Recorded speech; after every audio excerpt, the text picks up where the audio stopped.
All right, good morning again.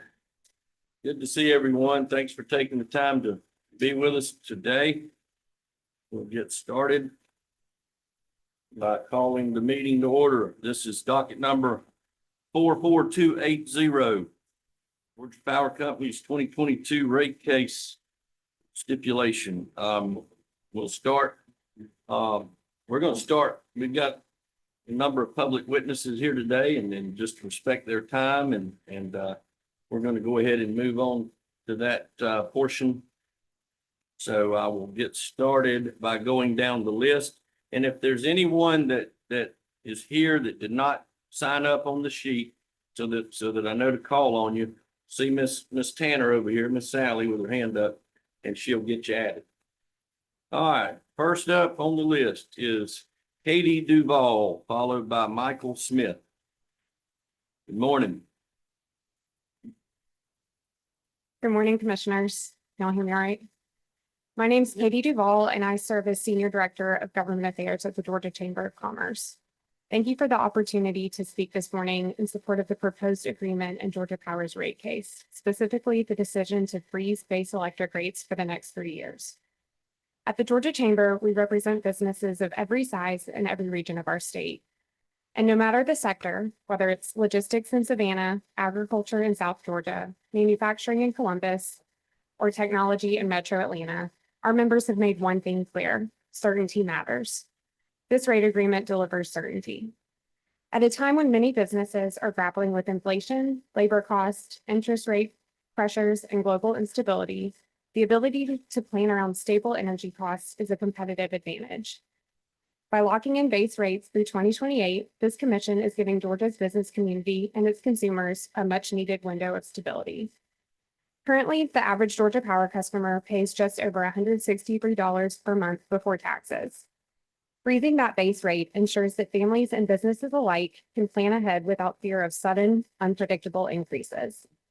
Equally important is the provision in this agreement that Georgia Power will not file a new rate case in 2025.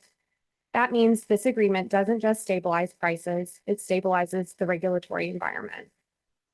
Georgia is growing, and with that growth comes increased energy demand, especially from large load users like data centers. But this agreement takes thoughtful steps to ensure those large consumers pay their fair share. Provisions like minimum billing commitments and financial guarantees mean these costs won't be shifted onto smaller users. That's a principle of fairness that the Chamber strongly supports. We also recognize the careful approach the Commission is taking with storm recovery costs, specifically related to Hurricane Helene. Delaying that cost recovery to a separate proceeding in 2026 and committing to a full audit before any decision is made is the kind of transparency and fiscal discipline that builds trust. But perhaps most importantly, this agreement strengthens Georgia's reputation for business. When companies are looking to choose where to grow and invest, they look for reliability, affordability, and predictability in energy infrastructure. This agreement sends a clear message: Georgia is a smart place to do business. In short, this rate freeze strikes the right balance. It supports affordability for customers, ensures fairness and how costs are shared, promotes transparency and cost recovery, and helps secure Georgia's future as a leader in economic development. On behalf of the Georgia Chamber of Commerce and the thousands of businesses we represent, I respectfully urge the Commission to approve this agreement. Thank you for your time and for your service to the people of Georgia. Thank you, Mr. Duvall. One question, please, ma'am. Yes, sir. You talked about the storm recovery and the prudency that will have to be reviewed by this commission.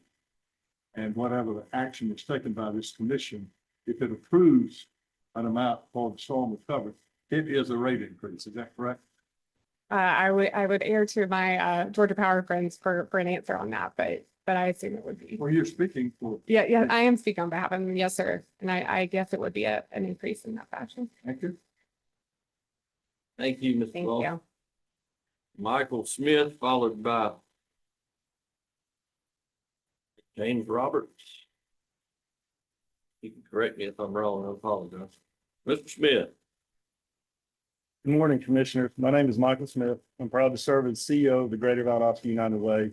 which supports a network of agencies across several South Georgia counties, not just Lowndes, but Brooks, Echols, Lanier, and 7 others throughout South Georgia. In addition, I have the honor of serving as a commissioner for Lowndes County. Today, I wanted to express my sincere appreciation for your decision to maintain electric rates at their current level for the next 3 years. This is more than a regulatory action. It's a real tangible break for families who are working hard but still struggling to get by.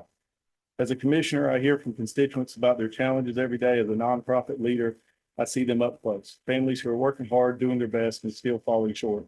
That's why this decision matters. It's not just good economics, it's good stewardship of the public trust. At United Way, we're deeply involved in the ALICE initiative, families who are asset limited, income constrained, and employed. These are the people who don't qualify for additional assistance but still can't cover the basic housing, childcare, transportation, and yes, utilities. They are childcare workers, home health aides, grocery clerks, and very people our communities rely on every day. And for ALICE households, even a slight increase in electricity rates can mean the difference between stability and crisis.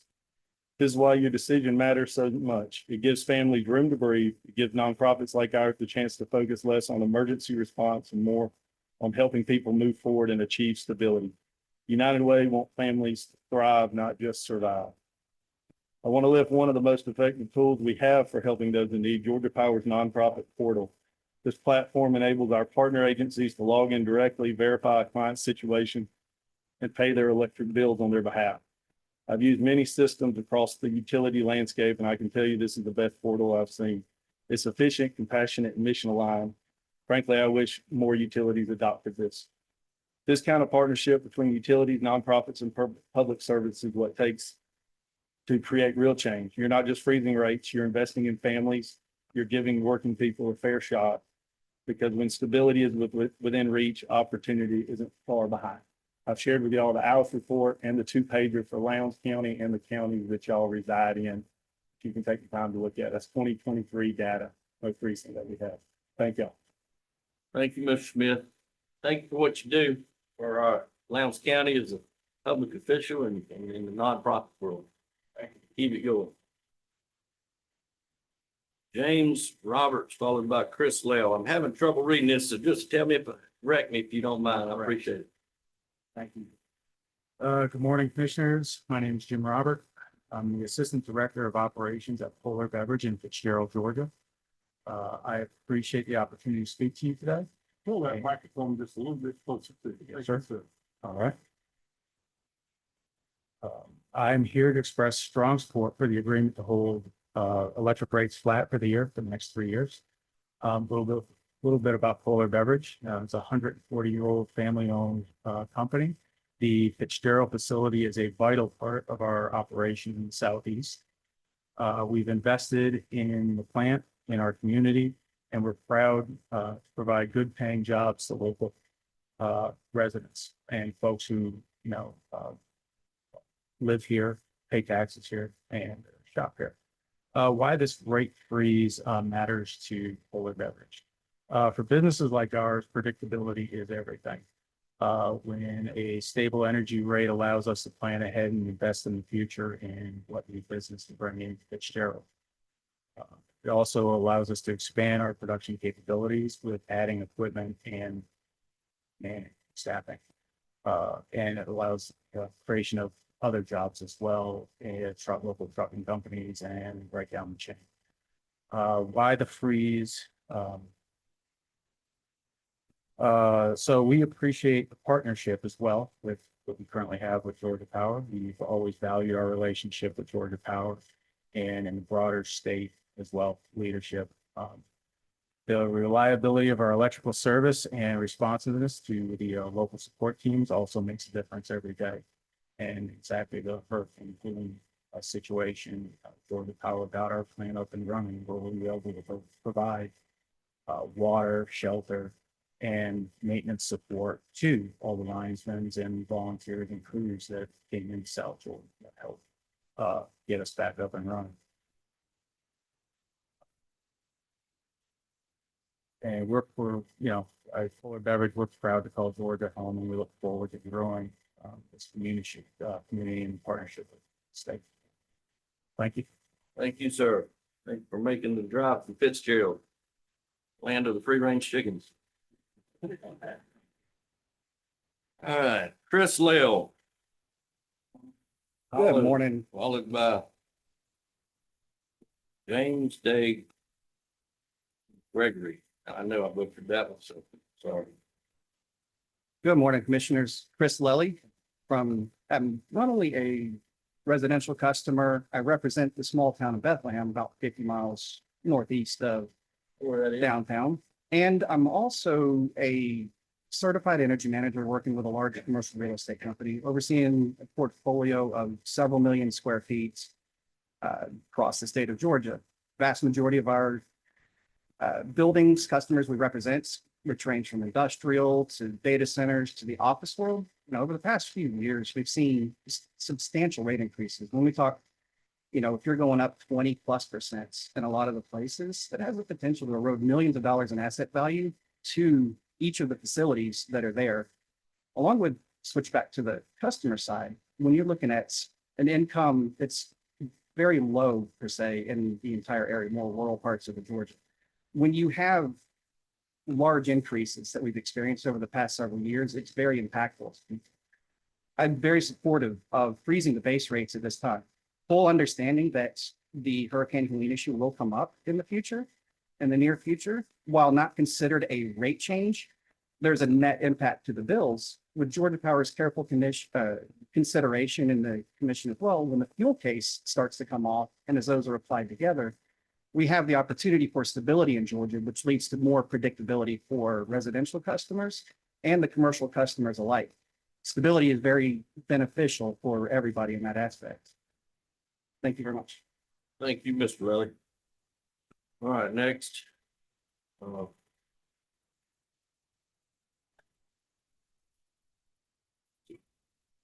James? Hey, Gregory. I'm gonna let you tell us your name. And not because it's hard to understand, it's just because I can't read this. I know, sir. Good morning. My name is Jairo de Jesus. Why did I miss that? Thank you. My name is Jairo de Jesus. I'm here on behalf. Good morning. First of all, good morning, everybody, commissions. I work for Sugar Bowl Bakery in Tucker, Georgia, where I'm the vice president of bakery operations. Sugar Bowl, we are located in Tucker, where we produce over 50 million pounds of delicious sweets, Madeleines, brownies, mini muffins, feeding millions of Georgians and Americans each and every day. One of the most challenging aspects of developing a budget is the unpredictability of the price of utilities.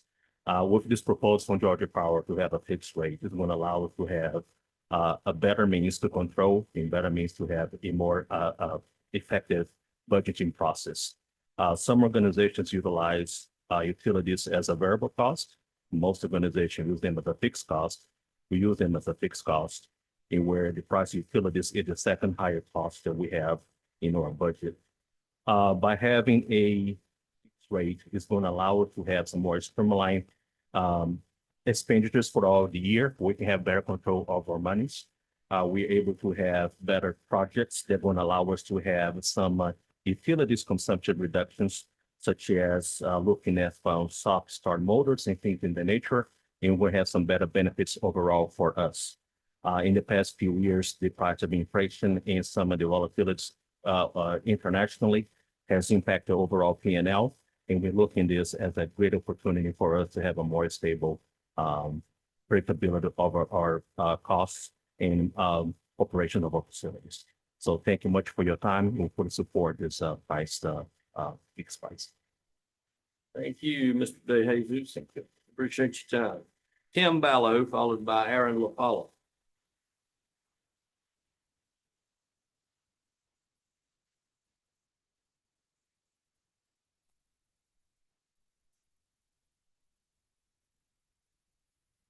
I hope you ain't mad at me. Not mad at anything. Commissioners, thank you for the opportunity to speak today. My name is Tim Ballou. I serve as a business manager for International Brotherhood of Electric Workers, Local 84. We represent more than 3,500 hardworking men and women across Georgia to help keep the lights on every day. Whether it's climbing poles and storms, maintaining substations, or modernizing the grid for the future. Today, I stand in strong support of the agreement between this commission and Georgia Power to hold electric rates flat for the next 3 years. This decision reflects both courage and compassion, courage to do what's right in a complex energy environment, and compassion for the families and small businesses who are counting every dollar. Our members are proud of the work we do to ensure safe, reliable, and affordable electricity for millions of Georgians. But we also live in the same communities we serve. We feel the pressure of rising costs at the grocery store and the gas pump. We understand that what stability means to working families and how much difference it makes when electric bills remain predictable. This agreement sends a clear message that Georgia can continue to grow economically, invest in modern energy infrastructure, and still protect working people from unexpected burdens. IBEW Local 84 has a long-standing relationship with Georgia Power and a history of speaking. The oversight of this commission has done more than keep the lights on. It has fostered trust, built resilience, and ensured that the voice of skilled union workers is part of shaping a reliable electric system. For generations, this three-way alignment has helped deliver some of the nation's most dependable electric service, enabled rapid storm recovery, and supported a workforce that takes pride in safety, training, and professionalism. As business manager, my responsibility is to advocate for our members, and that means protecting the standards and partnerships that have allowed them to excel with resilience throughout whatever nature throws at us, like it is even this week. That legacy continues today. This agreement builds on decades of collaboration that have made Georgia a model for what's possible when labor, industry, and regulators work together for public interest. I want to thank Georgia Power for negotiating in good faith and this commission for putting people first. By avoiding rate increase, you are helping our community stay strong, our economy stay competitive, and our essential workforce remain focused on safety and service, not financial strain. Thank you again for your leadership and for hearing our voice. Thank you, Mr. Blue. I appreciate what you and your members do. I know they were out the wee hours this morning, like you said, restoring power. And I'd also like to take a moment to just pause to just remember the family of Bryce Howell, young lineman with Cockwood EMC, who lost his life last week. He's from Adel, Georgia, buried this past Sunday. So that's what you folks do for us, and we appreciate it. Thank you, sir. Aaron Lopalov, followed by Miss Patty Duran. How you doing? Fantastic. Good morning, Commissioners. My name is Aaron Lupaloff, and I appreciate the opportunity to speak today on behalf of Gwinnett County Public Schools and the GCPS Foundation. We are the largest school district in Georgia, educating 1 in 10 Georgia children.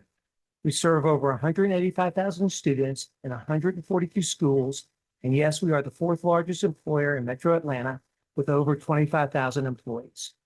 Our district depends on reliable, cost-effective energy to power our classrooms, to support digital learning, to encourage athletics and all extracurricular activities, and to maintain safe and efficient school operations. I was here in March discussing the importance of Georgia Power's 2025 Integrated Resource Plan, IRP, as a critical step in ensuring that our schools and the communities that we serve benefit from a modern, resilient energy grid. I'm here today to speak in support of the proposed 3-year base rate freeze. Affordable and reliable energy is essential for GCPS. Rising electricity costs directly impact our operational budget, diverting resources away from classrooms, teachers, and student programs. The proposed 3-year rate freeze helps stabilize energy costs, ensuring that our schools can continue prioritizing high-quality education while managing utility expenses efficiently. While other costs we need to manage continue to grow due to inflationary impacts and other external factors, it's reassuring that we can count on our energy costs being stable.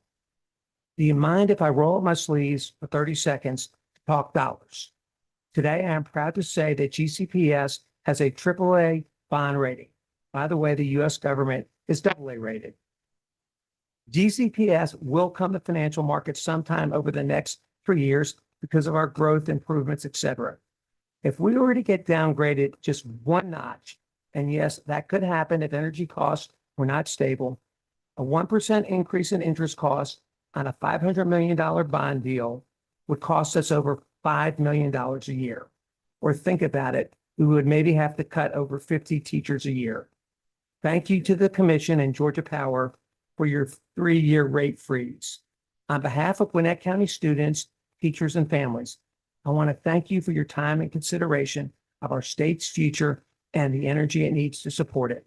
A strong state energy plan coupled with the proposed 3-year base rate freeze ensures that people and businesses continue to come to Georgia and that our current Georgia economy can make business decisions based on predictable energy costs. Our Gwinnett County Public School graduates are ready and able to support the current and future needs of our economy and workforce. Commissioners, thank you for your leadership. Thank you. Thank you for your time. Patty Duran, followed by Gordon Emoff. Good morning. My name is Patty Duran, and I'm the founder of Georgians for Affordable Energy. This rate freeze is a catastrophe for Georgia Power customers, and I am sorry that so many people in this room are fooled by it. In fact, it does not even freeze rates, but if it did, it would be a catastrophe. It is the equivalent of grocery stores locking in $10 a carton egg prices for 3 years and expecting everyone to be glad about that, when egg prices have dropped and should never have been $10, but were because of avian flu and other problems. In this case, Georgia Power's return on equity of 11.9% is exploitative and abusive and far above industry norms of 9.7%.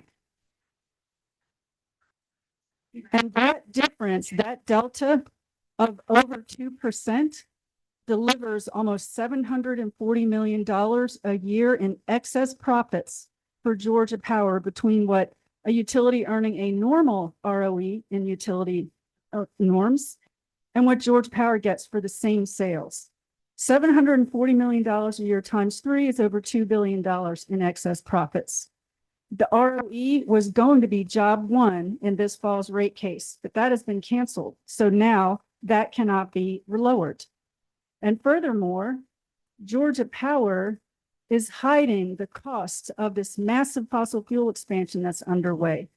Not only are there trade secrets for Plant Yates, for Plant Daniel, for the biomass plant, but we don't know how much the 1,000 miles of transmission lines are that are in the 2025 IRP that you told Diana Dietz, Commissioner Shaw, you weren't sure about.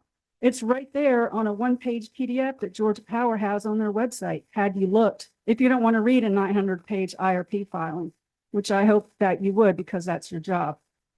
So they're hiding this. What I was referring to, there was, it's hard. That means that's all part of the IRP. A lot of that's to move all these solar electrons from. Which Yeah, we a lot of that wouldn't was need already to planned. do if we had distributed solar. That's why distributed solar is a lot better than utility scale solar. But anyway, they're hiding the high cost of this massive fuel expansion.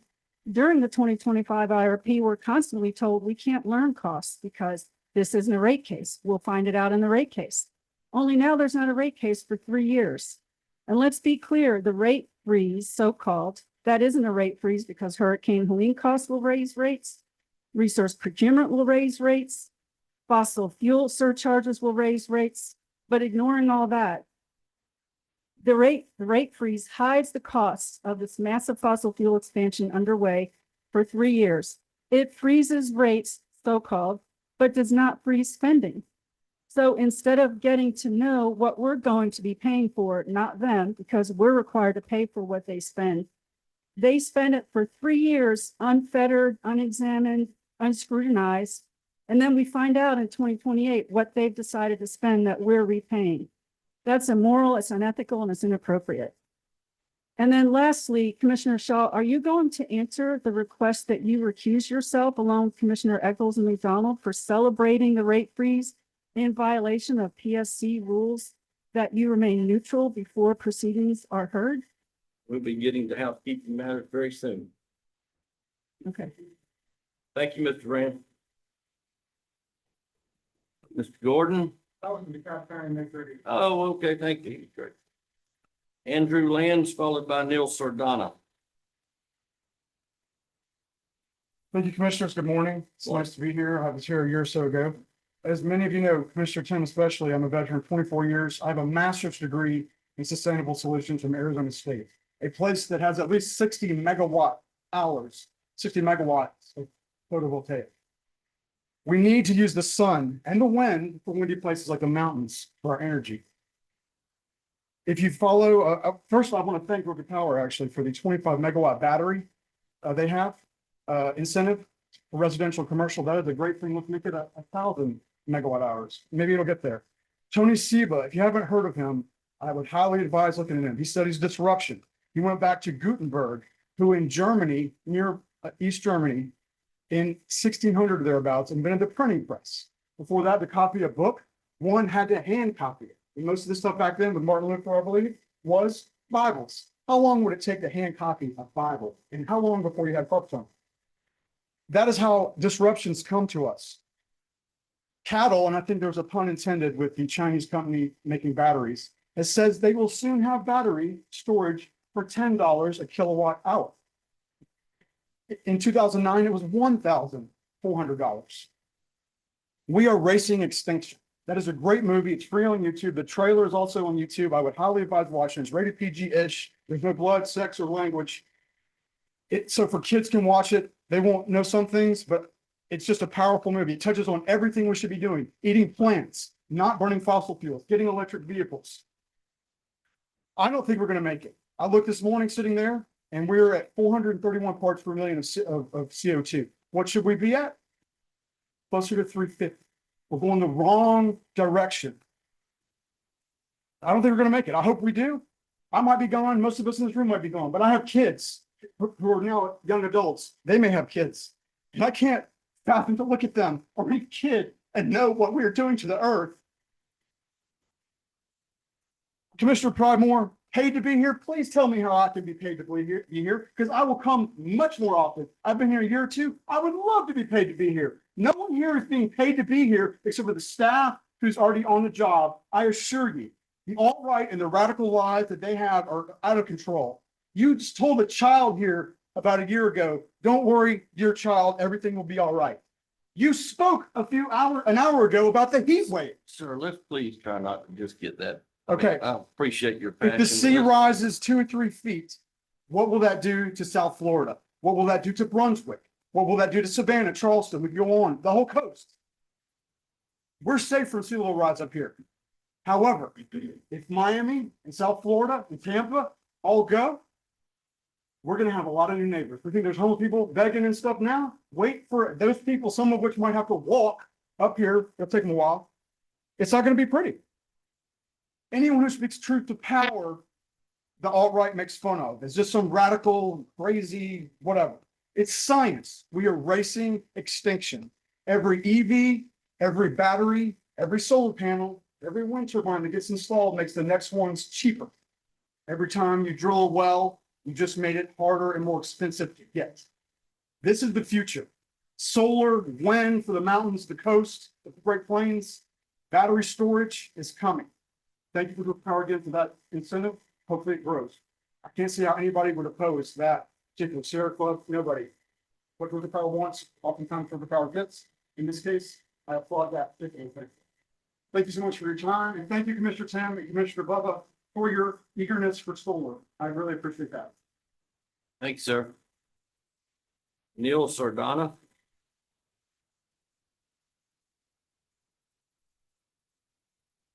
Hello, commissioners. Thank you for being here today, giving me the chance to speak. I just want to, appreciate the work that folks have been doing to speak out for, clean energy, affordable power in Georgia.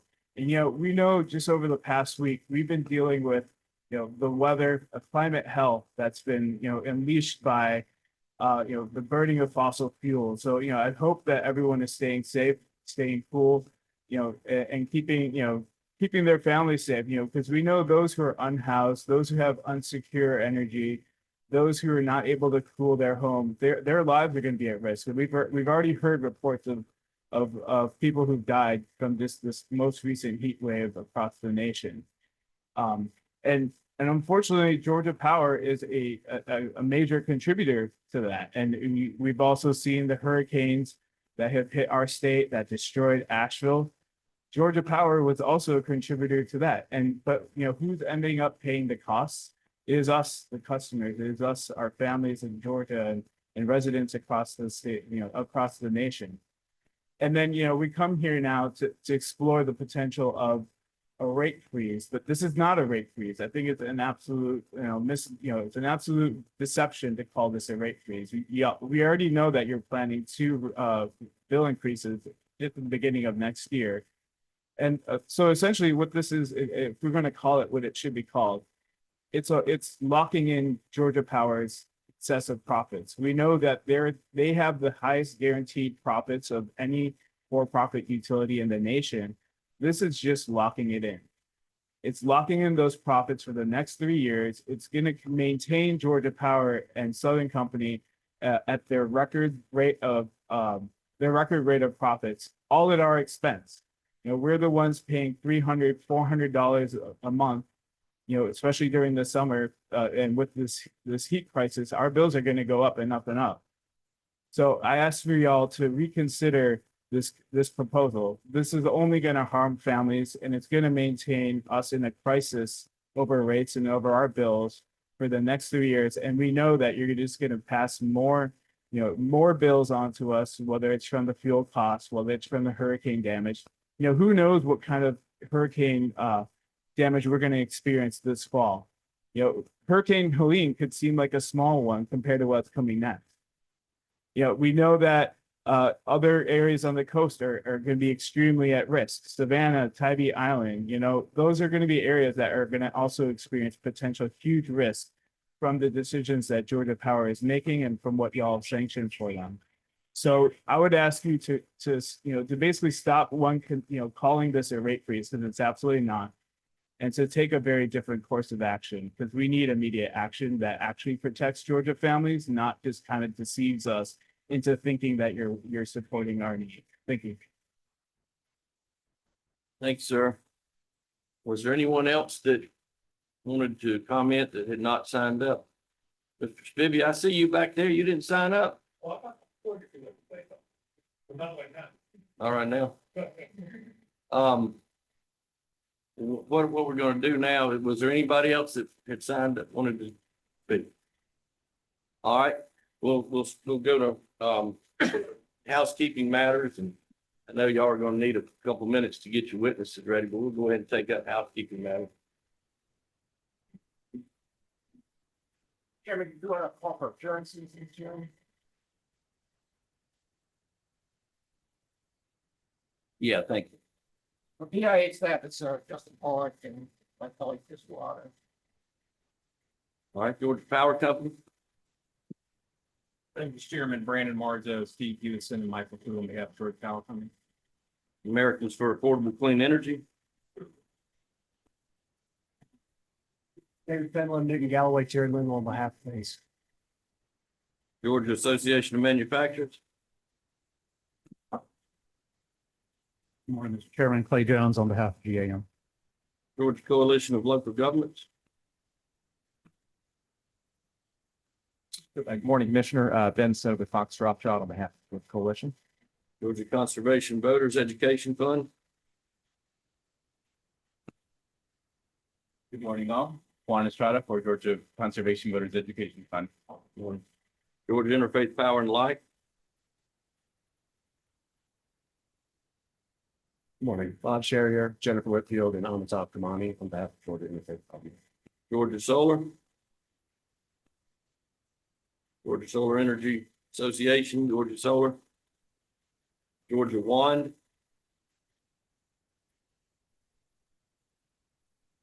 Long time no see. Juan Estrada here for Georgia One. MARTA.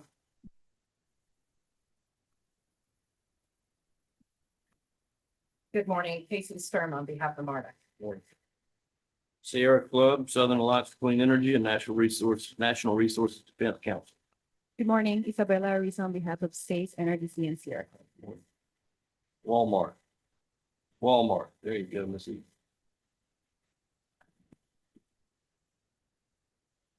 Good morning, Commissioners. Stephanie Eaton here on behalf of former Eaton. Thank you. All right, anyone else I missed? So, was there any other, well, let me go to the first, housekeeping matter that I want to address. Want to address, the complaint and recusal request that was filed by Georgia Wand and others. And I want to ask advisory staff to address the commission at this time on the issue on, how to handle this matter.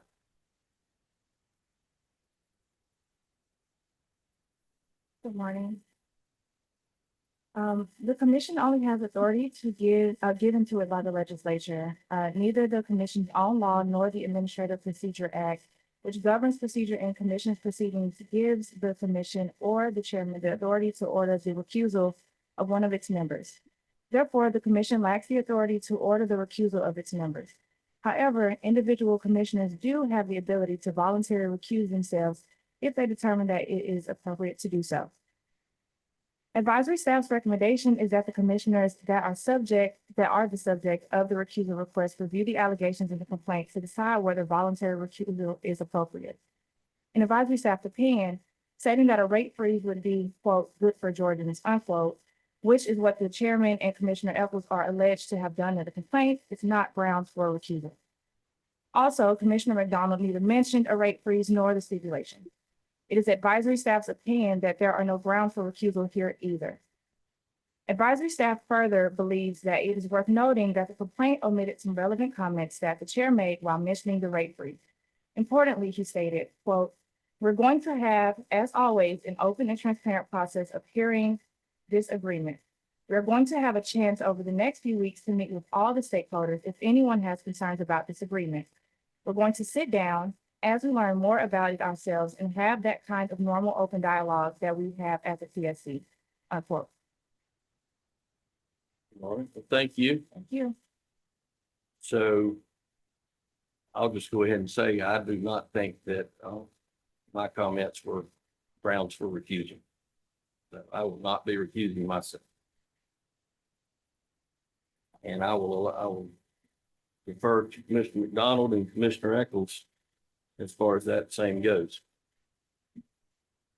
I will not recuse myself because was not guilty in the process. And Mr. Chair, I think my participation in this is appropriate, so I will not be recusing myself either. All right, moving on. There's another housekeeping matter I'd like to address. We did have a late intervention request came in, I think, last evening from Georgia Conservation Voters Education Fund. And as you can see, when I mentioned them in my call for appearances, I do grant that late intervention waiver unless there's any objection to that. I object. Objection. I'd like to object, and I'd like to know why the intervener cannot follow commission policies and file their intervenership on time. Mr. Estrada.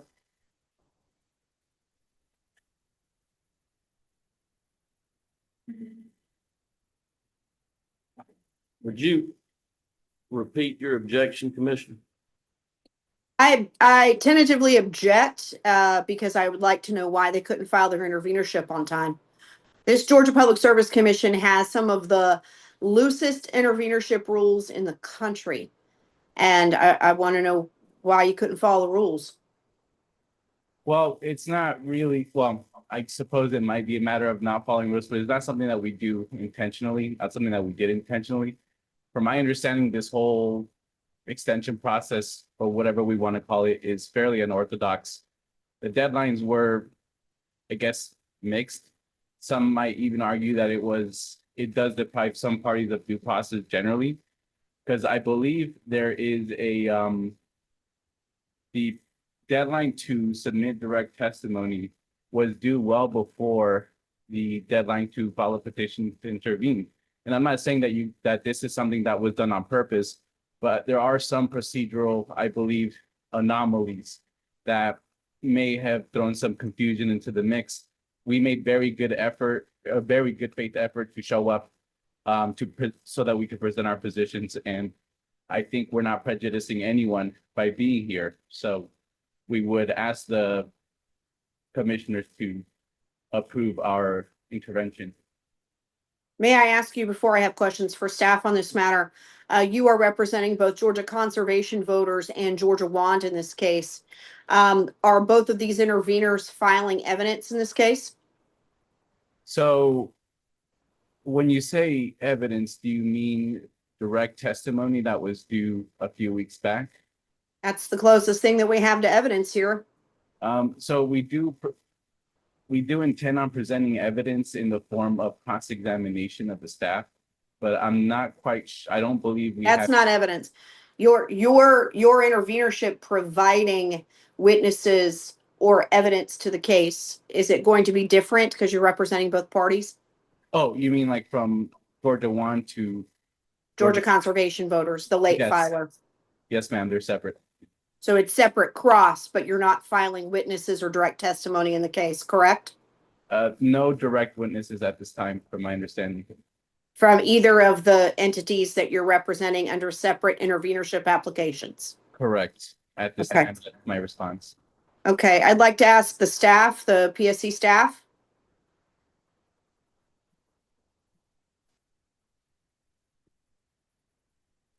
Yes, Commissioner. Yes, Mr. Collado. So this intervener in his capacity with Georgia Conservation voters just claimed that the policies of this commission violate his rights to due process. Is that the case? Yes or no?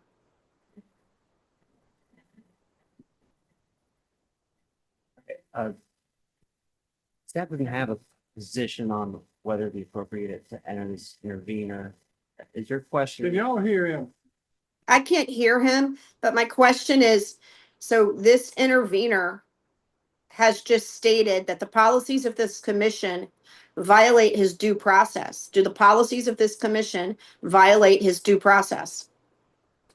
It is not staff's opinion that the current policies are improper or violate the due process of any intervener or potential intervener. Thank you, Mr. Collado. Those are all my questions, Mr. Chairman. Thank you, Commissioner. Any other questions?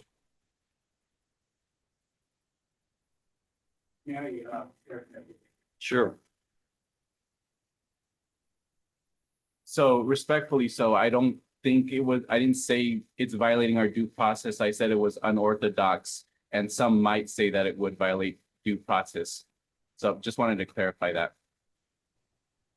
The statement you used was violation of due process, and I can assure you, Mr. Alvarado, we are a government body that follows the rules.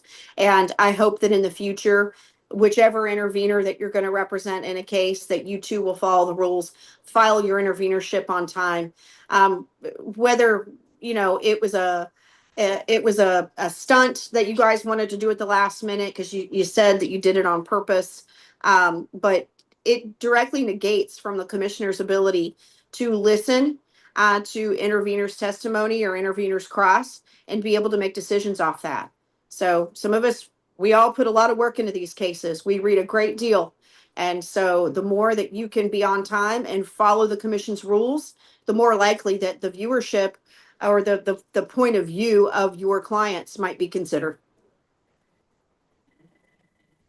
Thank you.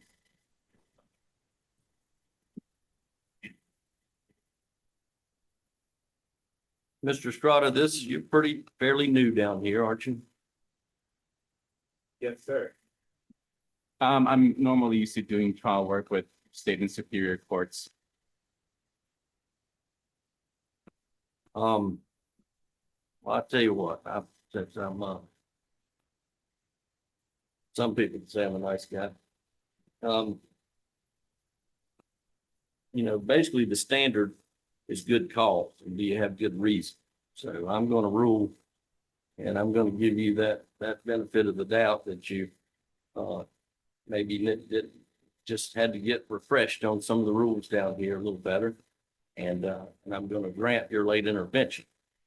But I know you've got another housekeeping matter as well, don't you?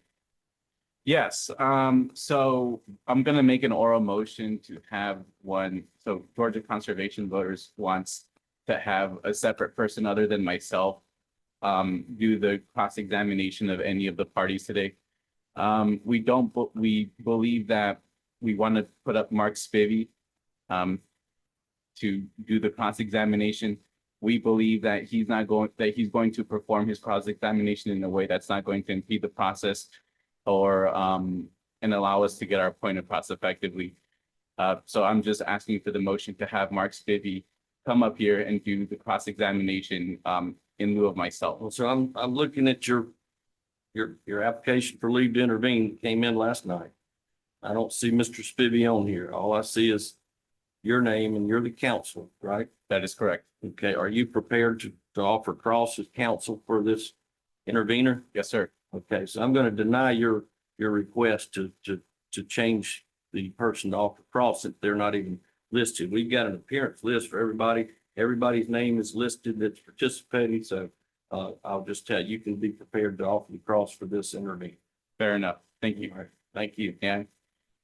Yes, Okay. thank you. Any other housekeeping matters to take up at this time? Okay, hearing none, what we'll do is we'll take a break until 11:15 and then we will begin. Mr. Spivey. Yes, I'd like to ask your commission to make public comment after the hearing. Is that possible? I'll tell you what, I'm gonna let you go right now. There's a 3-minute, since you missed the opportunity to sign up and do that. Okay, well, thank you very much. I graciously appreciate that. Biggest thing I have is the fact that the PIA and looking at this overall rate case is hiding a lot of fees that we already have espoused. Some of the other people that were up here, Patty and Neil. The way I look at this is how are you really looking out for us? Okay. I wish I could make 10.5% return on my investment guaranteed for 3 years and have somebody else pay for it. That's ludicrous. Over the last 3 years, there's been 6 rate increases. You're allowing, yes, I see you shaking your head, Tricia, but there has been, okay? There's been 3 from the rate. Baby, I'm gonna just ask you nicely to try to not to point people out directly and just. Well, she's shaking her head and everybody else can see her, okay? Just be respectful, please. Okay, I will be respectful. I'm giving you a lot of leeway here because you didn't even sign up. We've moved on. So just please be respectful. I will be respectful. Thank you. All right, I'll do that for you. Appreciate you. And I'll do the same, I promise. Yeah, I know you will. You've been respectful. Bottom line is, these are rate increases that are going to be passed on in the form of Hurricane Helene. That's coming up in 2026. And my question is, with Georgia Power, why would we have to pay for storm costs for Hurricane Helene? Think about it from a homeowner's perspective. When people lost their homes, damaged their homes, they pay for insurance, right? They have an insurance premium every month. They pay a deductible, right? So why doesn't Georgia Power have insurance against stuff like this? Why should we pay for the cost of stuff like a storm? Okay, that should be factored in to their overall budget. Okay, that doesn't make any sense to me. Does Georgia Power have any insurance? Yes, no. How do they take care of stuff like that? If people don't have insurance, they typically look to FEMA, okay, to help them get back on their feet. All right, that's a federal insurance type program. We pay into that through our taxes. Okay, so what about Georgia Power? When you make that kind of profit and you got a guaranteed rate of return, how come they can't use that rate of return to take care of issues like this? That's ludicrous. Someone mentioned that the average bill for a customer here in the state is about $160 plus.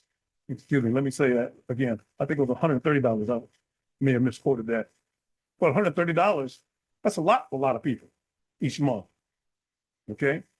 So pat yourself on the back for that. I don't think it's a good thing. A lot of people that are low income and moderate income Can't afford that. Okay? So I asked this commission, really dig deep and look about behind the scenes of all the additional costs that are going to be coming through in the next 3 years. Thank you. Thank you. Hey, Mr. Spivey, me and you, you're down here all the time. We get a chance to talk regularly. We're gonna sit down soon and talk. Yes. And because I think there's some, I don't want to get into it here. It's just not the appropriate time, but there's a lot of reasons that, these investor-owned utilities can't get FEMA money. Okay, the co-ops can get FEMA money. Okay, it's just traditional. They can fix their own stuff cheaper than they can buy insurance and pay somebody else to do it. So we're gonna have a good conversation, me and you, and we're gonna. Let's do that. Let's do that. All right. right. Thanks, sir. Uh-huh. All right, we're gonna take a break. It's 11:07. We're gonna take a break for 10 minutes. At 11:17, we will allow the first panel to get called up and we'll move on and start this hearing. So thank y'all. And thank you to all of our public witnesses for taking the time and we appreciate your passion.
All right, good morning again.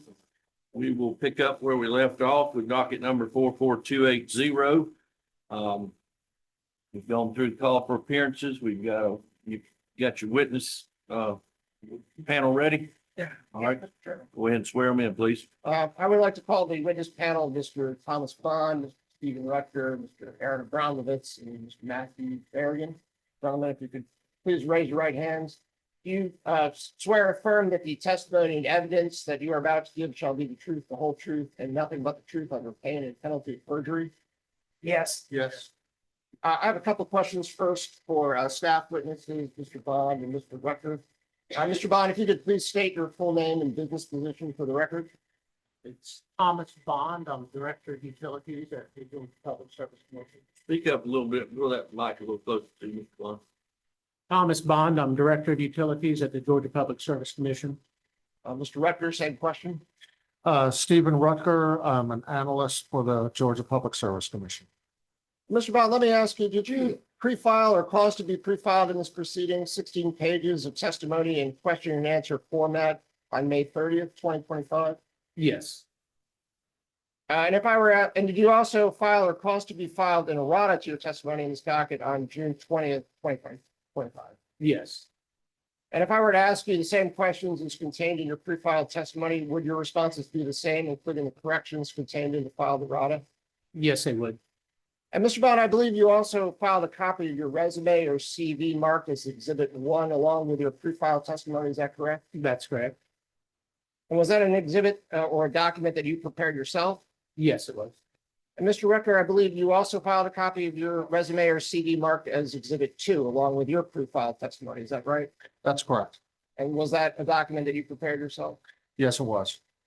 Mr. Chair, I would move that the pre-filed testimony as well as the exhibits in errata, which have been collectively marked as staff exhibit PIA 1, be entered into the record as though given today, and the exhibits be so marked and entered.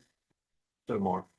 I'm going to let Mr. Marzo introduce his panel, and I believe Mr. Bond and Mr. Rector, you've also prepared a summary of your pre-filed testimony. Is that correct? That's correct. We could give an hour, or we could wait until. Well, Mr. Marzo is going to introduce his panel, and then I think we're going to go do the summary together, if that's all right, Mr. Chairman. That'll be fine. Thank you.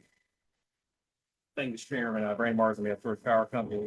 Mr. Abramovitz, Ms. Berrigan, first, Mr. Abramovitz, would you please state your full name and your employer and your responsibilities for the record?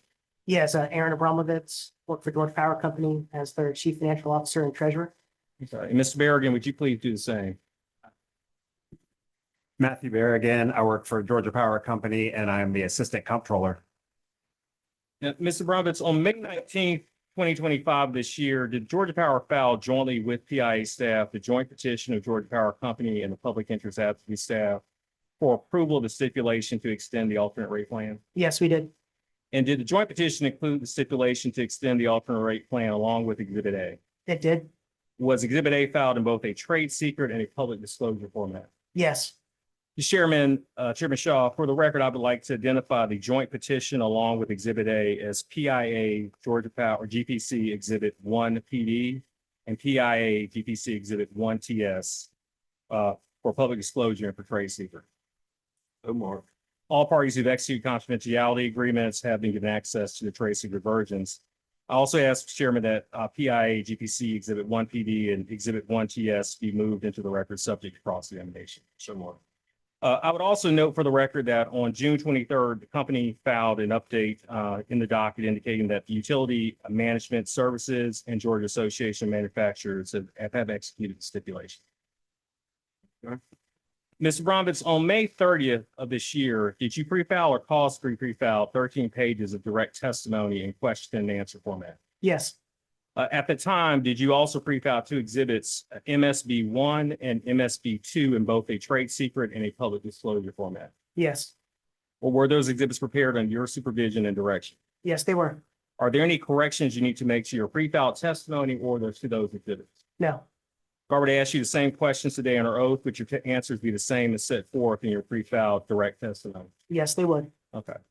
Chairman Shaw, the court report has been provided a copy of the pre-filed testimony, and I now ask that the testimony of this panel be copied into records if given orally here today.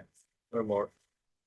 For the record, the chairman also would like to identify the pre-filed testimony of this panel as Georgia Power Exhibit 1 and Georgia Power's direct panel exhibits MSP 1 as GPC Exhibit 2, Exhibit 2 PD and GPC Exhibit 2 TS, and MSP 2 as GPC Exhibit 3 PD and GPC Exhibit 3 TS, and have those admitted into the record subject to cross.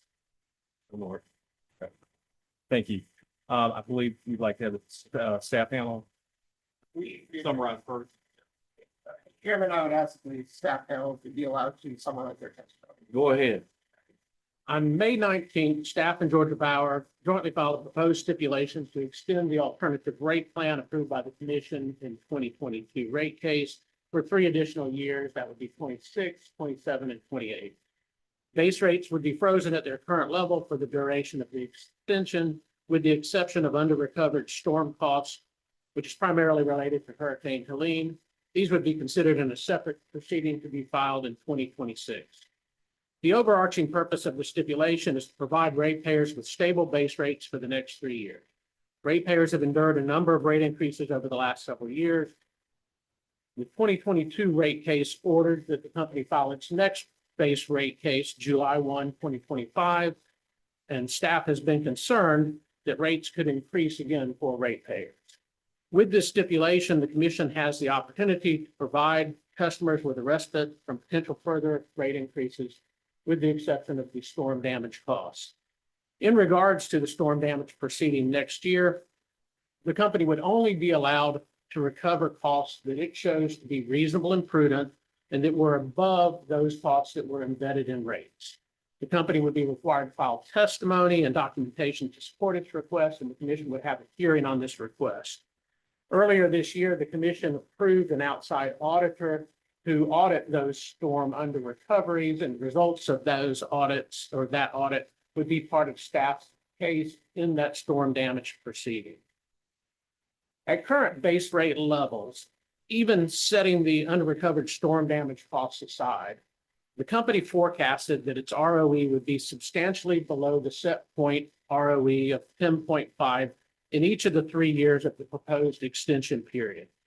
The company's pro forma retail revenue deficiency in its model showed an aggregate deficiency over the 3 years of $2.588 billion during the extension period. While staff would undoubtedly contest the company's numbers if a rate case was held, it would still put ratepayers at substantial risk of a general base rate increase if the company were to file a request of this magnitude. To achieve the base rate freeze, the proposed stipulation utilizes accounting and expense adjustments to offset a portion, but only a relatively small portion, of the company's forecasted revenue deficiency, not including the potential deferrals under paragraph 7 of the stipulation, which can only be used to the extent the earned ROE is below the set point ROE. The adjustments would offset only $853 million of the $2.6 billion. That still leaves a forecasted aggregate revenue deficiency over the 3-year period of $1.736 billion, which is a substantial number. A major concern for staff, as well as the commission, has been the potential impact of new large load customers on existing customers. In 2 recent orders, January and April of this year, the commission approved modifications to the company's rules and regulations regarding minimum billing requirements and longer-term contract lengths for new customers using over 100 megawatts of load. In the January order, the commission ordered that the company shall exercise discretion under the rules and regulations changed in a manner designed to protect existing customers from bearing any of the costs of adding these large customers. The commission also stated that it shall continue to review the issue and may take other action necessary to protect the customers of the company. The commission reiterated this commission in the April 2025 order and ordered that the company must file all proposed large load contracts with the commission prior to execution. The order also created a mechanism for the commission to reject any contracts that do not protect customers. The proposed stipulation continues to protect existing customers from the risk of bearing costs of adding these new large load customers. First, base rates will be frozen for 3 years. By definition, they're not picking up costs of adding these new customers if rates are not going up at all. It's stockholders, not existing ratepayers, that will bear the risk via potential lower earnings if data centers are not covering their costs. If the rate freeze prevents Georgia Power from earning above 10.5 ROE, then the company will be allowed to defer some of the new construction costs built to serve these large load customers. But deferring these costs would then allow them to be allocated to data centers in the next base rate case. The April order regarding large load customers also provided staff will continue to review the tariff rates and can recommend that rates be increased, and the commission retains the ability to modify tariff rates. To that end, when the company files the 2028 rate case, under the stipulation, it would be required to include additional cost of service data with sufficient detail to show how the company proposes to allocate the forecasted costs relating to the new capacity for those large load customers at issue in the 23 amended IRP and the current 2025 IRP, as well as the forecasted revenue from the prospective new large load customers at issue in those cases. This data will give the commission more information in the next rate case to assist designing rates to continue to ensure that existing customers are protected from bearing any of the costs of adding these large customers. Staff believes the stipulation is a reasonable resolution that will provide much needed relief to customers. After enduring numerous rate increases the last several years, stabilizing these rates has tremendous value, and staff recommends approval. Thank you. Thank you, Mr. Bond. Mr. Chairman, I now ask that the panel of Mr. Brombitz and Ms. Berrigan be allowed to summarize their testimony. Yes, go ahead. Good morning, Chairman Shaw and Commissioners. We thank you for the opportunity to be here today in support of Georgia Power Company's and PIA staff's joint petition to extend the 2022 alternate rate plan, or ARP. Approval of our joint petition will benefit customers by keeping base rates stable and predictable for the next 3 years. Prior to reaching a stipulated agreement with the PIA staff, the company was preparing to file a rate case on July 1st, as required by the terms of the 2022 rate case order. Since this last rate case, the company's cost to serve customers has increased due to factors such as higher interest rates, additional capital investments necessary to maintain reliability for customers, and persistent inflation. We expect these trends to continue, and even when considering the significant economic benefits of large load customers coming to Georgia, the company still projects a revenue deficiency in the coming years that would have resulted in a request to increase rates had the company filed a rate case on July 1st. The company and PIA staff worked through negotiations to reach a stipulation to extend the 2022 ARP. In addition, the Georgia Association of Manufacturers, or GAM, and Utility Management Services, or UMS, have both signed on to the stipulation. Under the terms of the stipulation, the 2022 ARP would be extended for an additional 3-year term from January 1, 2026 through December 31st, 2028. Most of the existing ARP terms and conditions approved by this commission would remain in effect, subject to the modifications described in our testimony. The stipulation includes, among other things, the following provisions to extend the 2022 ARP.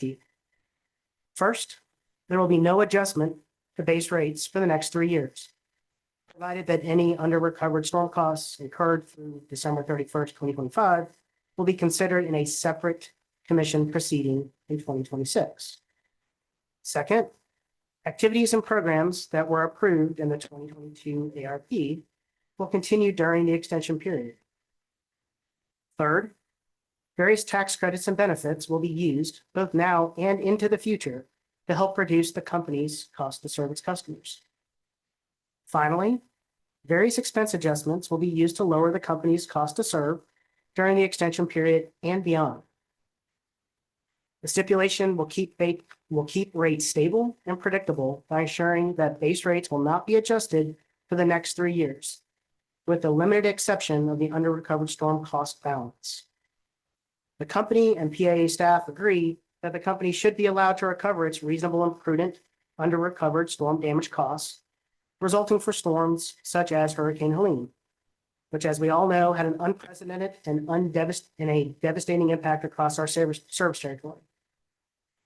As a part of the stipulation, these under-recovered costs, which as of March 2025 total approximately $860 million, will be considered by the Commission in a fully litigated proceeding during the first part of 2026. Next, the company and PAA staff have agreed to continue activities and programs that were approved by the Commission in the 2022 rate case. The stipulation specifically provides for continuing the EV Make Ready program as approved, as well as the grid investment plan at 50% of the spending levels approved in the 2022 base rate case. The company will use investment tax credits, or ITCs, and production tax credits, or PTCs, to help keep base rates stable. And any ITCs and PTCs above the thresholds established in the stipulation will be deferred as regulatory liabilities and used to offset various regulatory assets. This ensures that customers benefit both now and into the future from projected tax benefits. Further, the company will not defer the benefits of the recent state tax reduction that became effective on January 1st, 2025, which will help reduce state income tax expenses.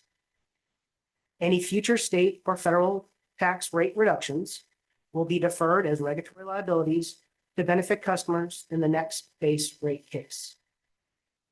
The stipulation also includes various expense adjustments to help keep rates stable, including adjustments to depreciation and amortization for certain generating plants. Stipulation also allows for the limited deferral of potential uncollectibles above amounts already included in base rates. Any incremental costs associated with distributed energy resource management systems, or DERMS, that may be approved as part of the ongoing 2025 Integrated Resource Plan proceeding will also be deferred.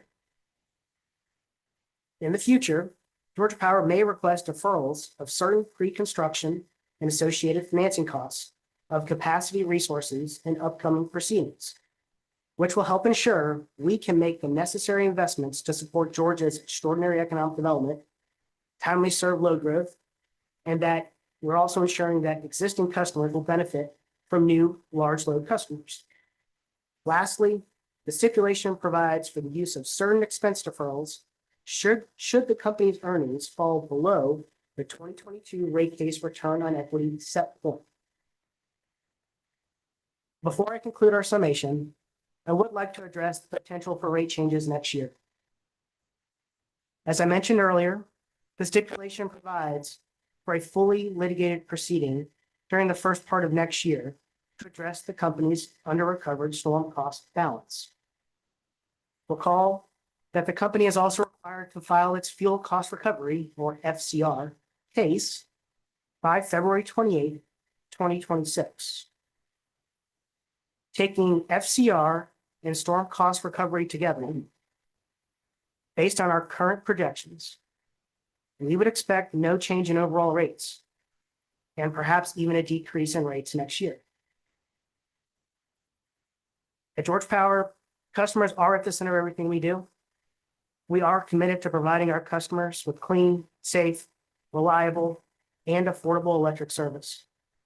With the provisions of this stipulation, we have worked with the PIA staff and the other parties to the stipulation to achieve a balance between mitigating increasing costs to serve customers with maintaining the reliable service and affordable rates our customers deserve and expect. With the Commission's approval of the stipulation, customers will recognize substantial benefits through current rates remaining stable and predictable for the next 3 years, which balances the affordability needs of our customers while still providing a means for Georgia Power Company to continue to make the investments necessary to reliably serve our customers in a growing Georgia. Thank you for your time and attention.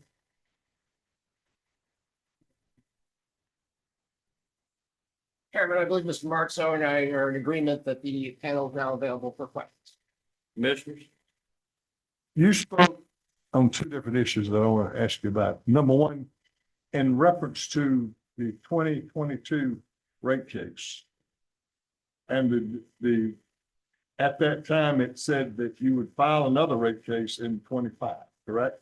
That's correct. And then you said that in that rate case, in preparing to file that rate case, that the cost of doing business because of inflation would have a major impact on that rate case. Is that correct? Yes. But hasn't inflation decreased considerably over the last few years, this year? So just this year, you're correct, Commissioner, inflation has become more normal. But even over the past 3 years, and even last year, inflation was above 5%, and the year before that, it was higher than that. So over the past 3 years, even starting in 2022, like we were here 3 years ago, inflation had still run higher than historical averages. But you're absolutely correct. Most recently, inflation has tamped down. It's just, it hasn't gone negative. There hasn't been deflation.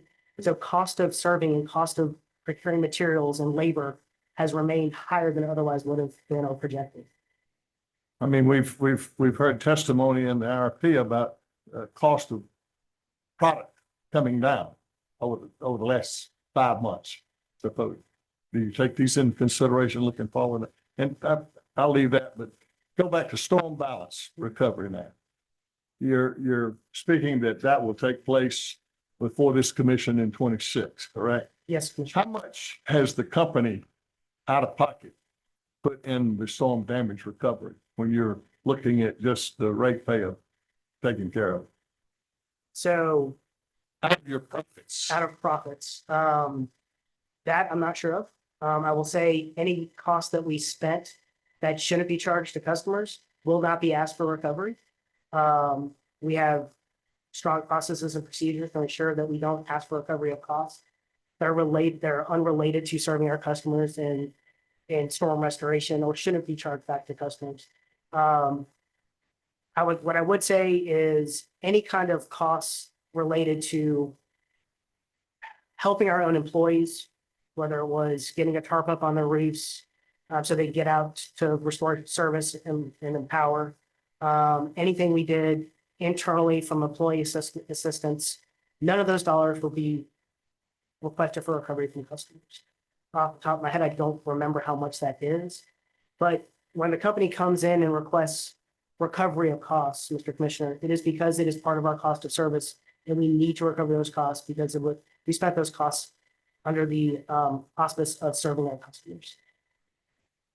Mr. Vaughn, in the 22 rate case, staff's recommendation, it made its recommendation with the return on equity.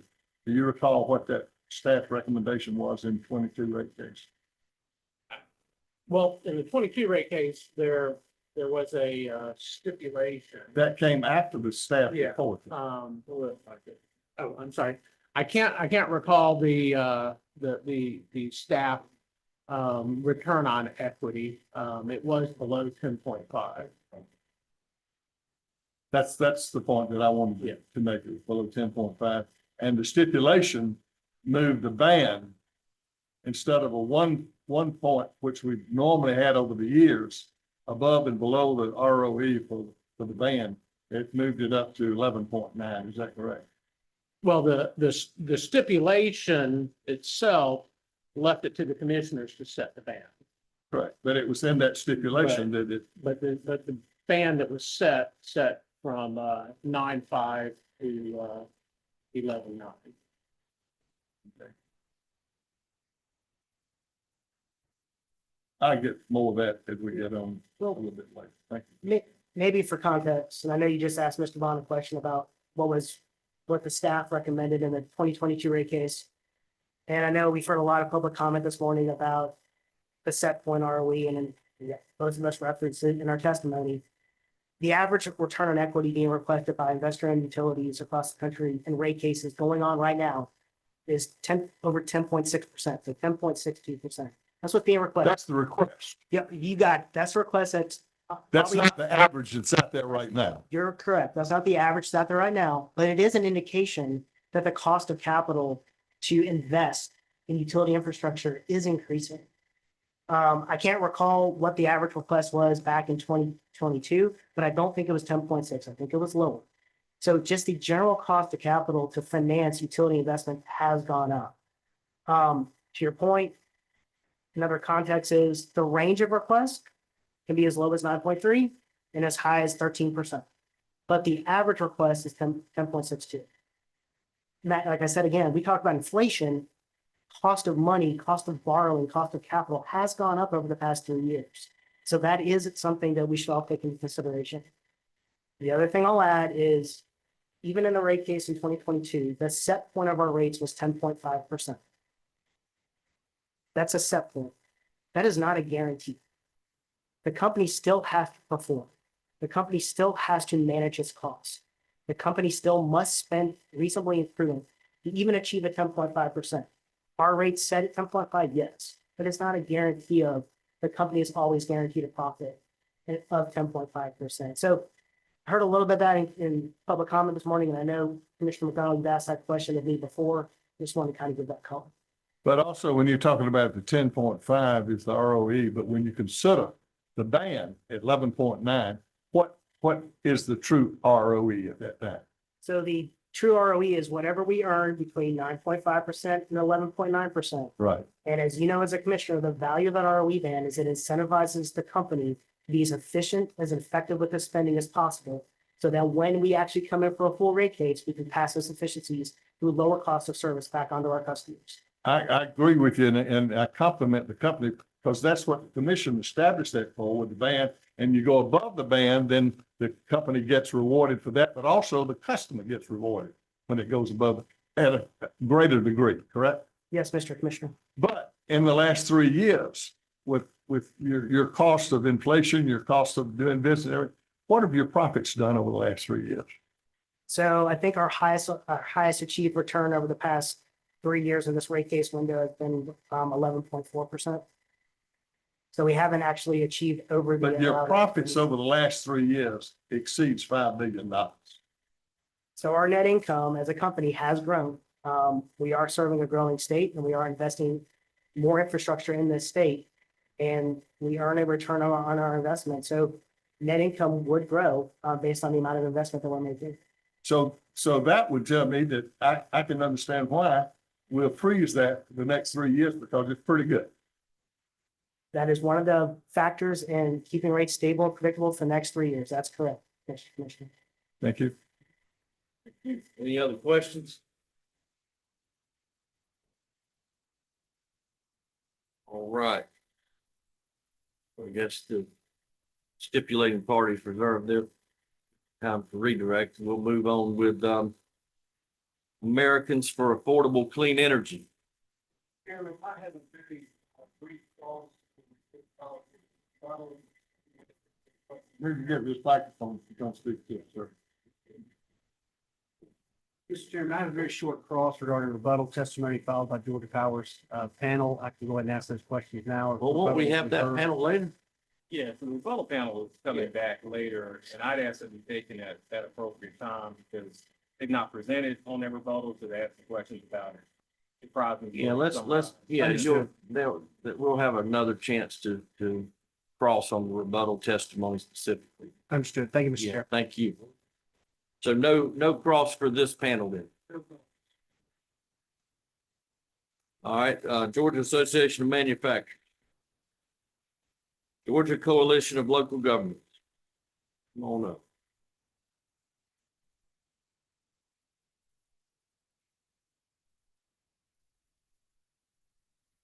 Thank you, Mr. Chair. Ben Snowden on behalf of the Georgia Coalition of Local Governments. Good morning, panel. Good morning. Good to see you all. Just got a few questions. First of all, I'd like to talk briefly about the Grid Investment Plan or GIP. And is there specifically, I want to talk about the impacts of the stipulation on the GIP. Is there one of you all to whom I should direct my questions in particular? I think we'll handle it up here. You ask your question and we'll figure it out. Okay, thank you. So the company describes the Grid Investment Plan as a multi-year initiative to enhance service and reliability in communities across Georgia. Is that right? That's correct. And And to the extent that you may be familiar with the company's efforts to promote resiliency, would you agree that the GIP is an important part of those efforts? It is, it's a key component. And under the stipulation, and this, I'm reading from page 10 of the direct testimony, you all testify that with respect for the GIP, spending during the extension period will be limited to 50% of the level approved in the 2022 rate book. Is that right? I think what you're saying is the stipulation takes the spend that was approved for the grid investment program for 2022 and reduces it by half. That's right. Is that correct? That's correct. And the level approved in the 2022 rate case order was itself 60% of the level that the company requested in that rate case. Is that right? That is correct. Okay. So we're looking at 30% of what was requested in the 2022 rate case. Yes. Okay. So given this reduction in spending in GIP, how will the company prioritize grid investments to ensure that it's making the most cost-effective investments in reliability and resiliency? Sure. So as you know, the grid investment program is based on the company looking for the worst performing circuits, the underperforming circuits across the state. And that's always been our priority. So we'll continue prioritizing like that, finding the areas of the state where we have the worst performing circuits. And that's how we'll prioritize the funds that we have allocated right now through this stipulation. Now, with that, that doesn't mean that the company's not going to make other investments to ensure reliability. As you said, the grid investment program is one piece of investments we make across the state to ensure reliable service for our customers. So the grid investment program is important. It gives us an ability to target underperforming circuits or the least optimal performing circuits or areas, but it doesn't limit our other ability to invest across the state for other reliability and resiliency initiatives. Okay, thank you. So when you say underperforming, though, you mean just in terms of the outage time or percentage of time? Safety and safety, that's correct. Okay, that's right. Thank you. And does that prioritization also factor in what is connected to those circuits? I'm not sure I understand your question. To acknowledge that the impacts of a circuit going out on, human health and welfare, on the economy depend on what and who is connected to that circuit, right? I'm sure that's taken into account. Okay. Does the company solicit or gather information from customers about how they would seek to prioritize reliability projects? We don't. We use the data and we use our own kind of customer relations and input, if you will. We don't directly solicit, but we use the data that says this area of the state or this one circuit or these several circuits are underperforming to other averages. Okay. And would the company be amenable to receiving that input, though, from customers on how they would prioritize those investments? I would say we're always open to receiving feedback from our customers. Okay, thank you. Moving on. So we've heard from public witnesses today and others that stability in rates is very important, right? And that sudden and this is one of the public witnesses said, sudden and unpredictable increases in rate are a problem for customers. I assume you all agree with that, right? Yes, we value the stability and predictability of our rates. And you'd agree that stability in rates is especially important for customers that have a limited ability to absorb increased energy costs or to pass them on to others? Yes. So, for example, if the municipality sees a significant increase in rates, it generally either needs to raise taxes to cover the revenue gap or cut other spending. Is that right? Yeah, I can't speak for a municipality and how they run their business. I imagine if they see a cost increase in any part of the business, then they have to find a way to recover that cost from their constituents. Because for a municipality that is responsible for critical functions like emergency services or keeping City Hall open, they're going to have limited ability to reduce their consumption, right? I can imagine so. And you'd agree also that residential customers and in particular low-income customers can face real hardship from a rapid increase in rates, right? Yes, and I'll just remind the commission, we have a income qualified senior citizen discount that now amounts to over $33 per month. That is there to help low and moderate income customers as well as senior citizens. We also offer a complete team, dedicated team of energy assistance professionals that can connect even municipalities with dollars to offset utility costs or other costs in federal funds or state funds. Yeah, thank you, Mr. Abramovich. So, yeah, the coalition members really appreciate those programs. They are extremely important to our residents. And keeping, I mean, as we said, keeping rates stable and avoiding a sharp increase is part of why the stipulation has been entered into. So, and certainly on behalf of the coalition members, we agree, we appreciate keeping these rates stable in the near term. But we are concerned about what is going to happen in 2028. Under the stipulation, one of the things that allows rates to be kept stable is a deferral of certain costs, so they'll be considered in the 2028 rate case. Is that right? Yeah, there's a list of, if you want to say deferrals, extensions of amortization periods, depreciation periods, acceleration of amortization of tax credits, investment in production tax credits.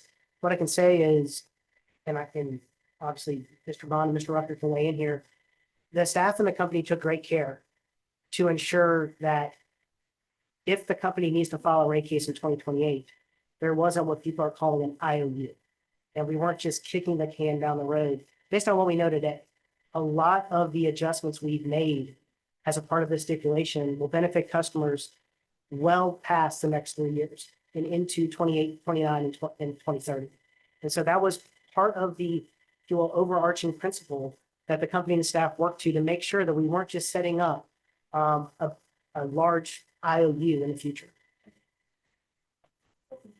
Yeah, and that's one of the things that staff was looking at as well, to try to mitigate against simply pushing costs off to the future. And trying to get in a position where, we use some of the benefits of, tax credits and things like that during this 3-year period to essentially buy down a rate freeze. But those benefits extend beyond the 3-year rate freeze as well. Okay, so it's not your expectation that freezing rates now will result in a higher rate increase in 2028 than we might otherwise see? Well, from staff's perspective, we put a lot of emphasis on the cost of service issue as well. We plan to spend the next 3 years hiring a cost of service expert, doing data requests for cost of service information to make sure that the existing customers get the full advantage of bringing on new large load customers. A lot of the expenses that are going to be incurred over the next several years are relating to those new customers, and they're going to bring in a lot of revenue. And what we are looking for is to make sure that existing customers are, get some benefit out of that. And I think to your point, that's why the under recovery of storm damage costs must be dealt with, because Helene was so tremendously damaging.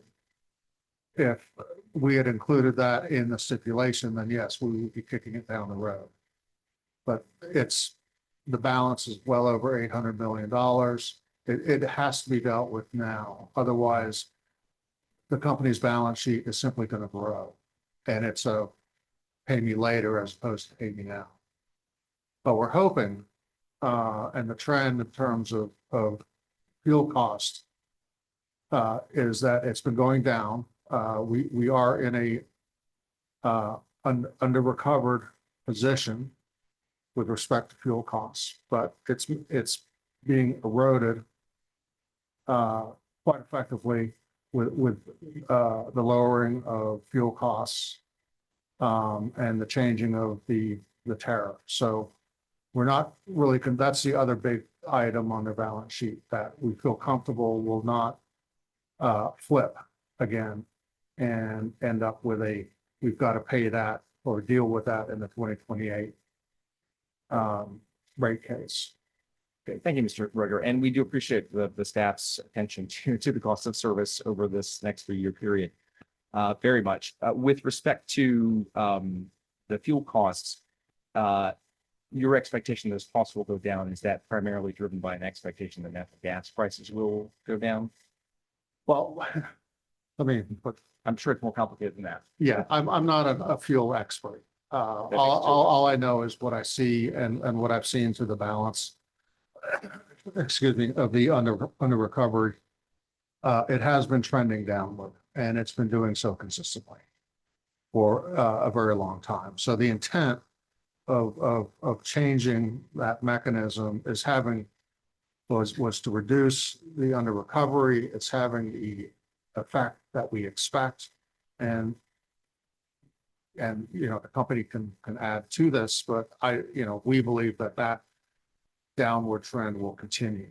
And we're hopeful, it depends on world markets. We don't set the price for natural gas. We don't set the price for oil or many of these commodities that need to be used on their system in order to generate electricity. So, but we're hopeful, given the trends, that especially gas has been very low and will continue to be low. And that will have a further impact of possibly reducing the FCR charge on the bills. Okay, thank you, Mr. Rucker. And I'm going to try to paraphrase what I think I'm. Let me see if I can clarify a little bit. Just Mr. Rucker did a great job summarizing here. For context, in 2023, the company had a $2.2 billion under recovered fuel balance. It's pretty sizable. It was primarily related to a run-up in natural gas prices that lasted for about 6 to 9 months after Russia invaded the Ukraine in 2022. And under this commission's guidance, instead of typically recovering those costs, that under recovered balance over 2 years, the commission approved recovering those costs over 3 years, which is why we have a fuel case coming up in February of next year. So if you think about the impact to customers of that under recovered fuel balance, that's roughly for an average residential customer, about $11 per month. To Mr. Rucker's point, that balance is being steadily paid off, and it's steadily paid off in time for the next fuel case that we'll file in February.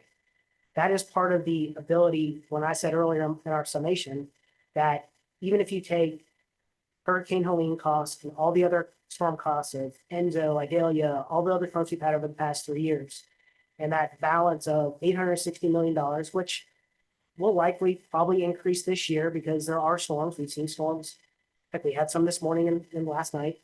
But even considering a reasonable kind of cost of storms over the rest of this year and our projections on fuel markets and where natural gas prices are going, and Mr. Rucker is right, they've been relatively stable, but they still fluctuate between $3 per BTU always up all the way up to $5. So there is volatility there. Even with that projection on natural gas prices and even with the storm balance, something being that high, we still think there's an opportunity for rates to either stay flat or decrease next year to combine those two. And that's what really, I believe customers really are focused on. What is the overall rate they pay? Base rates, we're here to talk about base rates. Next February, or we'll talk about fuel. Next year, we'll talk about storm, but together with rates staying stable for the next 3 years, and if you combine storm and fuel together next year, rates could remain stable or even decrease. I have some questions for the panel related to this line of questioning by the intervener. So for the record, fuel cases and the recovery of the company on fuel costs is mandated by the Georgia legislature that they receive a 100% recovery, correct? That's correct. Okay. And as we've continued to see natural gas prices continue to go down over the last couple of months and more openness and freedom in that market, are there some other things besides fuel we could see also put downward pressure on rates and money back in Georgia customers' pockets? On May the 23rd of 2025, President Trump signed a series of executive orders around the nuclear industry.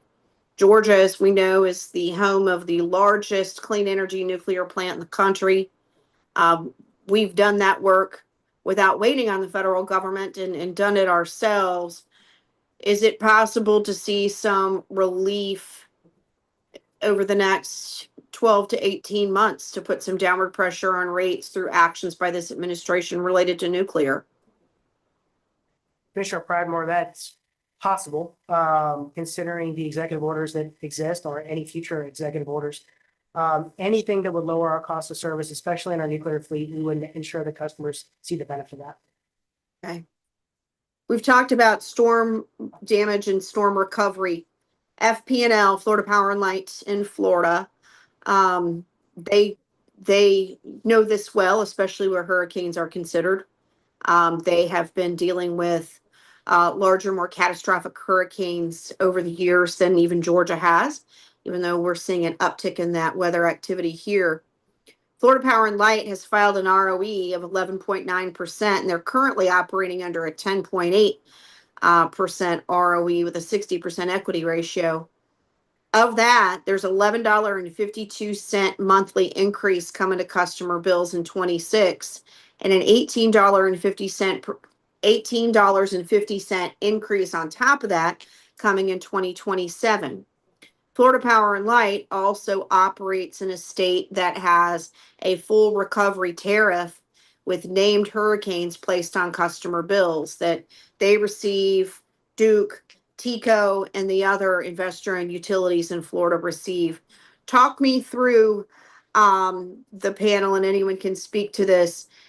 If a utility like FP&L is getting full storm recovery within 90 days of the event, named on each customer bill, and coming back in with an 11.9% ROE at a current 10.8, talk to me about what that means in terms of Georgia and what would be the best, most prudent path in the future for us to manage hurricane costs. So, one, the credit for this commission to continue the 3-year kind of cadence on storm cost recovery, it should be applauded because it provides stability and predictability at least for 3 years on items like storm. You're absolutely correct. On an annual basis, Florida Power Light and other Florida-based utilities, electric utilities, have an annual adjuster, and it just goes right through. Now, there is hearings, and they make sure the costs are prudent and reasonable. I didn't want people to misunderstand when I say goes right through, but it gets put on the bill relatively quickly. From my opinion and our opinion at Georgia Power right now, I think a 3-year base still works really well. The company's balance sheet is strong enough. We are A-rated across all 3 agencies to withstand things like large storms and hurricanes, and carry that balance. But as Mr. Rucker mentioned, at some point, we do need to recover our costs in a timely manner. And that's why we agreed to have hearings next year. But I believe that the 3-year process, the 3-year recovery process is a good standard. Now, if we have other storms come in, maybe we stretch that a bit. Maybe it's longer than 3 years because we have to keep in mind affordability, much like we did with the unrecovered fuel balance a few years ago. So there's always flexibility that this commission can use, and it's in their purview to ensure they balance prudent cost recovery, timely cost recovery, but then also affordability for customers. Yeah, I think from staff's perspective, historically at least, the annual storm damage that the company has incurred varies a lot from year to year. Some years you have relatively small storm damages, some years you have very, very high storm damage. And so using a longer period of time does allow you to keep the rates more stable. And, so I think, when you have mechanisms that change rates very quickly, that usually, you heard this morning, a lot of customers liking the idea of rate stability, and changing rates frequently tends to be counter to that. Now, I'm glad that Commissioner Pridemore pointed out the fact that the fuel cost recovery is a mandate by the legislature. And the only role that the commission has in it is to make sure that those costs are prudent. And then how it's distributed over a period of time, but we've also had times when we over recovered. And that automatically went back to a rate reduction for the rate payment. That's correct, Commissioner McDonald. There is a mechanism to when the company is over recovered, there's timely return of that over recovery to customers. But you didn't volunteer for that. It's by law. But I would also make the point, well, it kind of reiterates what the other panelists have said, is, these events are unpredictable. We don't know when the next hurricane's gonna hit. We don't know what's gonna drive gas prices. It could be a world event, like the invasion of another country by a country. All of that impacts what Georgia Power has to pay. And by having these 3-year iterative processes, and because Georgia Power does have a strong balance sheet, they're able to carry those either under recoveries or over recoveries, and not stress their balance sheet out. And what that does is it keeps their borrowing costs at as inexpensive as possible. So, but I think if we see a point where that does start to stress their balance sheet, then this commission has many tools it can use to weigh how to manage that from the company's perspective and also from ratepayers' perspective. Thank you, Mr. Rucker. So I hear the panelists and I appreciate your thoughtful response.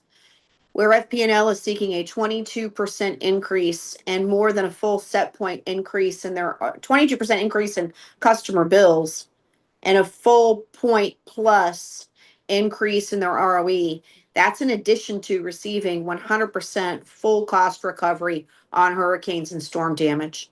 So I appreciate that. I can only expect that that means that they're putting additional investment or need to put additional investment into their overall system. I guess my next question then is for Mr. Abramovitz on that issue. The Q1 Southern Company earnings call brought up it highlighted, I guess for me, where FPNL is making more investments in their system. In that earnings call, what was presented was that there's a return of $1.21 per share back to shareholders, which is just 18 cents above the same quarter of 2024. But that seemed to be due to a reduction in capital spending across the 3 regulated utilities inside Southern Company. So when you look at the profits of what's happening in Southern Company, a lot of it is in that non-regulated portion that is new technology and some of the areas where Southern Company has been able to drive high margins, to be able to bolster, I guess, their wholesale and retail products out across the country. But with that there's still a 19-cent per shareholder investment within the within the 3 regulated opcos for Southern Company. That's by far much, much greater than the 1% investment that's being placed within Southern Power and within the other aspects of Southern Company. Talk me through the need to make such a high level of investment, similar to what, if I look at FPNL's earnings, and it breaks that down as well. So the vertically integrated utilities are where investment by these holding companies has to take place. And then the other portions of their business are what's driving profit and greater shareholder value. Sure. And so, like you mentioned, Commissioner Pridemore, Southern Company is a holding company. We own a portfolio. We operate a portfolio of companies. Around about 10% of the portfolio is what we call unregulated or wholesale. So it's not related to state regulated utility operations. The other 90% is related to electric operations in Alabama, Georgia, Mississippi, and then gas operations across the Southeast and up in Illinois. It is our model, and what our investors expect is for us to make prudent, reasonable infrastructure investments in our regulated utility infrastructure to serve our customers across all of our energy landscape, whether that's gas or electric.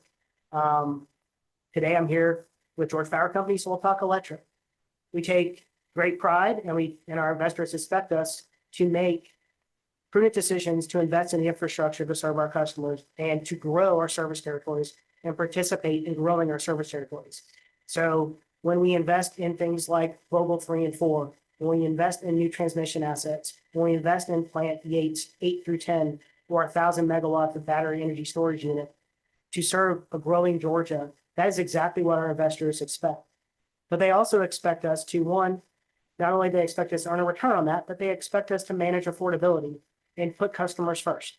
And that's what we do. And that's why it's not just all about the return. It is about how affordable can we make our product and what value can we provide to our customers through the investments that we make on their behalf. Thank you, panel. Go ahead. All right, yeah, thank you. As usual, you all are asking much better questions than I am. I just have a couple more. So Mr. Rutger, I want to go back and paraphrase or clarify what I think your testimony was a few minutes ago. Is it, and returning to what we expect or what the PIA staff expects to happen in 2028, I'm saying that's the future and it's uncertain. Is it the PIA staff's expectation that there will not be a significant increase in base rates in 2028, or that any increase in base rates would be offset by possible reduction in food costs? I can't give you a definitive answer because the world is changing at a pace like we've never seen before. I mean, if we get another Helene this year and next year, that's obviously going to have an impact on rates in the 2028 rate case. We can't predict that. The hope is through these balance sheet adjustments that the company and PIA staff have agreed to, is that no, there will not be a large balance of IOUs at the end of this 3-year period. Okay, thank you. So I think my question was not very well formed. Is it then the PIA staff's view that the balance sheet adjustments, including deferrals that are part of the stipulation, will themselves not result in a larger increase in the base rates in 2028 than we might otherwise see? So the amortization of some of the ITCs was stretched to 5 years as opposed to 3 years. So that amortization starts in 26, 27, 28, but then you have 2 years of balance left that could be used to offset any potential base rate increase that the company will require in their 2028 rate case. Okay, so and I'm just sort of trying to look at the big picture. Right. So does the staff, I mean, has the staff analyzed? Staff does not own a crystal ball. No, Commissioner, I absolutely understand. We are operating in a state of unusual uncertainty, even for the energy world. I absolutely understand that. And I'm not asking them to make predictions. I'm only asking what the staff expects the results of the stipulation to be. But on the whole, does the staff not anticipate that the stipulation will result in a higher increase in the base rates in 2028? Well, let me start and I'll ask Mr. Bond to add to my comments. Yes, the hope is that we've reached a stipulation where the company is able to utilize regulatory assets and liabilities to help support their ROE during this 3-year rate base freeze. At the same time, when we look at the big under-recovered balances, I spoke to the storm damage one, that's going to be dealt with. Fuel cost recovery directionally is going great. There will be some regulatory assets that the company will have to accrue, but not to the extent that we're talking about with those two. Those will be related to investments in capacity that will be ongoing during this 3-year rate stabilization period. So yes, the hope is that when you put it all together, the company is going to need more money. I mean, I don't see this, we've seen inflation fluctuate, but the thing with inflation is, say you have a 5% inflation. Unless you have deflation, that 5% is built in forever, right? And then you have another 5% the next year. So it never goes away in terms of the price of that, whatever you're buying. And that is putting pressure, cost pressures on the company. So hopefully with a lower inflation rate, with these adjustments that are going to occur, that we're dealing with the big ticket items next year, all put together, that, you know, when the company does come in 28, it will not be a extraordinary ask. Thank you, Mr. Rucker. Thank you. You also, I mean, one sort of premise of your question is a little confusing because it, you know, you have to think about what you're comparing. You've got two possible scenarios. We could have this stipulation now and then a rate case in 28, or we could have a rate case now and a rate case in 28. And so when you say, will rates be higher in 2028? My question is higher than what? Will the rates in 2028 be higher than if we have a rate case now and then a rate case in 2028?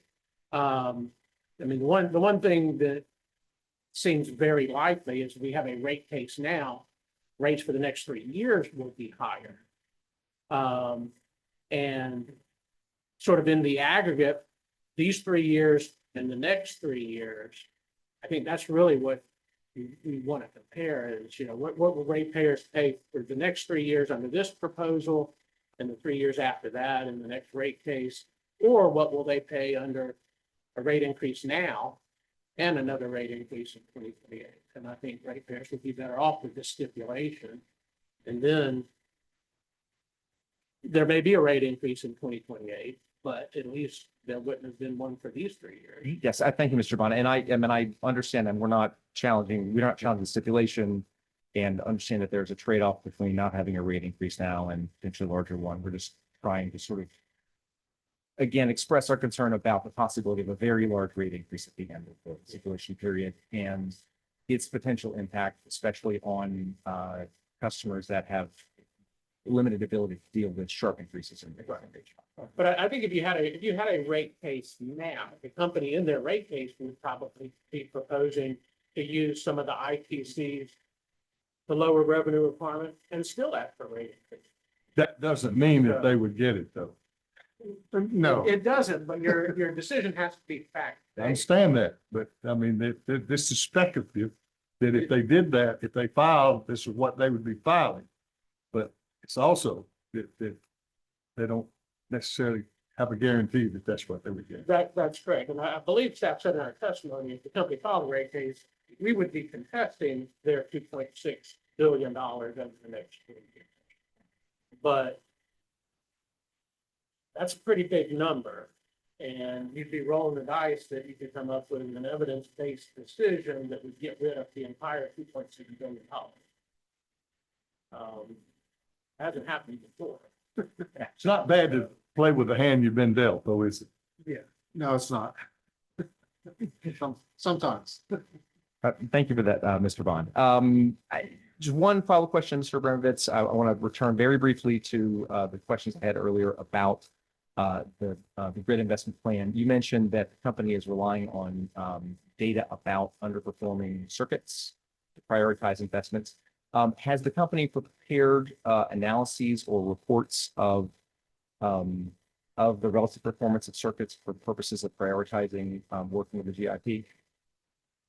Yeah, the grid investment program, the team that governs that and runs that does have that data. That's how we do prioritize. Obviously, if we would have come in on July 1st with a rate case, the grid improvement program would have been a part of it. And we would have likely presented a case that had some information on it. The exact details of the studies and the data I don't have with me, and I'm not sure actually the robustness of it.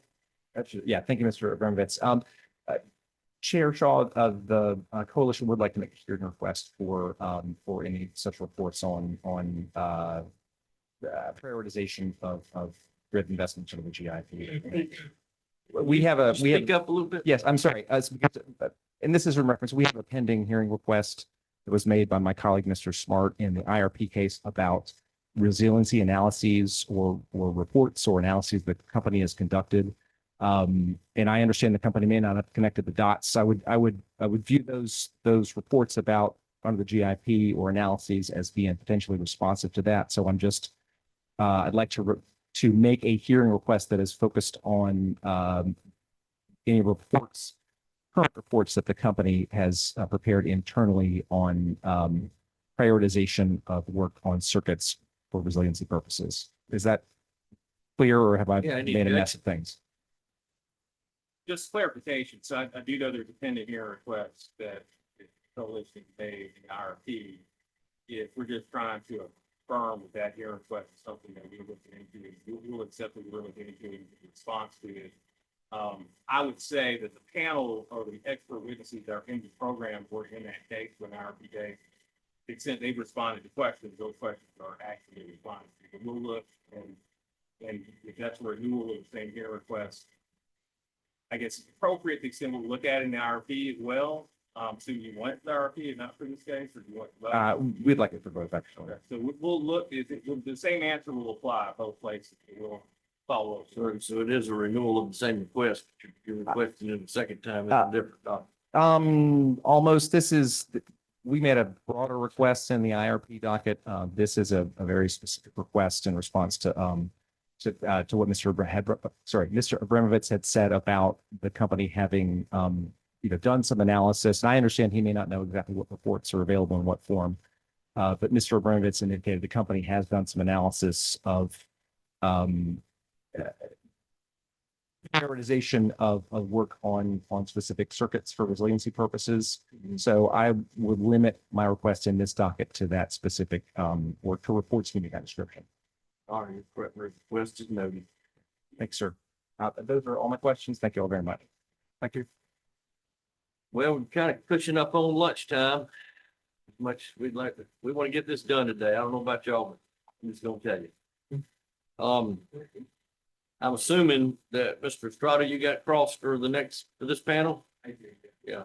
Well, let's do this. Let's take a break before we get too late to have lunch downstairs, and see everybody back here at 1:15.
Okay, hope everyone had a good quick lunch break. We'll get started where we left off with this hearing. And the next intervener up for cross panel, I'd like to just remind you all that you're still under oath and let me know when you're ready. What do we got? Reach Mr. Rector. One more. Oh, we come. Okay. Okay. Let them do that. Well, as he's Trying to help it. as he's coming in, Mr. Estrada, we'll go ahead and call you up, Georgia Conservation Voters Education Fund. Good afternoon. Good afternoon. Good afternoon. Good afternoon. Good afternoon. All right. So just a heads up, a lot of my questions will be kind of broad and then we'll narrow it down. So if it's asked and answered, I'm getting to a point. So I ask for patience. Yeah, I'll just, we still got a ways to go today and we're trying to get it done. So I'll just remind everyone it's normal, just if you try to refrain from asking questions that have already been asked. So my general question to begin with is, would you say that the PIA staffs, their jobs is to represent the interests in the proceedings in favor of the public interests? Like, would you say that? That is correct. Okay. Could you give us a synopsis of what PIA staff actually does when considering the public interest? Do you look at anything? Do you go to events, that sort of thing? We typically look at it like in a rate case, we would look at it from an economic standpoint and from a cost to customer input standpoint and a just and reasonableness of the rates and standpoint. You would look at, there are certain legal constraints that the company is entitled to certain things under the law. So we have to comply with that. Ratepayers are entitled to just and reasonable rates. So we comply with that. We typically view ourselves as sort of a foil for the company. The company comes in, they put on a case where, from our perspective, they tend in gray areas to go to the side of the gray that is more beneficial for the company. We go to the side of the gray that's more beneficial for the ratepayers, and try to get the best rates that we can for ratepayers out of the process. So I kind of want to hone in on what exactly PIA staff does to gauge the public's interest. Just a few yes or no questions. What do you mean by well, public interest? Yeah, public interest and public's interest are not the same legal term. I mean, public's interest. Public's, Yes, okay. not the grocery store, with the hyphen S. Mr. Estrada, I want you to try to focus your questions and comments on the testimony that. Yes, sir. that the staff, in this case, PIA staff was filed. Yes. So, well, is there any particular considerations that PIA staff does differently between residential and commercial interests or other customer classes? Well, there's two basic parts of a rate case. There is the revenue requirement. And from a ratepayer standpoint, lowering the revenue requirement on average benefits all customers. And then there's the rate design component. And that's where you have the different classes. So when staff looks at revenue requirement, it's the same analysis essentially for all customers. A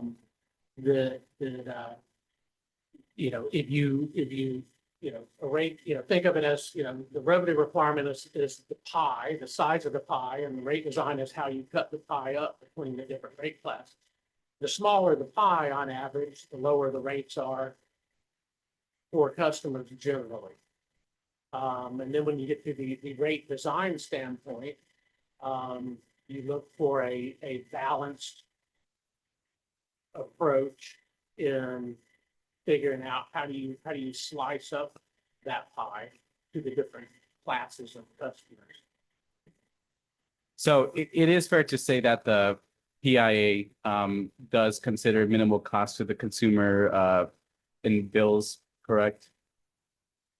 Yes, yes. Okay. Are there other factors, that the PIA staff considers: environment, safety, reliability, efficiency? Safety, reliability, affordability, those are all different factors that would play into the public interest. Okay. Just a general question. Let's see, who can influence or guide PIA staff to make certain recommendations or take certain actions? Well, in a rate case, you would generally retain a couple, outside consultants to assist. One would be a cost of service specialist. And what cost of service witnesses typically do is to look at all of the costs that a company has and use different methodologies to try to figure out, okay, which customers are those costs being used to serve? Which classes of customers are those costs being used to serve?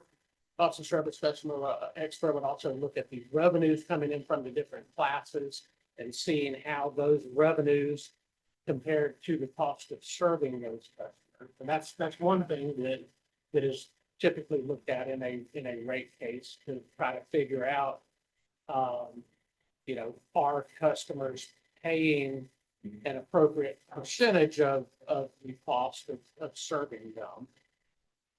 But as far as like other parties or entities that either provide you information. It's taken from facts that interveners placed before this commission. Okay. If you listen to what interveners do and the questions they ask, the PIA staff and everything, you'll figure out what's taking place. This is a one-on-one exercise on what the Public Service Commission. Fair enough. You're not asking questions about the case itself. You're asking about philosophy, and we're not a philosopher. Fair enough. I'll try to get back to the question. I'll help you too. Yes, sir.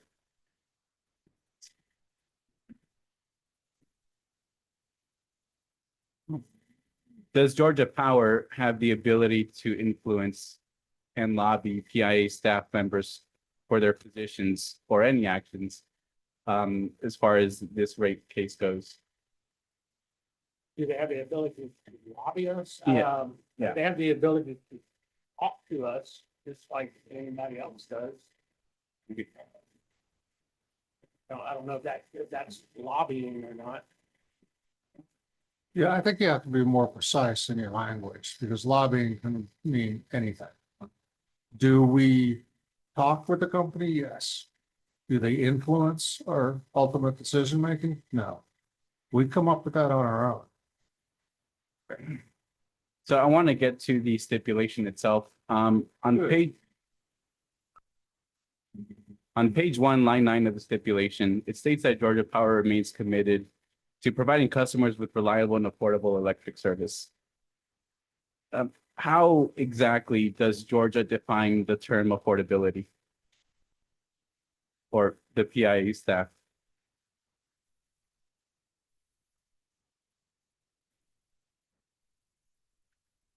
The page 1, line 9.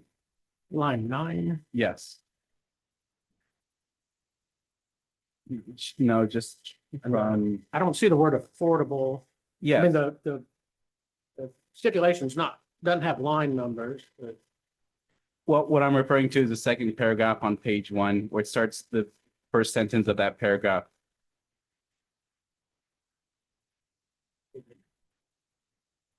The terms and conditions? Are we talking? No, are you- sorry, the joint petition. My apologies. Oh, the joint. petition. Sorry.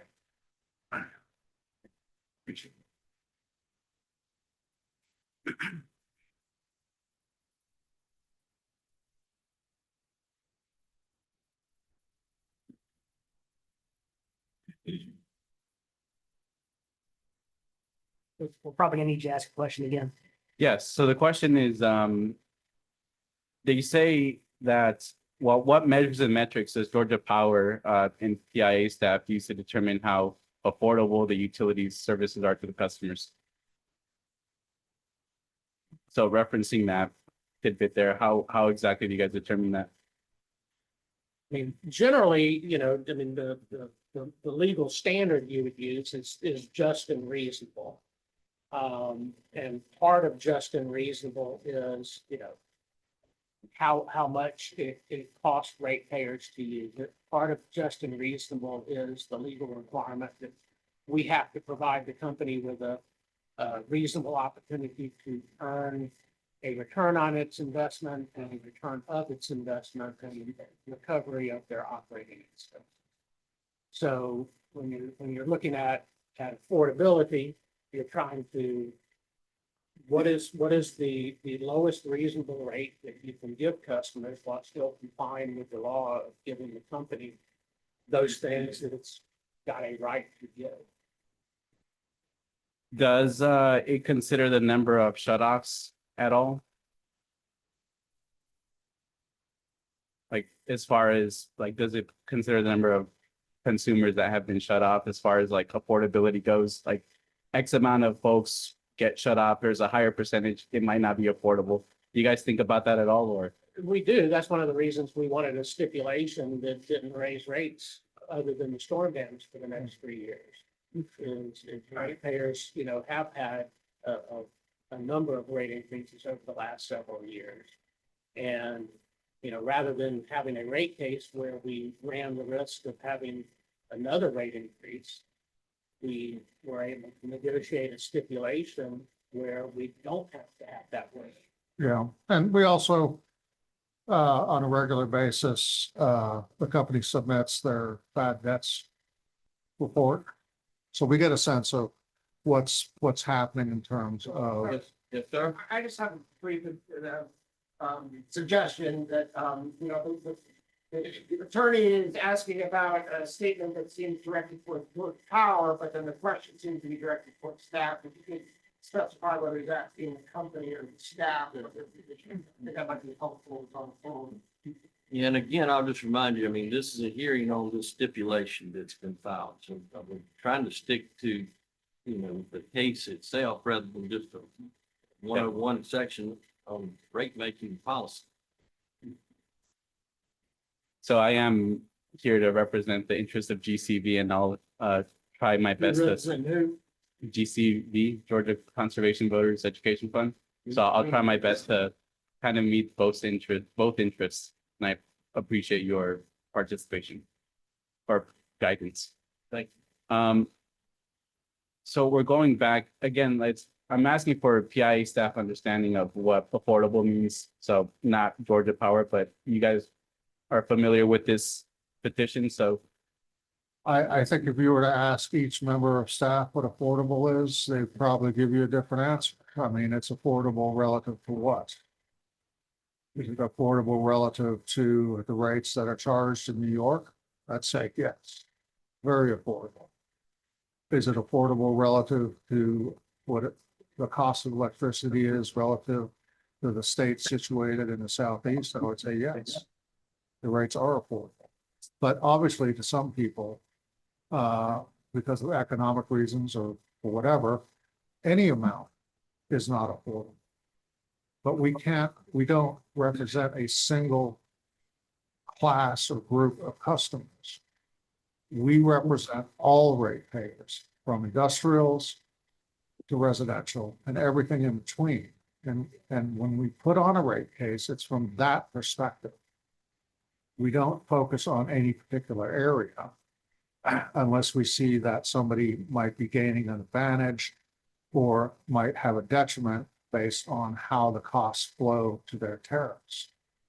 But that's all part of the rate case process. Mr. Chairman.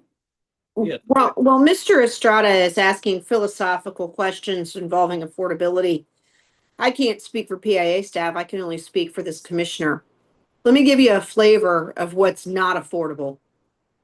In Illinois, Ameren announced a 50% increase in electricity bills, according to cable news outlets. California They instituted a fixed fee regardless of electricity use, which means that if you use 1 kilowatt hour or 1,000 kilowatt hours, you're going to be strapped with an additional $24 a month on your bill.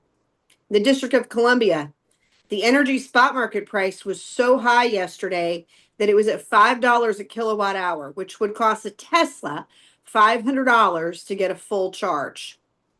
I don't know how that compares with gas prices in DC, but I know that that's affordability backbreaking for Georgians.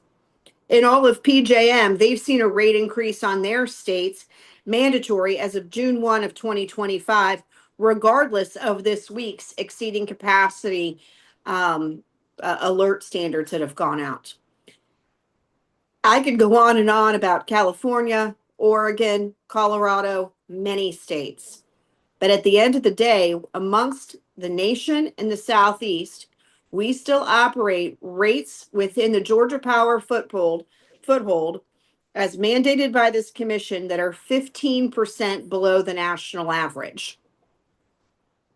Yeah, sort of tie it back to the stipulation, I would say that a rate that does not increase is more affordable than a rate that does increase. So that was the goal of the stipulation, was to not have the rates go up. So all other things being equal, I would say that's more affordable. I guess what I'm trying to get to the bottom of, as far as like consumers, residential consumers go, is there a specific metric or to show like that? Is there a specific metric or a specific point where PIA staff would straight up say, yeah, this is not affordable for residential consumers? Well, I mean, I think, in this case, we did take the position that no further increase for the next 3 years to the base rate, so removing the storm damage part from it, was a line that we did not want to go past. And the way that we were able to achieve that was through this stipulation.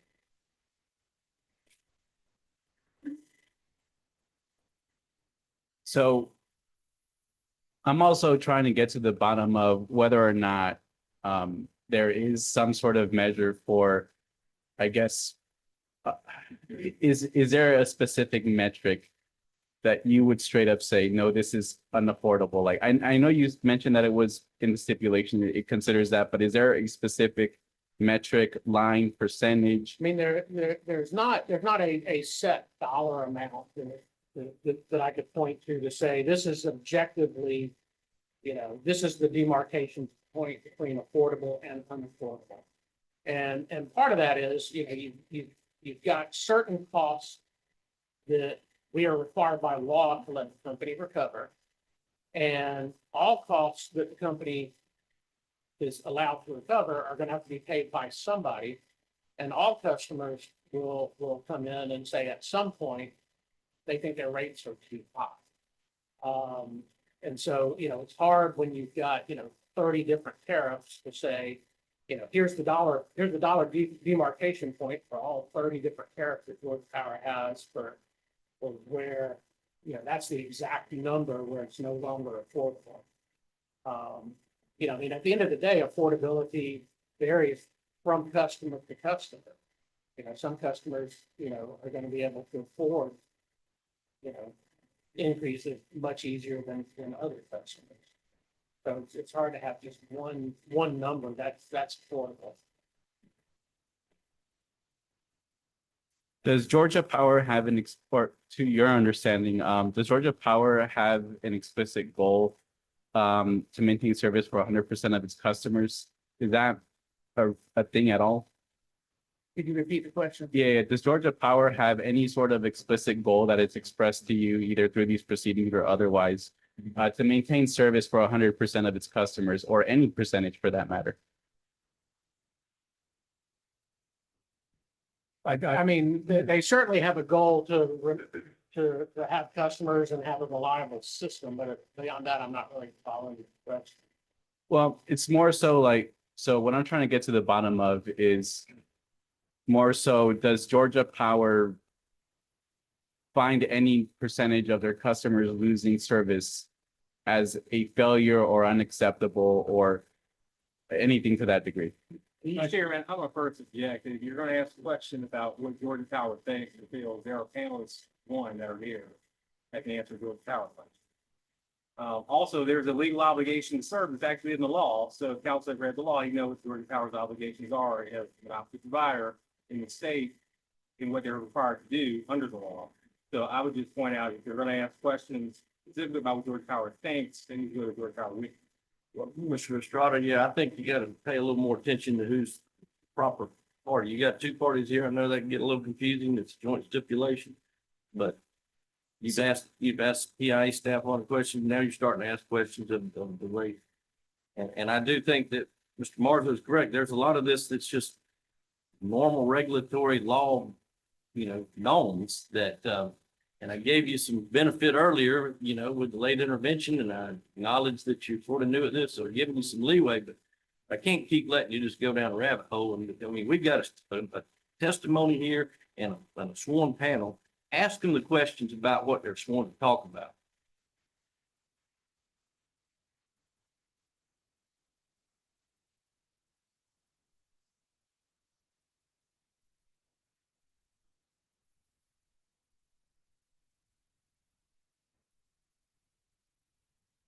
So this actually is directly from what Mr. Abramovich said earlier today. You mentioned that there may not be a rate increase at all, except a rate decrease in the next couple of years, was it? What I was referring to is there's been a lot of discussion today and prior to today's hearings of the storm proceeding next year, and then also our fuel proceeding also next year.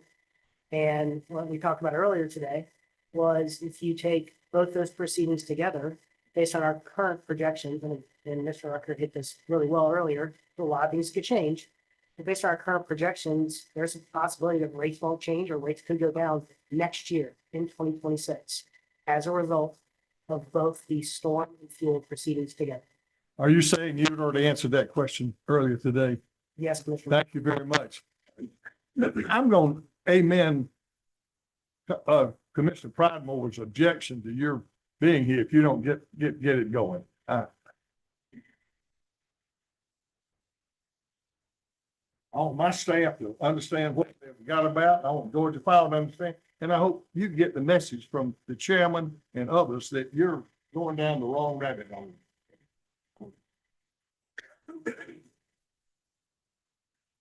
I think that might be all of my questions. Good. Thank you. Thank you. Next is Georgia Interfaith Power and Light.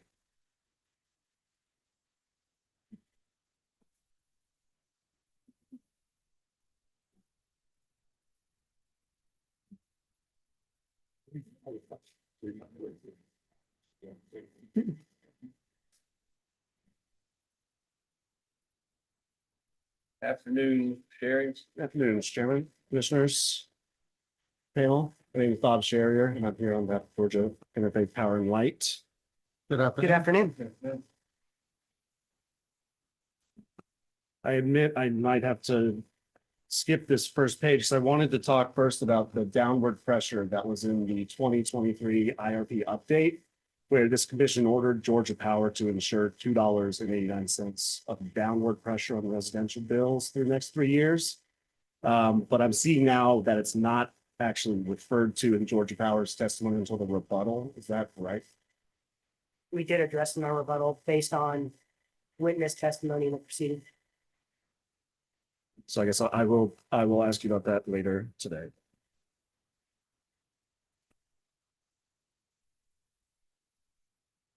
I'd like to look at the revenue requirement and the deficiency that is in Georgia Power's response to staff's only data request since the petition was filed.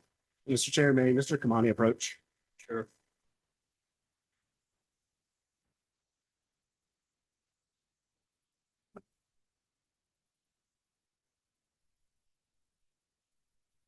We're going to be handing you what has been marked as GIPL Exhibit 1, and it is 2 documents. The first is the revenue requirement tab from Georgia Power's response to PIA 30-1, Attachment C. which has aggregate high-level values provided in response to staff's request for the assumptions and inputs used to prepare the revenue deficiency. That was an exhibit to your direct testimony. Does that look right? Yes.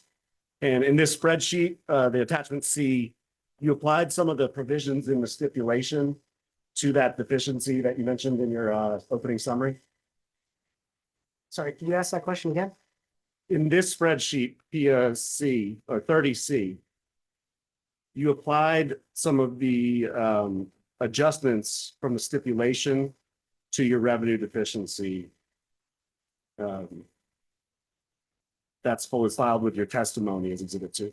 That's correct. The first 6 lines are redacted as trade secret and the last 4 are publicly disclosed. And so my first question relates to the second page of the exhibit, which is Georgia Power's assertion that this information is trade secret. As noted in the header, Gipple has emphasized a sentence in the middle of the document which says, the information is trade secret because, quote, potential rate case interveners could use the information to determine and establish rate case strategies and plans, undermining the benefits and value of a fully litigated proceeding before the commission. Could you explain what the company means by that? Meaning that this is not a full rate case. This is an extension of an already in place rate case order and alternate rate plan. And just like attachment C, attachment A, I guess, in the same request was also redacted. So we're following the same parameters we filed in our direct testimony in response to the data request as well. How does allowing interveners access to information undermine a litigated proceeding? So to be clear, we've provided access to the information. It's redacted. And if any intervener signs a non-disclosure agreement, they have access to it. Would this information be redacted if Georgia Power filed a rate case in 3 business days? This information was preliminary in nature. If we filed a full rate case on July 1, there would be a host of other information that would go along with this. And it would likely be unredacted, but it's taken in totality. Taking one exhibit by itself is the part of the reason why this is redacted. I'd like to turn back to the first page on that exhibit. Under those redactions are the projected rate base, the requested return, the revenue requirement or earnings requirement, and the earnings predictions for the next 3 years. I think that you answered this just now, but to be clear, do the numbers here reflect Georgia Power's litigation position? No, they do not. And the last row here, the row 10, in 2026, says Georgia Power would be $390 million below the 10.5% ROE set point.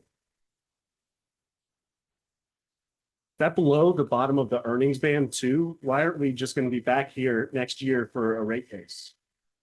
So the value of the stipulation, if the commission approves it, is that rates remain stable for the next 3 years for customers. And the company and the staff work together to establish a stipulated agreement. What you see in front of you here and what has been filed as exhibits in response to data requests is a comparison of what our preliminary revenue deficiency was and applying the terms of the stipulation to that deficiency. This is what's left. This would not take us down to 9.5% below the band. And even if it would, right now, the company doesn't believe on a projected basis that it's going to reach the bottom of the band. These were just preliminary numbers to inform the staff of where we could be headed in a fully litigated rate case proceeding. Thank you. And in paragraph 7 of the stipulation, that allows Georgia Power to defer costs if it goes below 10.5%, right? 300 million total, 50 million in 2026. Don't these estimates basically guarantee that provision is going to get triggered? So these are just estimates and they are preliminary in nature. And that provision in the stipulation is on an actual basis. So if the company actually is at 10.5% or below 10.5%, then this term in the stipulation or this provision would trigger. I can assure you that Georgia Power is going to do whatever it can to earn its return on equity at 10.5% or higher, because that's what's best for customers. And we optimize our business and we save costs where necessary. So then when we come in for our next rate case, we can pass on the savings to customers.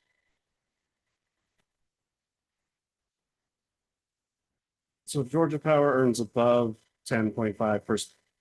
I want to ask Mr. Bond a question about that. In your testimony at page 7, on line 16 to 18, you say that some of the adjustments that are in the stipulation, some of the terms that are in the stipulation cannot be utilized if the company earns above its set point ROE of 10.5%. That's how it normally works, right? If Georgia Power earns more than its set point ROE, it can't start deferring costs, can it?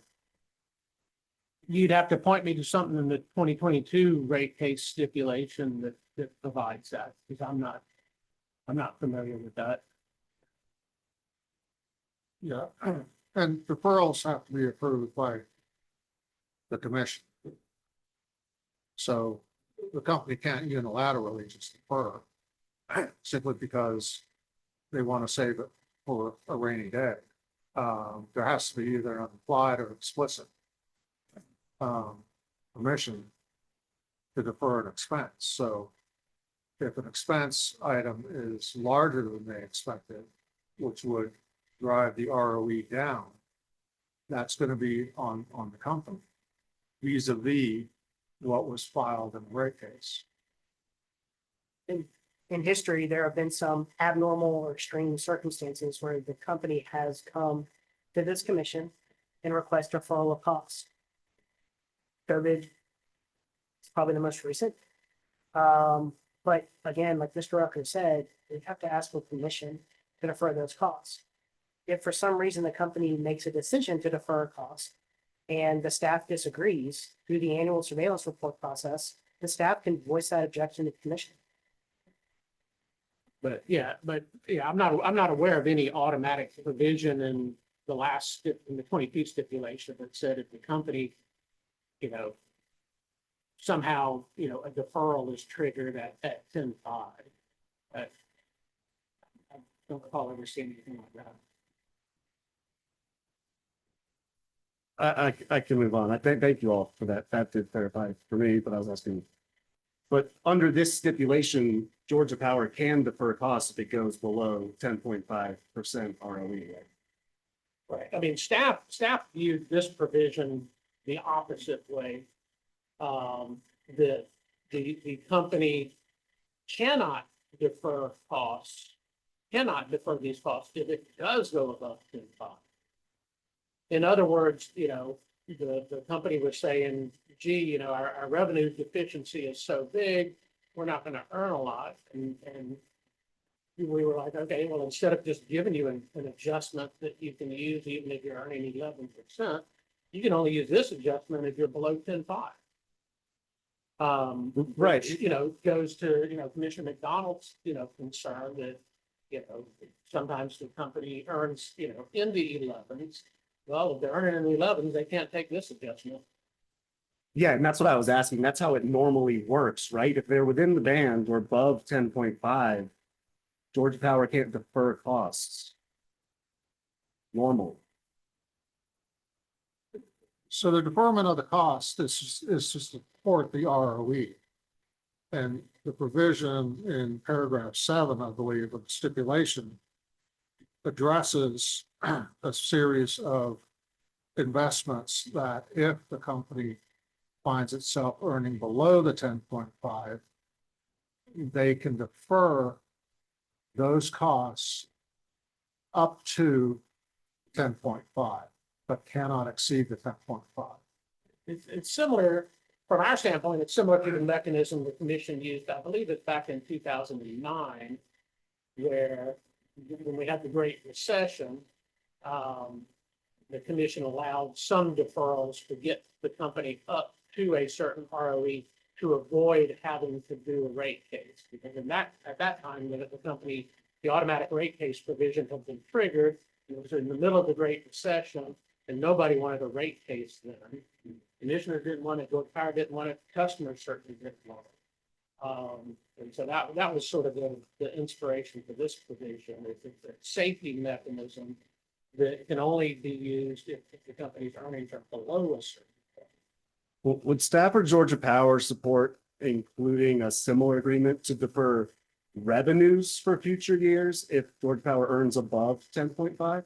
They can defer if they go below, they defer costs. Can they defer revenues if they go above? Would you support an amendment to the stipulation that did that? I'll answer on behalf of the company.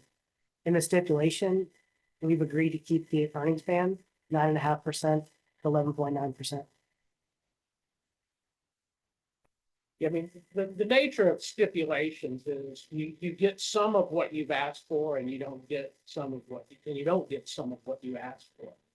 You know, all parties would prefer to get all of the things that they want in all stipulations, but you're never going to reach stipulations that way. You have to approach stipulations as a whole. What is this stipulation doing? And as a whole, is this stipulation good for ratepayers? And that's how we look at it in terms of, you know, what we wanted a rate freeze. Company wanted the ability to earn a reasonable return. How can we negotiate a stipulation that everybody can agree to so accomplish getting a rate freeze and avoid having a rate case? And, you know, there's always certain concessions that both sides make. I'm sure the company would have preferred to have more accounting adjustments in the stipulation, and I'm sure staff would have preferred to have less. But if you're trying to reach an agreement, you have to come up with a reasonable resolution that first the parties can agree to, and then the commission can evaluate and decide whether they agree.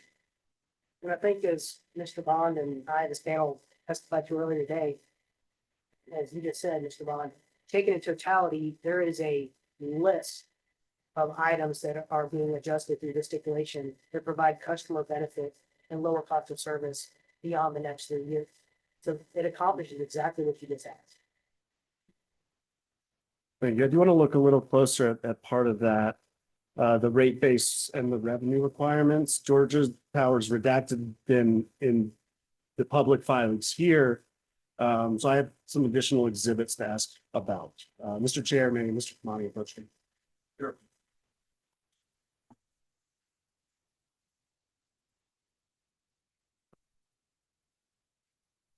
And so we're handing you a number of documents, will be labeled GIPL Exhibit 2.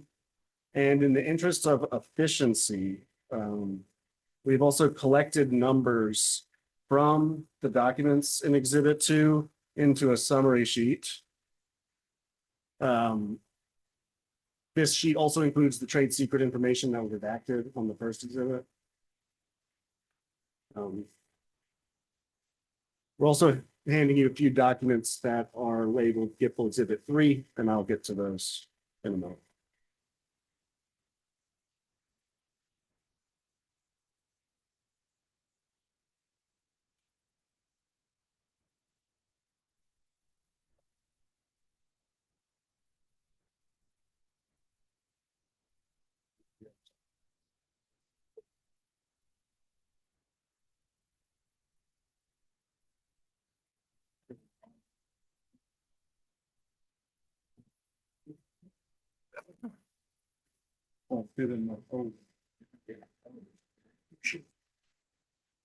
We'll give you a moment to get oriented. If you'd refer to the summary sheet, the big piece of paper, and focusing on line 1, that retail rate base.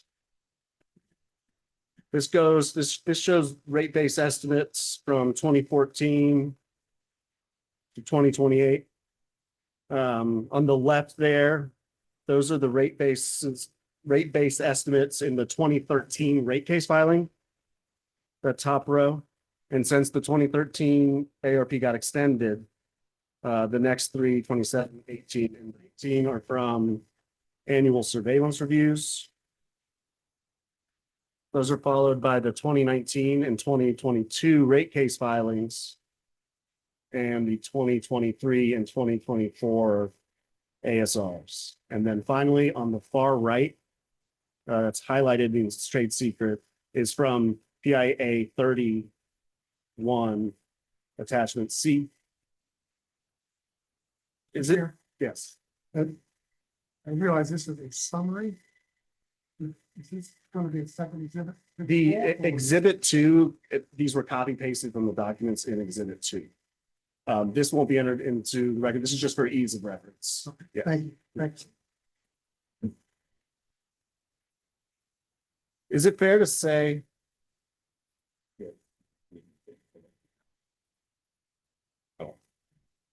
Is it fair to say that the rate-based projections for the next 3 years, the next 3 years being at the far right, are significantly greater than any of the rate bases going back 12 years?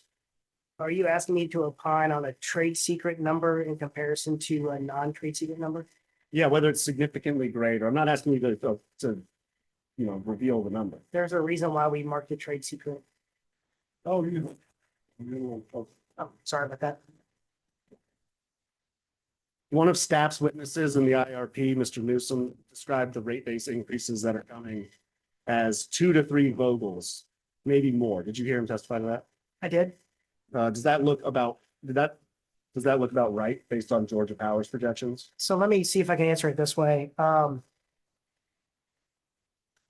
we talked about this before lunch. Georgia Power is going to invest a significant amount of dollars in the state of Georgia to support growth and to ensure reliability. That includes things that have already been approved by this commission through the 2023 IRP update, through the last rate case, continuation of the CCRARO program, and just to maintain general reliability. So I would expect our rate base to increase. To put in an order of magnitude, I mean, we can say that we're investing in 3 new combustion turbines, 1,000 megawatts of additional battery energy storage units, and there's potential of the all source RFP, which will be talked about later this year, that there's more investment to come. And so, yes, I would expect Georgia Power's rate base to increase year over year, considering the amount of investment we are making to serve a growing Georgia and large load customers to benefit other customers. And Mr. Abramovich, if I may add to that, is when you're looking at vintages of rate base, when an asset gets put into rate base, it's in that year's dollars. So if the asset was put into rate base in 1977, it was however many years it took to build, and then $1977. So when you're asking the company to meet new capacity, you have to use the dollar value that is current. You're not going to get the same amount for the same amount of dollars. So just by the factor of inflation and how that impacts construction of utility assets, if you're going to compare over a long enough period of time, you have to bring the dollars together. You have to either express them in 2025 dollars or bring the 2025 dollars back to 2014. They're not comparable. Do you understand why? Yes, I do. This was more to look at trends. We did not have enough time to do that kind of specific to the dollar analysis. Right, but to my point, it can be a significant number. I know there's a tightening of manufacturing capacity for some of these generating assets. So the generating assets are going to get more expensive. We have tariffs in place that we don't know on any given day what they're going to be. It's a seller's market right now. So if you want the capacity, you can't compare 2014 when we were in the middle of a recession, anything that was added there where manufacturers couldn't sell anything, to 2026, 27, 28, when they have queues that run out for 5-6 years of manufacturing. The other thing I'd add, in the 2022 rate case and the 2022 IRP, I believe we have the growth projection of peak demand, 200, 300 megawatts over the next 5-10 years. Now we're looking at somewhere in the range of 8,000. And so, well, Mr. Rucker is exactly correct. Apples and oranges comparing something from 10 years ago to today, if you're just trying to figure out the amount of investment, there's inflation. But two, Georgia is growing. Georgia Power serves 2.8 million customers. We're going to invest to serve a growing Georgia. So our rate base is going to increase. Georgia Power plans to spend $8.6 billion in capital expenditures this year. It's more than 5.1. That's $5.1 billion more than was expected in the 2022 timeframe you were just talking about. Does that sound right? Where are you referencing? If you could flip to Gipple Exhibit 3. The first 2 pages there are from Southern Company's 10K forms filed with the SEC. That first sheet is from 2022, which was filed around the time of the 2022 IRP. And you see that Georgia Power was expected to spend $3.5 billion in capital. Yes. And the next page is from 2025 or earlier this year. And it says that Georgia Power is planning to spend $8.6 billion in capital. I want to look below the table on that second page in footnote B. And I apologize how small it is. It's an important footnote, though. Which table? The second page, Oh, the the 2025. the second table? Okay. Yeah, footnote B says that these numbers that have the 8.6 billion exclude expenditures not yet approved of up to $14 billion, excluding APDC for Georgia Power owned proposals in RFPs. Is that your understanding of the potential additional capital expenditures in the near term? Yes, and this goes to something I think we discussed a few minutes ago, the all source RFP and other RFPs that are currently active. Georgia Power is participating in that competitive process and has proposed some self-perform or self-build proposals for different generating assets. And so that $14 billion is all part of that. It's not included in this exhibit. It's in the footnote, like you said. So that's what I'm trying to reference is Georgia's growing. Georgia Power's going to need to invest to serve that growing load. Does the increase in rate base concern you from an affordability standpoint? It doesn't concern me from an affordability perspective when we're keeping rates stable for the next 3 years and not changing rates. Also, we've made pretty firm commitments, and with this commission's rules and regulations approval recently this year, any kind of new large load that we contract has to have certain provisions to protect customers. These assets that we're trying to build, this money that we're investing in the state for this infrastructure is primarily to serve new large loads. So we are going to price those loads correctly and appropriately to ensure no harm to customers. And with that, the staff is going to look behind us before we execute any contract to ensure we've done that. And just to be nitpicky, the top page is as of 2021. Then we had the 2022 IRP, and I don't remember how much megawatt increase the company was forecasting, but it was less than 1,000. And then in 2023, what happened? We had to have an interim IRP because the company recognized that there was tremendous growth out there that the commission needed to act on now. So this is entirely consistent with what has been litigated. Oh, yeah, I agree with you. Oh, okay. The $5.1 billion jump in that 3-year time period is what I wanted to ask about. Okay, it's just, it's consistent to what we've been saying, or what the company's been saying, and what staff has been saying.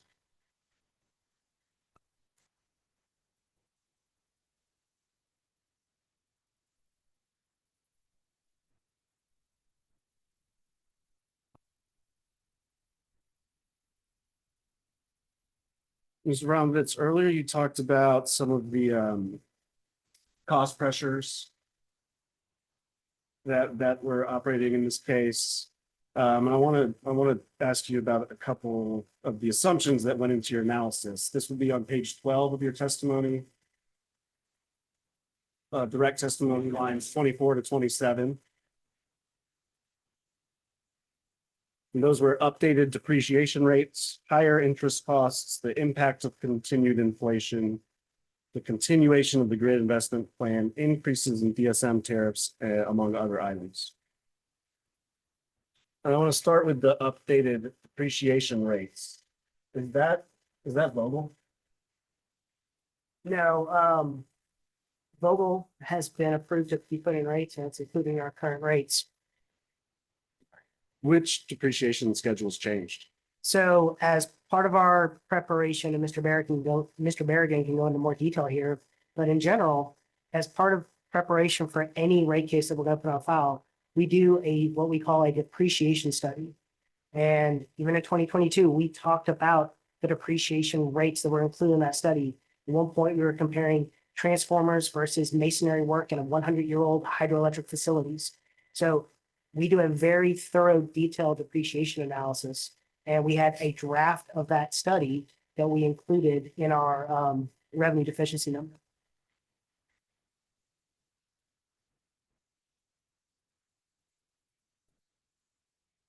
Can you quantify that impact for us here today? How big is that? Can't quantify it. I don't think we have the details at hand. All I can say is it added to a preliminary revenue deficiency, just like higher cost of interest, just like inflation. And that's what was one of the drivers of our preliminary revenue deficiency that we provide to the staff. And even with that deficiency, like we've talked about today, this stipulated agreement holds rates stable for the next 3 years. Mr. Bond, did staff see those depreciation schedules before signing the stipulation? We have not seen the schedule, but we saw the impact of the schedule. You saw a specific number for Well, I mean, depreciation? the impact in the pro formas. So Like we did see the depreciation schedules for certain assets. And I don't know if it was trade secret or not. And that went out through 2028.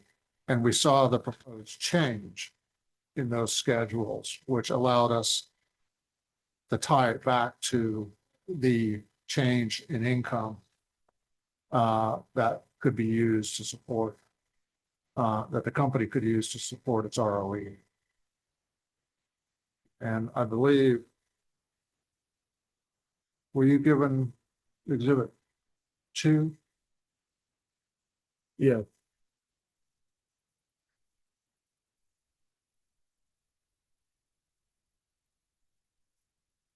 It's attachment B.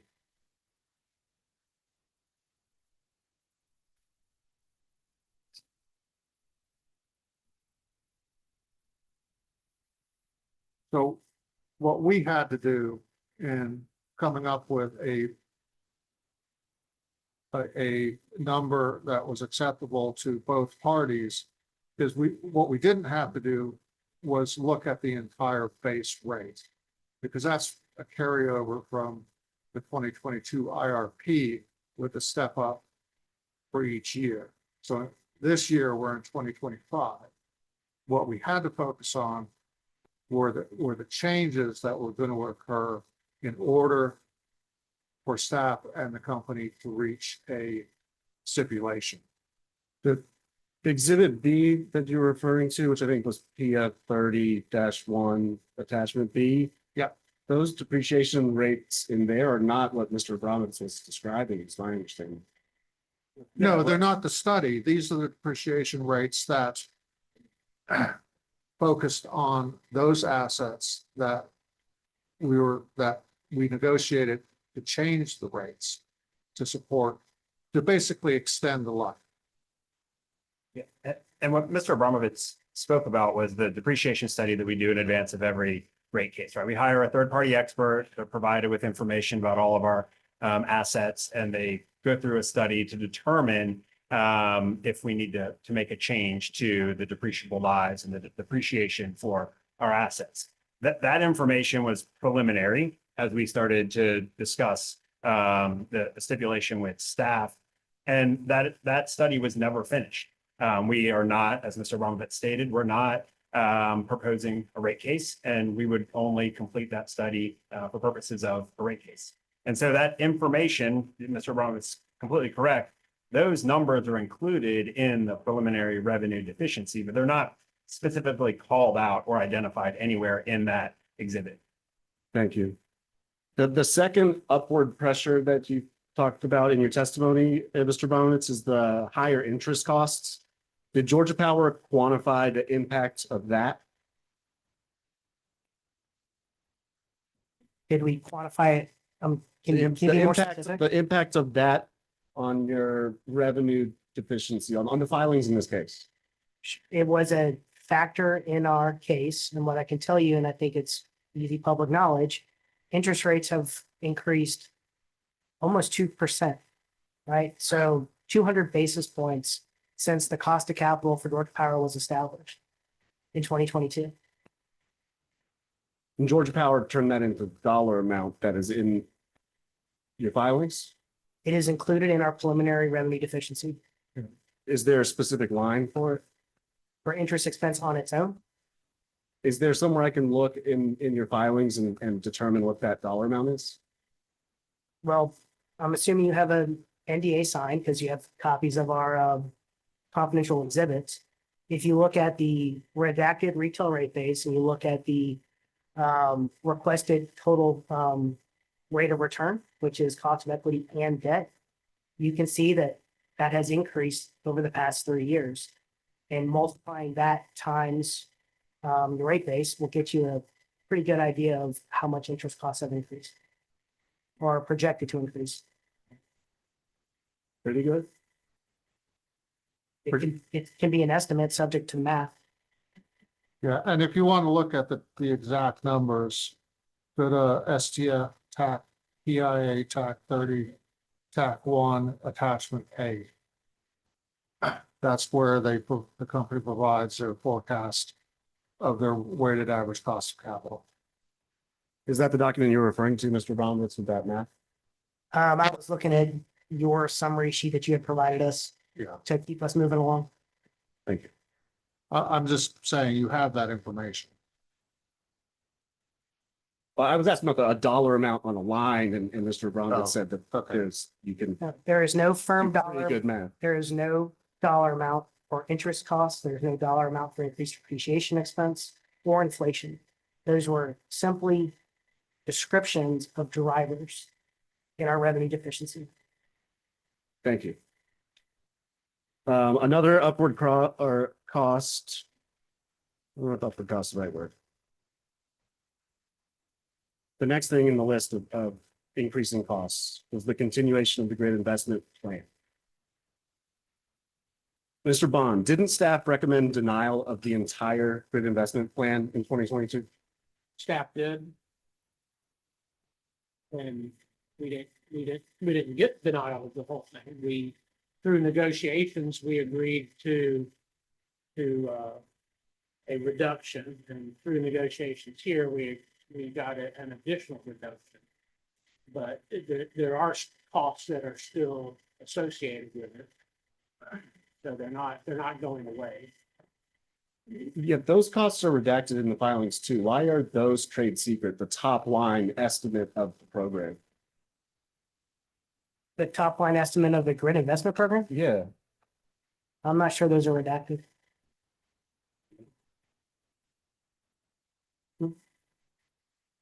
Oh, well, it might be, but okay, if it is, I can tell you that the overall reduction is roughly $680 million. I think we actually might have put somewhere in the data request for testimony publicly.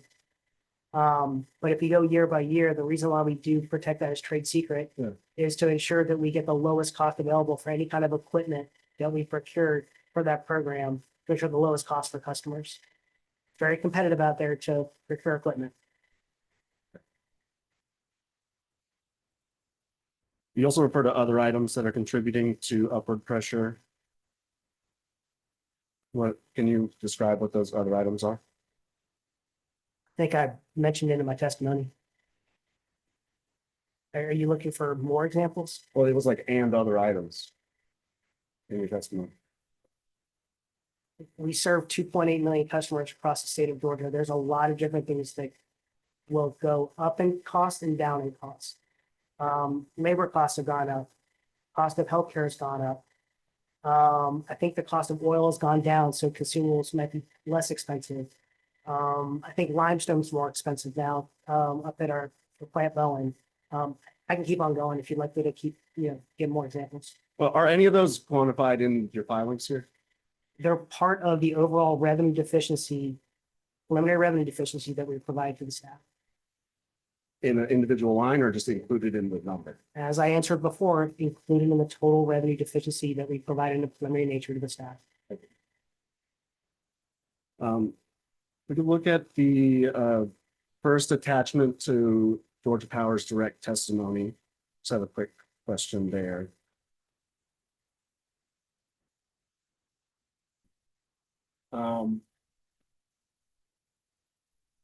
The numbers at the bottom of that.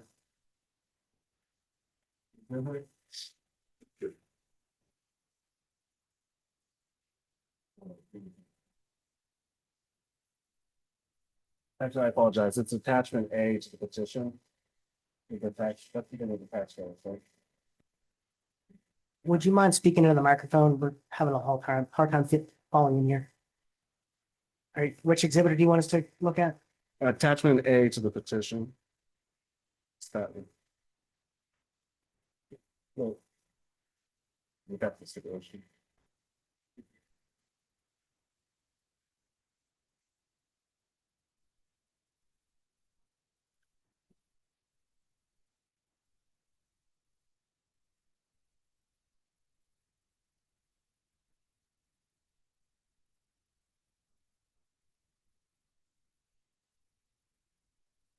It's this one. Yeah, there's numbers at the bottom. There's numbers at the bottom relating to production tax credits.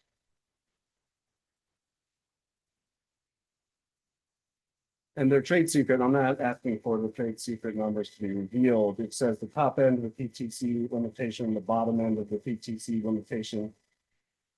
Where did those numbers come from? How were they determined?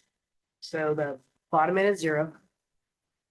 Because we're unsure if we qualify for any production tax credits related to 45U nuclear production tax credits. And the top end is simply just an estimate. But as Mr. Rucker talked, or as Mr. Bond talked about, that was a negotiated term. Thank you.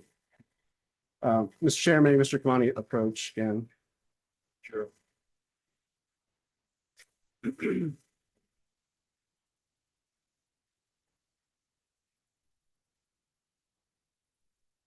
Branding, you has been marked as GIPL Exhibit 4. There's trade secret version and the public disclosure version. This is PIA-30-1, attachment C. It's the full spreadsheet. You're referring to this spreadsheet, to one of the spreadsheets in here earlier. The stipulation at paragraph 5 says 60% of production tax credits will be credited to income tax expense as generated. Is that reflected in those spreadsheets? No, because right now that has a 0 value.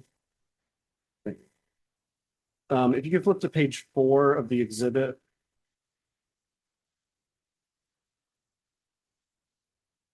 This is the 2026 rate base. In column 4, the adjustments. I apologize to start to read.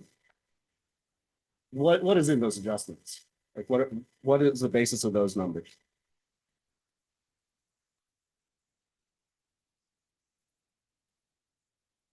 I mean, those are amounts that would normally be adjusted out in an ASR process. So things that would not be part of retail rate base for customers.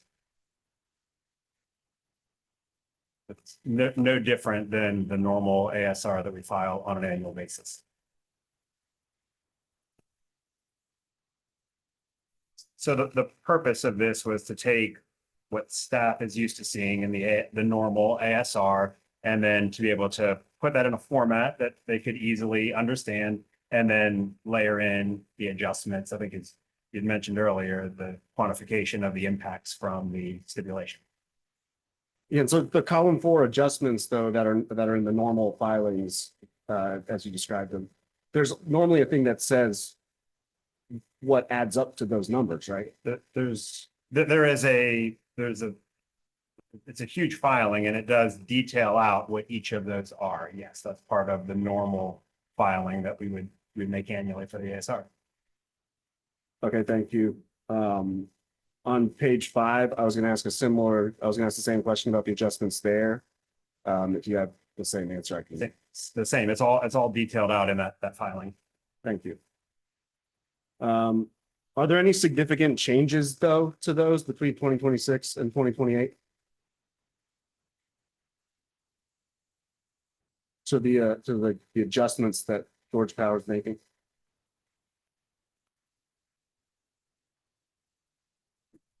When you say changes, can you be a little bit more specific? Are the constituent parts of those adjustment numbers the same all 3 years?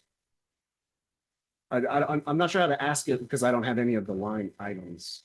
Well, I think you have a copy of the redacted copy, or you can see the line items. And so the method is the same. The method is consistent when we make annual adjustments to the annual surveillance report process, the ASR process. Do the values go up and down annually? Yes, they change just based on what's projected to occur in the business through this exhibit, which is a projected pro forma exhibit. Thank you. Mr. Chair. Oh, sorry, I was just going to add that if you go to the 2024 ASR, which is, I think, completely unredacted, it will provide you the source of these adjustments and the calculation of these adjustments. So they're just carrying those over. And if memory serves me correct, most of these adjustments result from orders that dated back decades. I mean, they're all driven by a decision made by this commission at a point in time. Right. Those are for the 2024. Has staff seen, did staff see before it signed the STIP what the worksheets were for the adjustments in the preliminary pro forma revenue efficiency? Not to the detail that we see in the ASR, but we can make that connection by looking at the relative values and feel comfortable with, okay, what have we seen as calculated, and then what is the company projecting? But no, we did not get that same detail of the actual calculation of each one of these adjustments.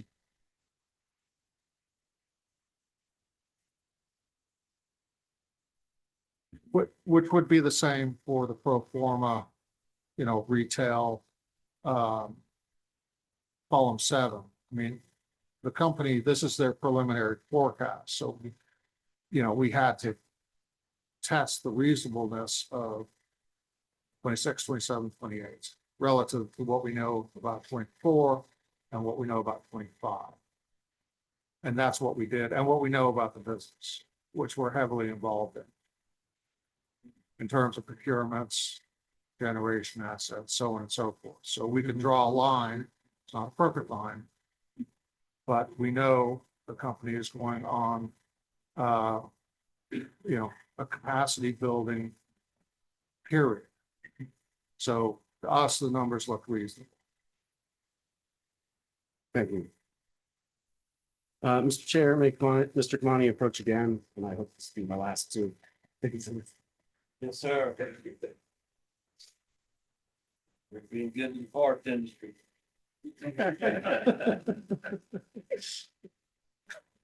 The first, we're handing you what has been marked Skippel exhibits 5 and 6. The first exhibit is a PowerPoint from a presentation that Georgia Power gave to staff back in March of this year about the large load rule changes that this commission ordered at the beginning of the year.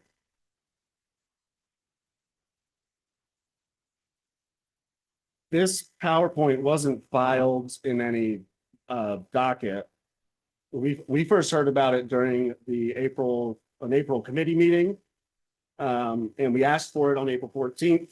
A couple weeks later, on the 29th, I believe is when Georgia Power gave staff a public disclosure version of this, which is what this exhibit is.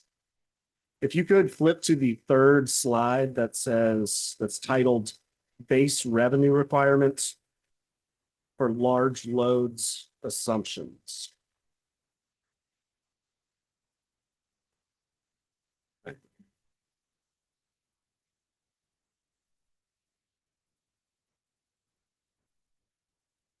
And so I want to compare this slide. I want to understand how the criteria that you're using to price contracts for the large load customers relates to the revenue requirements that you submitted in support of the stipulation. And so this list on the PowerPoint slide is the starting inputs for determining what costs large load customers are causing, right? Yes, says the all source RFP, the 2025 IRP filing, any related transmission costs, PPAs, and it probably also should have included the 2023 IRP update as well. That was my first question, was why isn't the 23 IRP update on there? Does on the 2023 IRP update, does if I say PIA-30, will you understand I'm referring to the spreadsheets, the revenue requirement spreadsheets? If I use that for this following set. Sure. Does PIA-30 include an additional sum for the Mississippi Power and Santa Rosa PPAs in all 3 years? It does. The first bullet on the PowerPoint slide here says all source RFP. What portion of the all source RFP does Georgia Power consider be caused by large load customers? So if we think back to the 2022 IRP, where the all source RFP was approved, it had a vast range, I think of up to 8,300 megawatts, maybe even a little higher. Considering the large growth we've seen across the state and our growth projections, we're looking for Georgia Power Company to fully subscribe that all source RFP, whether it's through PPAs, self-builds, or other means. Yeah, what portion of that is Georgia Power considering caused by large load customers? It's caused by organic and large load growth. And so I would say the vast majority, I think Mr. Valle addressed a little bit about this in the IRP hearings earlier this week, probably roughly 80% to 90%. Does PIA-30 reflect or include some of the $14 billion in capital expenditures? No, it does not. That has not been approved by this commission.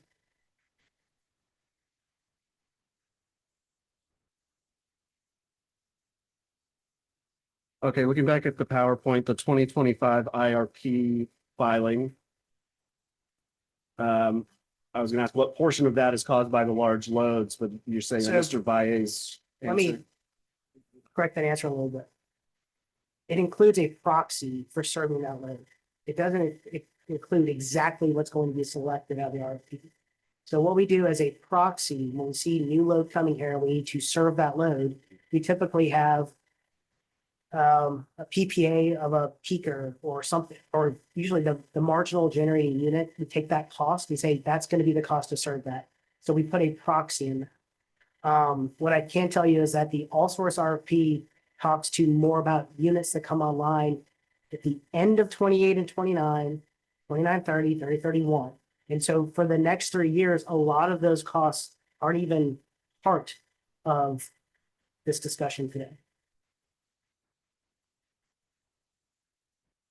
But what I can't And tell the you one- that what's in there and what we've included, and then we'll probably talk about this in the rebuttal part, but since you're asking about the exhibit, all the benefit from large loads and the cost that we know were included in our revenue deficiency that we provide to the staff. And it included more than what we had estimated. The benefit is more than what we had estimated as part of the 2023 IRP update. So that benefit is all in there, putting downward pressure on rates was a major factor of why we were able to come to an agreement with the staff to keep rates flat for the next 3 years for Georgia Power customers.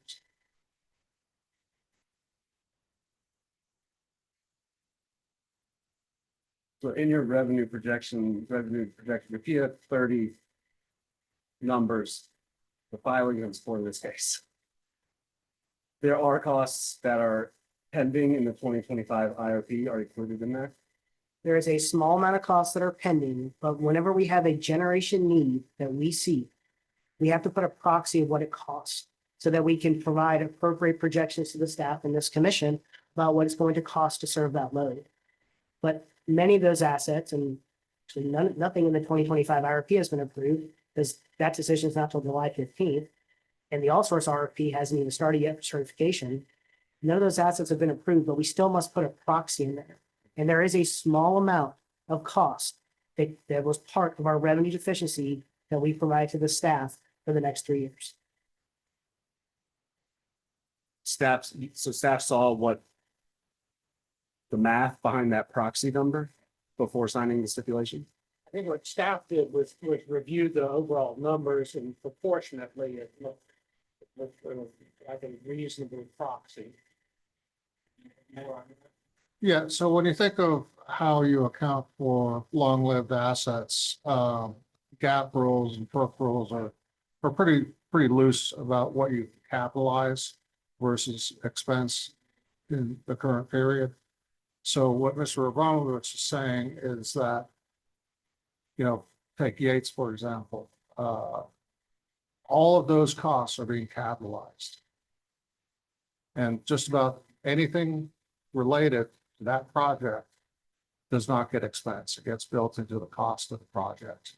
And so when the project reaches COD and the company comes in and notifies the commission of such, and they start getting fired up, that's when you start seeing income statement impact. So all of the bill, except for a little bit, when it starts, it's going to be held on the balance sheet. And that's normal accounting for long-lived assets.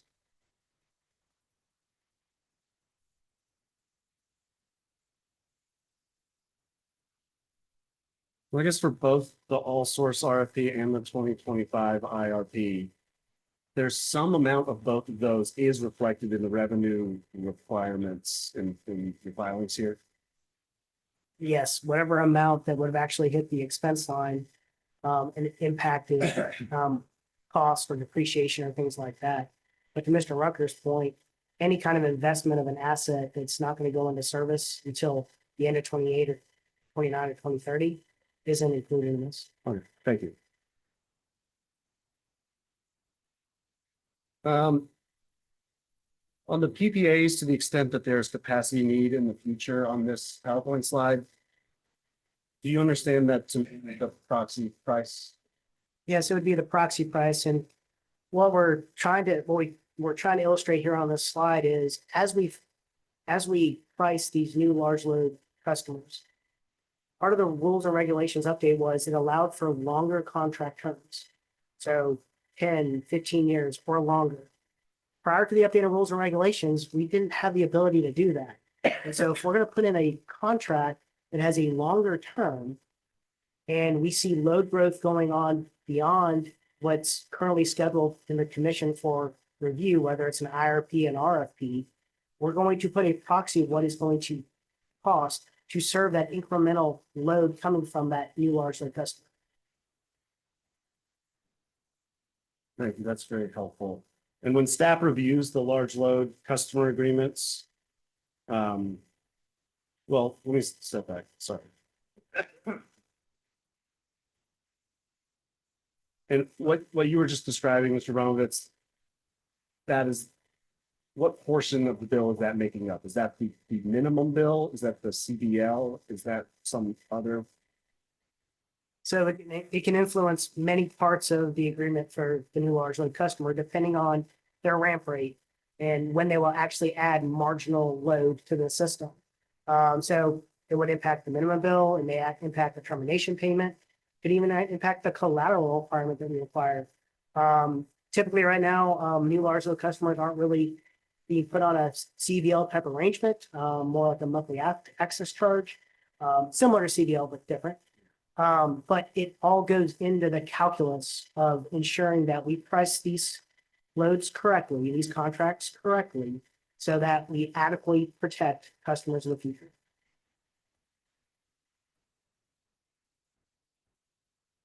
How do you decide like which customer is coming online first? Because I imagine the next unit keeps getting more expensive, right? The next marginal unit is more expensive than the one before it.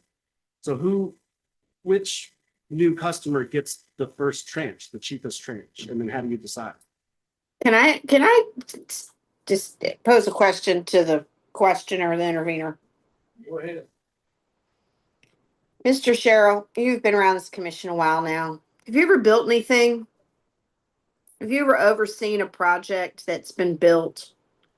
It could be a house, a building, a business. I think the closest would be a sandcastle. Okay. That's cool though. Okay. But you're building one sandcastle. Now, you got other people on that beach that are also building sandcastles, right? They're all building sandcastles. So when you're looking at a construction project to see who's ready, there's a process in there. There's a project management cycle that happens with that, with a construction project. So you're going to be able to know when your sandcastle is further along to completion, to becoming the castle of your dreams versus the other kids on the beach, right? That sounds right to me. Okay.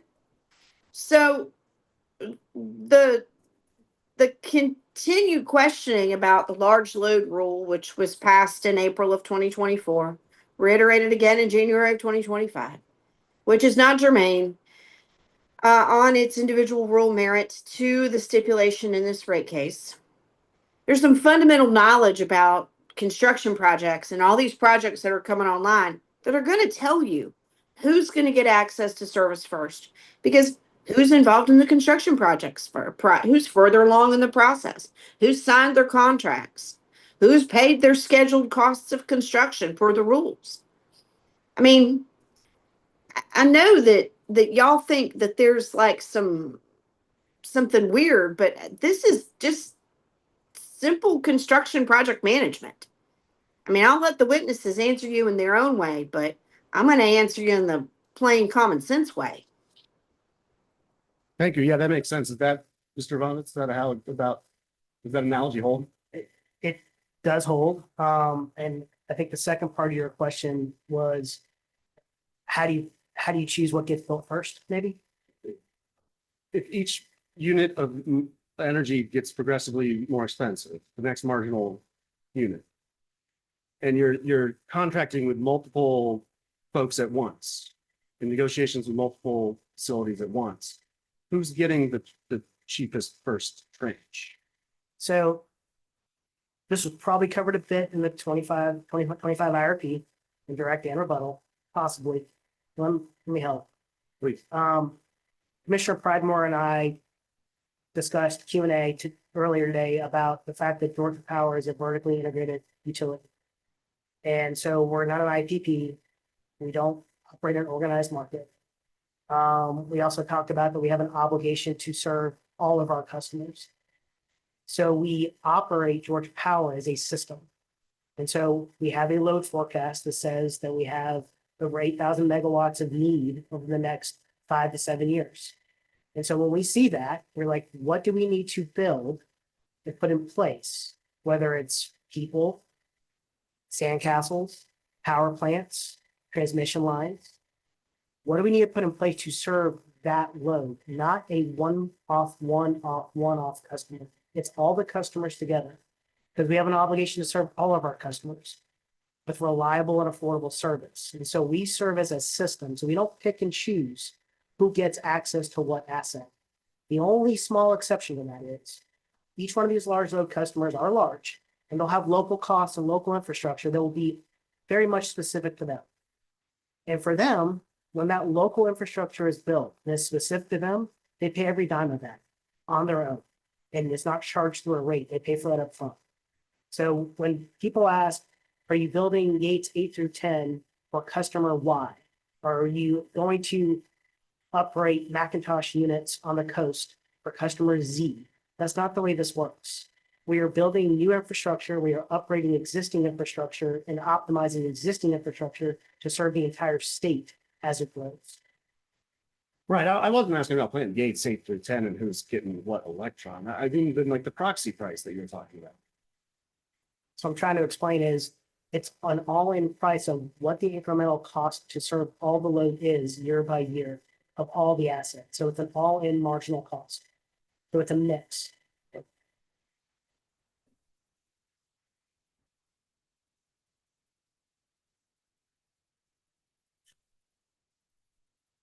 If y'all could flip to the next exhibit there, GIPL Exhibit 6. This is staff's recommendation to the commission in April. And this recommendation was after the presentation in the PowerPoint there. And I want to look at the second page, the paragraph above the folded recommendation. I believe this is probably for Mr. Bond. This is the paragraph that begins, the company has provided staff with a framework. It goes on, but not a definitive calculation that staff can replicate. And then the end of that paragraph is due to the uncertainty of how the framework will be applied, staff cannot determine whether the minimum bill framework will actually result in amounts that are reasonable and appropriate. Is that still true today, Mr. Strong? That's yes, and that's why staff recommendation was that the company file all the contracts before they're executed. Then staff will have a live contract with live numbers. Staff can review and then, if necessary, make a recommendation to the commission if we think that there is an issue. So, you know, we obviously are hopeful that we don't have to do that we get contracts and we look at them and you know, we agree with how the company did it and whatnot. But if we have to, we've got now a mechanism where we can go to commissioners and we can say, hey, now that we've seen a real world example of this, we don't think it's recovering all the costs. But maybe, you know, like I said, that's speculative on my part. But that's the analysis that staff plans to do. And I would say regardless of the analysis or contracts being signed or not signed, the stipulated agreement provides that rates aren't going to change for the next 3 years. And so I'm just asking, I mean, you're asking a lot of questions here. I'm trying to help figure out how this pertains to the company not adjusting its base rates for the next 3 years. How the large load rule, whether it works or not, pertains to the next 3 years? We're not adjusting rates for the next 3 years, regardless of what happens with large loads. That's the commitment we've made. And we're also concerned about what happens when we get to 2028, right? And we've talked a lot about that. Thank you. Ms. Bromwitz, are you aware that on May 19th, the day that the petition was filed, GIPL LC requested the trade secret versions of the documents that were provided to staff here? I'm aware you've requested the copies. I'm not sure of the date. Chairman, I'm going to object to this. I mean, I think, as we pointed out, to the extent there was any relevance to the large load discussion, I think we discussed it. If people have an issue related to large load projects, there is another manner in which to address that outside of this proceeding, is specifically approving a stipulation to extend rates or to extend the rate, to extend the alternate rate plan. So I would just object that now I'm getting well beyond the scope of what's being done here and what's being justified. I disagree that the large load and the large load rule for contracting is beyond the scope, but I will move on.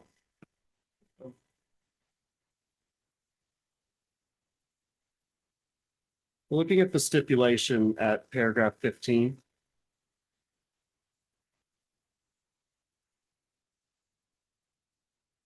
This paragraph requires a cost of service study to be filed in 2028 with additional data with sufficient detail to show how Georgia Power proposes to allocate the forecasted costs relating to the new capacity for large load customers, as well as the forecasted revenues. This is similar to what is in the current commission order from 2023 IRP update, right? Yes. Mr. Bond, did staff expect to see information like this in Georgia Power's testimony in this proceeding? We would have expected to see it in the rate case. If the commission doesn't adopt the stipulation, we would expect to see that in the rate case that was filed. If the commission adopts the stipulation, then we would expect to see it in the 28 rate case with the addition of the 25. I think the current order in the 23 amended IRP had the cost of service data relating to that one to be filed. This language adds in the 25 IRP, so we would expect to see both in the next rate case. And you mentioned some data requests that staff is anticipating. Could you describe those? So staff anticipates retaining a consultant. I mean, obviously, we've, had a consultant online for the upcoming rate case. It may be the same consultant, it may not. I can't speak to that yet. But we anticipate requesting to hire a cost of service consultant in the near future, and initiating data requests to the company over the next 3 years to develop data so that we can track what's going on, particularly with the large load customers. Part of what we asked will depend on what we get when we get these contracts, these large load contracts, that will factor into it. So that when we get to the next rate case, staff will already have a pretty good idea of where it's going to come out on cost of service. And then the company will make its filing under paragraph 15. We'll see where the company is going to come out. Hopefully we'll be coming out about the same place, but if not, then we will deal with that in the 28 rate case. What data requests we're going to ask, obviously when we hire an outside consultant, we're going to, cost of service can get very detailed. We've got some internal expertise, but we're going to rely a lot on the consultants that we hire. The staff that we have that currently works on cost of service issues has already started reviewing the kind of issues that were raised by interveners in this case, and may, if they determine that some of those items are things that we think would be useful, those may very well be in our data request, and we would share that same thing with the consultant that we would have. But the exact questions we would ask, I can't tell you now what them would be. And I thank you. You mentioned something happening in 2028 if Georgia Power and staff disagree. They not disagree. Would you disagree on what? On cost of service study. But not what the sufficient detail and data is. Oh, yeah, no. I'm just saying, we will have developed cost of service data. They will file cost of service data. They may very well be quite similar, and there's not a lot of disagreement. Normally the way you have competing cost of service studies and you present them to the commission, and the commission says, I'll take this one or that one, or I'll take piece parts, and that's the normal process for contested issues. What was that? What did you describe what Georgia Power's approach to the compliance with the 2023 IRP update order was here? Like in 3 business days, next week, when the 2025 rate case is due. What does Georgia Power's compliance with this term look like? Well, I think as we testified to, we're not planning on filing a rate case on July 1st. And so preparation to comply with this similar paragraph that was part of the 2022 AR update. We didn't work on it any longer because we're not filing the rate case. If the commission declines to extend the ARP here, Georgia Power would not be able to comply with the existing order. No, I did not say that. I said if the commission approves the stipulation, I'll say it like this. If the commission does not approve the stipulation and we don't extend the 2022 alternate rate plan, then the company is required to file its rate case, which they probably have to ask for an extension in time. So I don't think we'll be able to get it done by July 1. Then we will make sure that whatever we put on file is compliant with any previous commission order. Can you describe what the general approach was to compliance with this? I mean, this was a new and unusual requirement from 2023. Georgia Power must have worked on it ahead of time, right? I don't have those details with me. Can I ask the intervener, what does this have to do with the rate case stipulation? Walk me through that. The stipulation, paragraph 15, it basically pushes this requirement 3 more years, and I want to know what the signing parties think it means. What is Georgia Power? But that has nothing to do with the stipulation before us right now. I mean, the document says what it says. Help me out. Who are you representing today? Are you representing Southern Environmental Law Center or Gipple? Gipple. Okay. What is Gipple's interest in the large load forecast and the contracts for it when it doesn't have anything to do with this rate freeze? Help me. I mean, it does have to do with this rate freeze. It's kind of a underlying basis for the whole thing is the assumption that when we get to 2028, the incremental costs for data centers will be paid by data centers. But staff even hasn't seen the numbers to support that. But the incremental costs for data centers would have already been charged to the data center customers.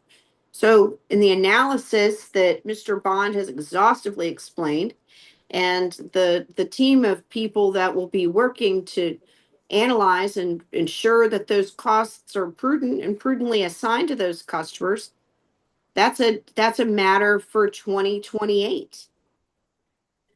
If your sandcastle's just sand at this point, and it's not a big beautiful sandcastle with a moat and princesses and a donkey, is it real yet? We'll deal with these things when they're real.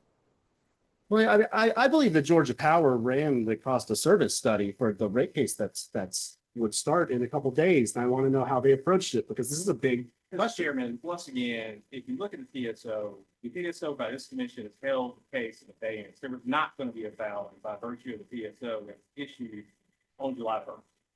If this stipulation is not approved, then there will be a filing. So the company's been given additional time to make that filing. So it's incorrect, as Mr. Sherrod continually tried to do, assume that there is a case prep to go July 1st. There was not a requirement to have it by virtue of your procedural schedule in this case. All right. Margot, thank you for that. Bob, just. Yeah, I mean, as of May 19th, Georgia Power had been preparing for the 2025 rate case, right? Yes, and we still had several months to go, and we had a lot of work to do to file a case on July 1st. Had you run like sensitivities on this requirement about from the 2023 IRP update order? We still had several months to go, and we had a lot of work left to go to file a case on July 1st. Is that a yes? It was all part of the process. Yeah, I'm asking you to explain was it a data center class? We're not filing a rate case. There's no information for me to tell you about. These questions asked. Move on, please.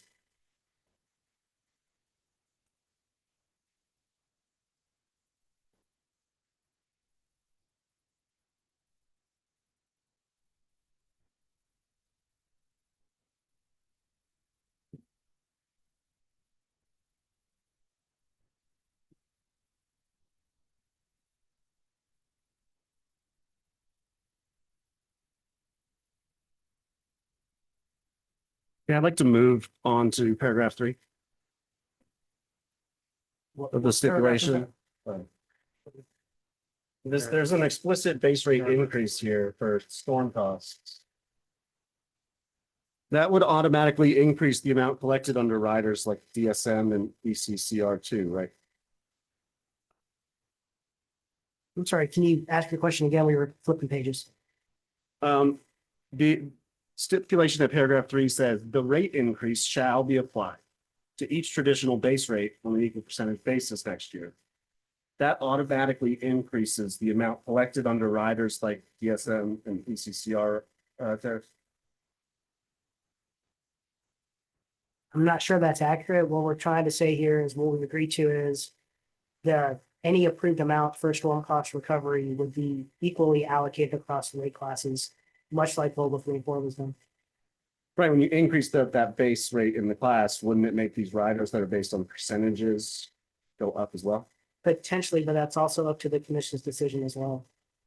Mr. Bonds, before signing the stipulation, did you or anyone on staff calculate the impact to residential customers of having a separate storm cost docket next year?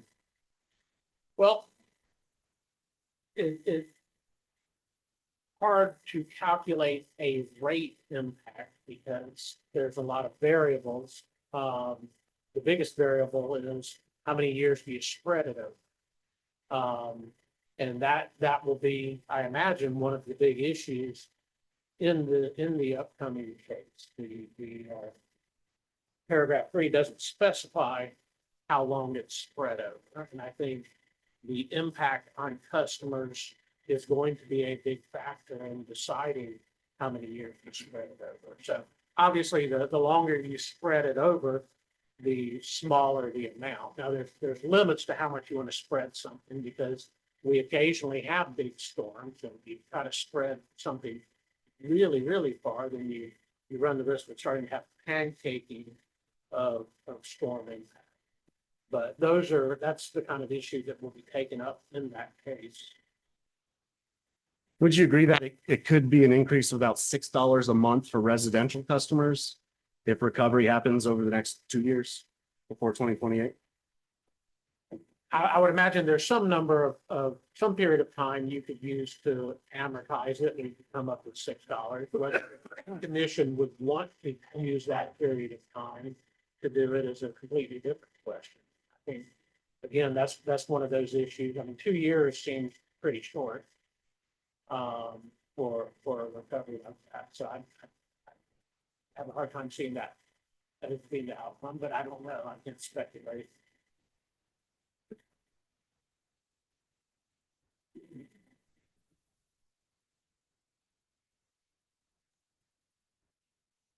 Whether you raise the bills for storm costs for any one storm depends on the magnitude of the costs. Is that fair? Who are you asking the question to? Okay. Well, the way that Georgia Power has historically recovered its storm costs are through base rate case proceedings. Because we're extending the current ARP, we're asking to extend it for 3 years, considering the magnitude of the storm balance.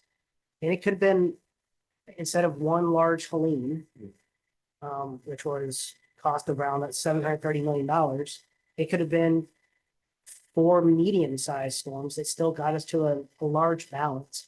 And that's why we settled and stipulated to an agreement to have a focused storm hearing next year.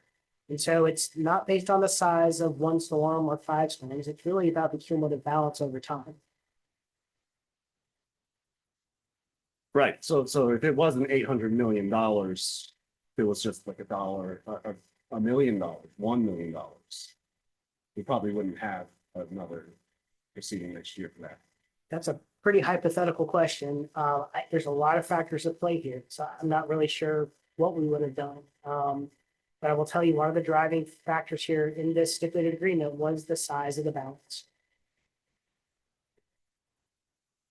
The stipulation at paragraph 10 allows Georgia Power to defer up to $20 million a year for additional uncollectible expenses. The uncollectible expenses are referring to when people can't or don't or won't pay their bills, right? Those are what's makes up the uncollectible expenses. Yeah, so when a customer is unable to pay their bill or they stop paying or they won't pay, the company incurs that cost. In a rate case proceeding, there is a estimate of that cost that actually is part of base rates because we are a cost of service based utility. So we recover our cost of service. Bad debt or uncollectibles is part of our cost of service. And so this lets you defer, this provision would let you, Georgia Power, defer 20 million a year. That's more than double what the current rates collect. Why is Georgia Power, compared to 2022, is Georgia Power planning for more than twice as many people to be unable to pay their bills? Our uncollectible expense in 2024 was roughly $50 million. But prior to that, it was only 26 million in 2023.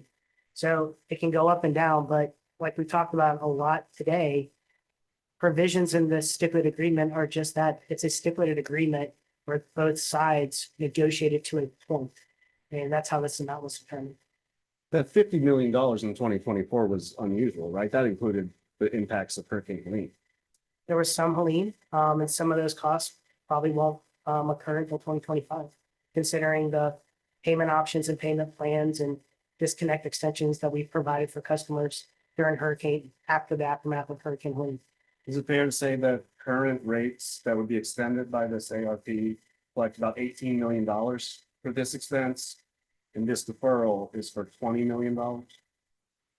I think current rates is 18 million, and I think what you're saying is it allows an additional 20 to be deferred or accrued as a regulatory asset if that amount actually occurs.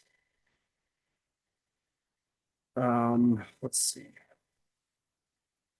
I noticed that the municipal franchise fee and DSM have provisions. Why is there no provision in the STIP about ECCR? Mr. Vaughn, staff's experts testified to problems with the ECCR in the IRP, didn't they? We looked at CCCR, ECC. the environmental cost recovery rider. Why didn't, are you asking why didn't staff agree to let the company defer ECCR costs? Well, it's not mentioned when the other two similar riders are. Right, it's not mentioned because we're not letting them defer those costs. Your experts in the IRP have testified several pages about issues with these costs not being trued up, things like that. Mr. Chairman, well, just for the record, I led, he's referring to the IRP testimony of Mr. Smith and Forsyth. I let that testimony speak for itself. I believe we're just characterizing what was said in that testimony. If you like to show the witnesses something specific to the testimony, that will be appropriate rather than trying to characterize.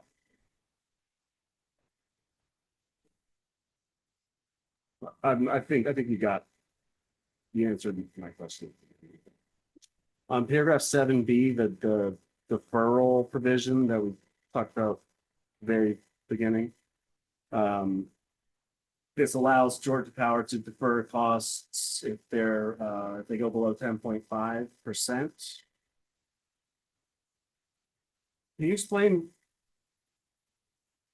In 7B, it puts an order of like priority on which costs.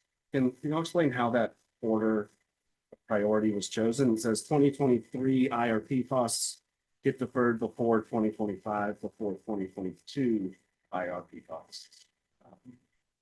Well, company's perspective might be different on this provision. From staff's perspective, item B1, almost 100 or maybe 100% of that is related to large load.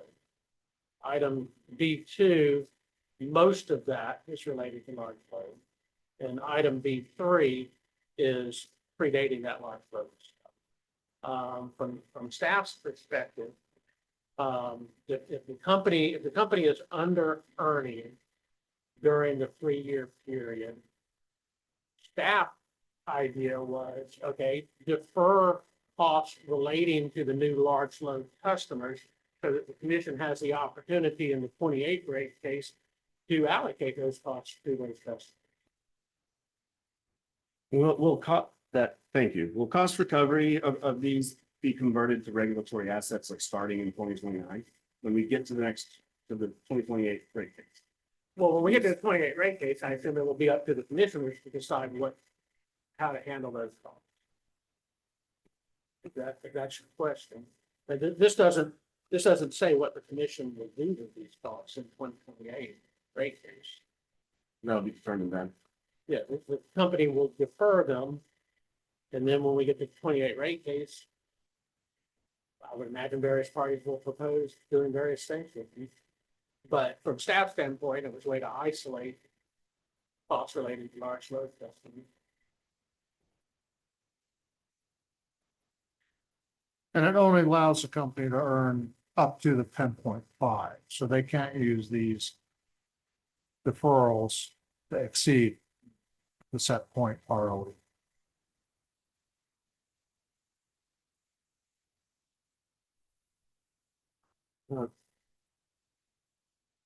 Moving down the stipulation to paragraph 11.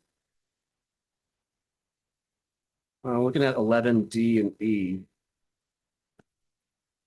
These are about coal depreciation, extending the depreciation period for Plant Share and Bowen, and then extending the net book value amortization for Wansley and Hammond. At least for Share and Bowen, this would have happened anyway, right? If you had a rate case.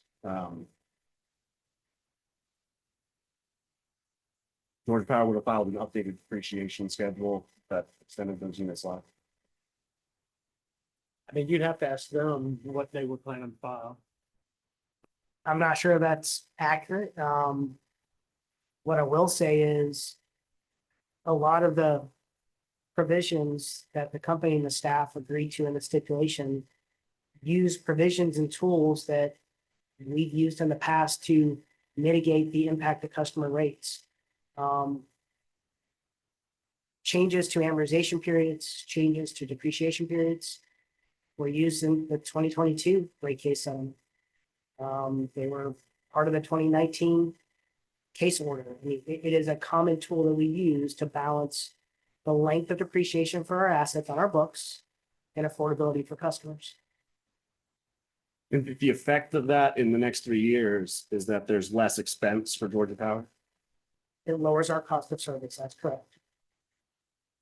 About how much money for these items, D and E? I think it's in the exhibit that we filed in our testimony.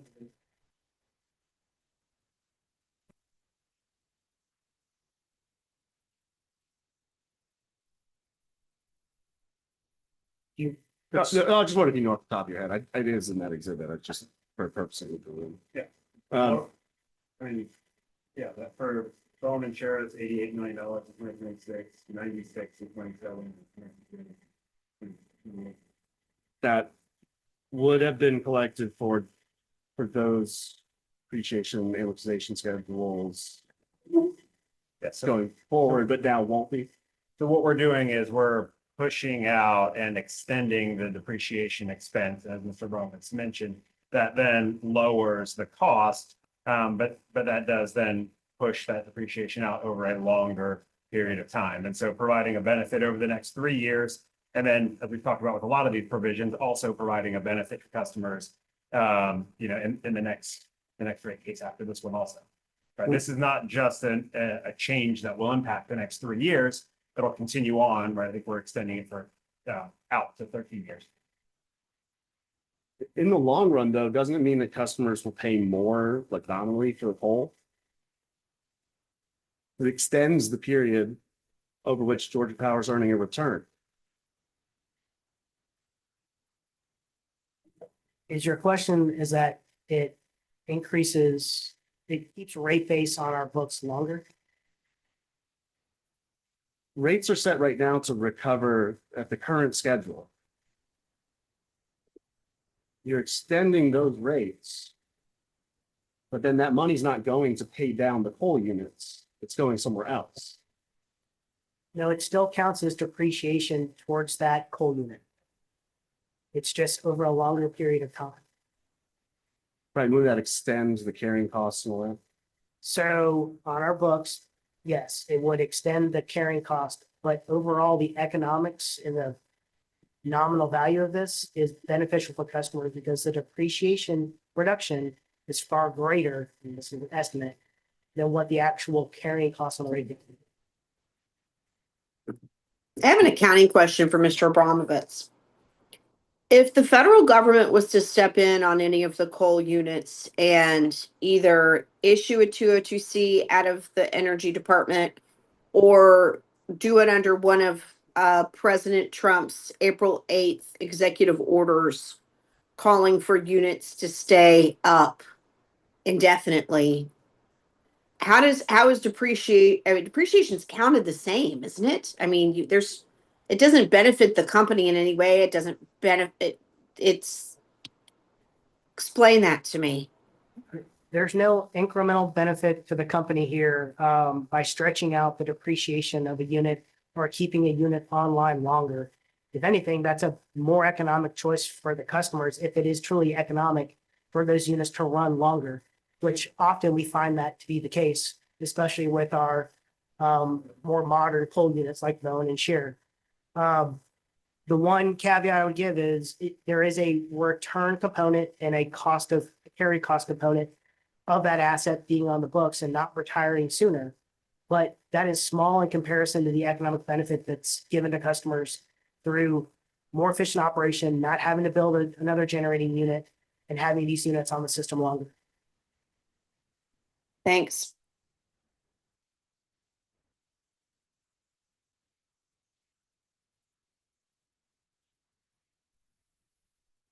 I just have a couple more questions for you, Mr. Bond. Staff hired outside consultants, experts to review financial matters this year, right? Yeah. Could you identify and describe the area of expertise of those hires? I don't have the list in front of me. One is, a general revenue requirement that typically makes adjustments themselves and also compiles the various things that other experts look at. A depreciation witness who reviews the company's depreciation schedule, ROE witness who looks at cost of capital and capital structure. I'm sure I'm forgetting somebody at the moment. There's a load forecast. Yeah, load forecast, Folks, so revenue forecast. revenue forecast. So it's a lot. Thank you.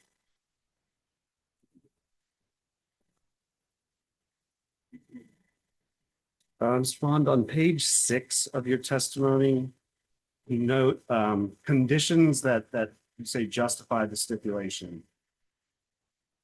And the first is the quote, common knowledge that a level of economic unease exists. Could you explain that a little further? Well, I wrote it. Oh, well, I apologize, Mr. Rucker. Yeah, he wrote that, so it is. And it's just a general, I mean, I don't know. If you're not uneasy about where this world is at this point in time, then I think you probably have your head in the sand. So there are global risks. There are macroeconomic risks that stretch globally. There's supply chain risks. There's,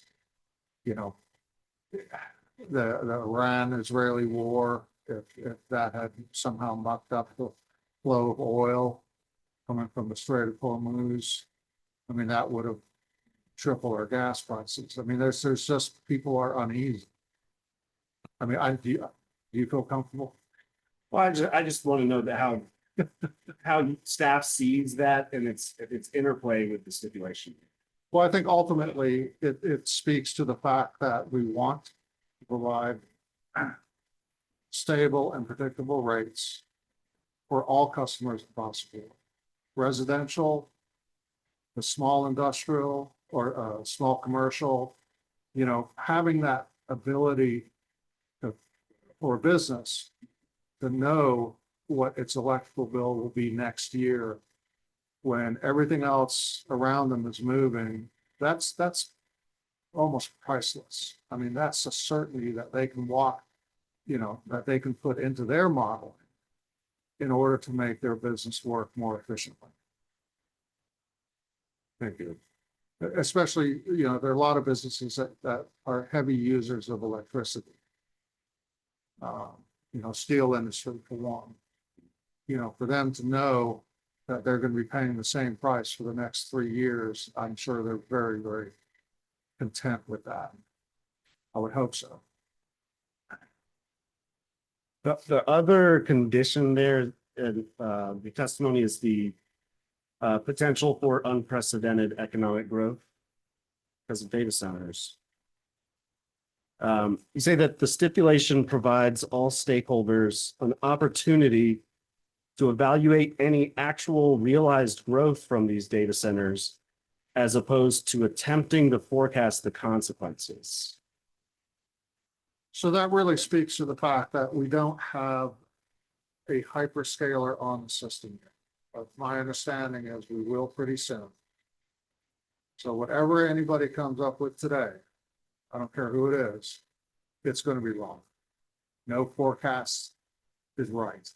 So as we move through time, as we have more run time with these hyperscalers, everybody is going to be learning. They're going to be gathering information, understanding dynamics of what do these hyperscalers do to, you know, load shapes or to, you know, whatever.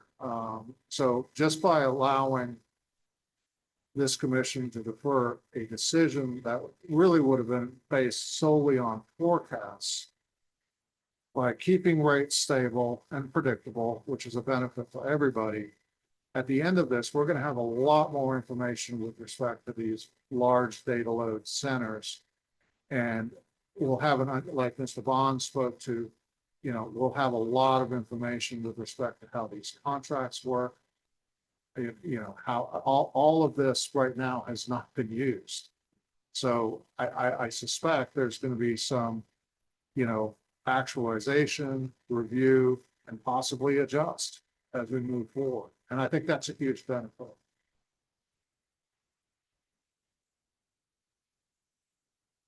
Thank you. And I think that another premise in staff support of the stipulation here, and correct me if I'm wrong. Staff believe that this commission would have raised residential bills in a 2025 rate case. There's a strong likelihood. Commission decisions have to be evidence-based. As Ralph Smith testified in the IRP, the data he was seeing, and Ralph is the guy that does our annual surveillance report. His testimony in the IRP was, you know, under all the different scenarios, there was an indication that you know, rates would likely be going up. And, you know, when staff does a rate case, we would put on a litigation. The company puts on a litigation. In the 30 years I've been doing this, the commission has never accepted the company's position as filed, and they have never accepted staff's position as filed. They look at the evidence, they weigh it, they come up with a balance. And so it is a great risk to ratepayers saying, no, the company has agreed they're gonna freeze rates for everything except the storm damage for the next 3 years, but I would rather roll the dice and see what happens. You know, based on the size of the revenue deficiency that we've seen, based on the relatively small amount of accounting adjustments that we agreed to get the company to agree to stable rates, we think this is a good, safe bet for ratepayers to keep rates where they are for the next 3 years. To clarify though, the numbers that you were pointing to in like the revenue deficiency were company-wide numbers. They didn't say which classes should be paying for that deficiency, did they? They did not, they did not. Now, I mean, I think for the existing rates, we're not changing, the stipulation wouldn't change who's currently paying the existing rates. It does change slightly the default rate allocation for the storm damage. It's more favorable for residential customers than the 22 order was. So we did tip the scales a little bit towards small business and residential for the rate design and the storm damage. And I think that was appropriate. They've had a tough time for the last several years, and we're trying to benefit all customers with the rate freeze, but we wanted to put a little extra for the residential small business.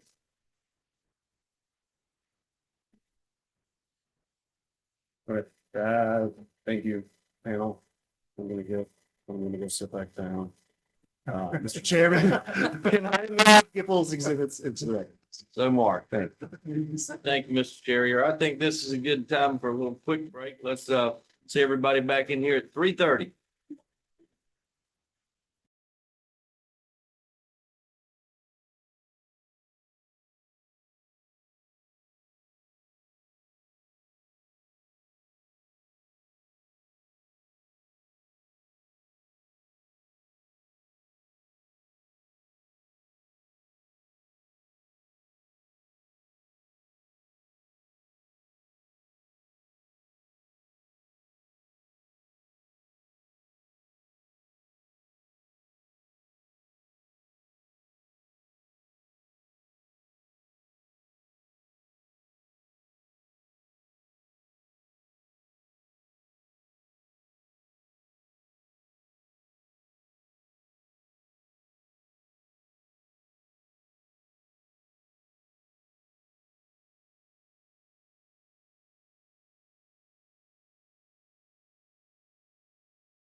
All right, moving on after the break. Next intervener on the list is Georgia Solar Energy Association, Georgia Solar. Georgia Wand Education Fund.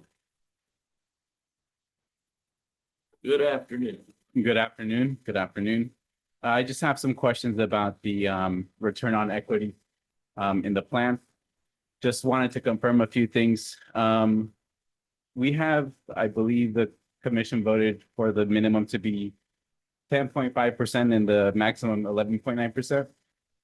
The band would be 9.5 to 11.9, if that's what you're asking. 9.5? Commission hadn't voted on anything. Yeah, yeah, Okay. yeah. The band from 22 was 9.5 to 11.5. This, under the stipulation, the band would remain the same. Okay. And our rates are set at 10.5%. We talked about it a lot this morning. That's not a guarantee. The rates are just set at 10.5%. And those are rates that were set in 2022. Do we know what the kind of industry norm or national average is as far as ROE rates go? I'll repeat kind of what we talked about this morning. The average on file for rate cases currently active is roughly, I want to say by memory, 10.6%.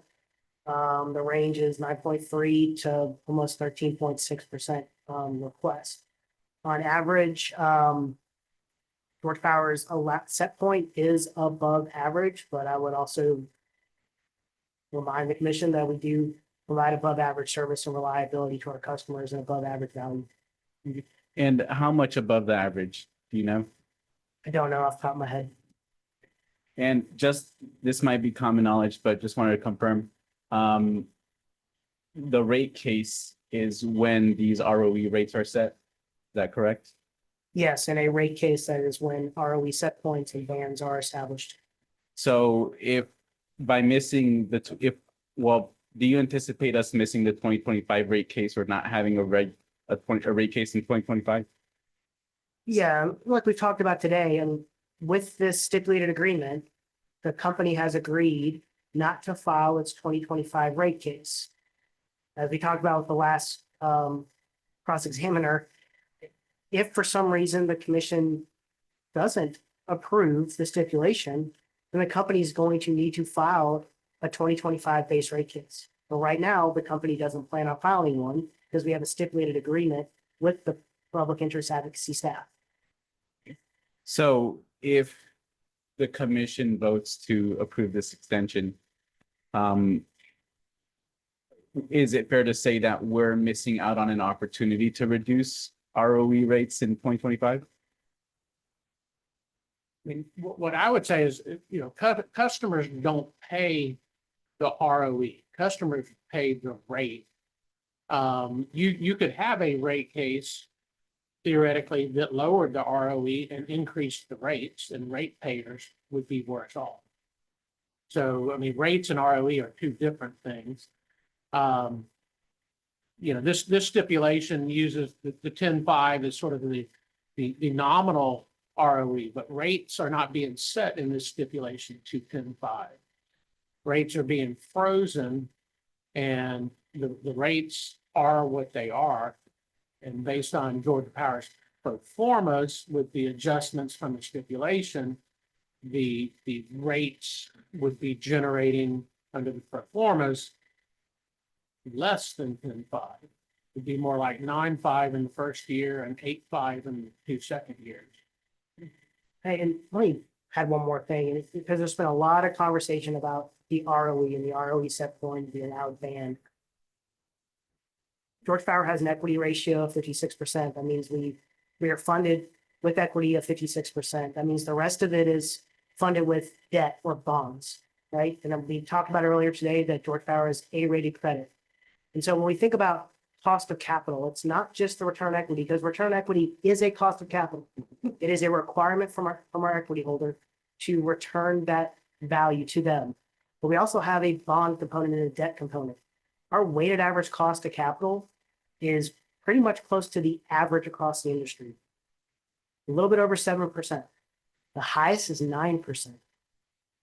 We talked about Florida Power and Light, and they have an equity ratio of almost 60% and a higher ROE.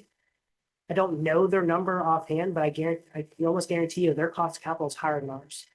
And so you think about this commission's commitment to the financial integrity and the balance sheet strength of Georgia Power and the value that provides to customers, that provides customers a lower overall cost of capital that Georgia Power has to incur to fund our business and invest in this state.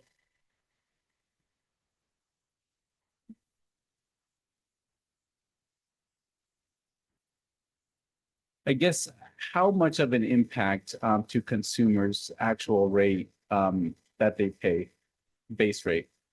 Does having a higher ROE affect that? Like, does a higher ROE mean in any way correlate with the amount that consumers pay? Yeah, I think Mr. Don just answered that question.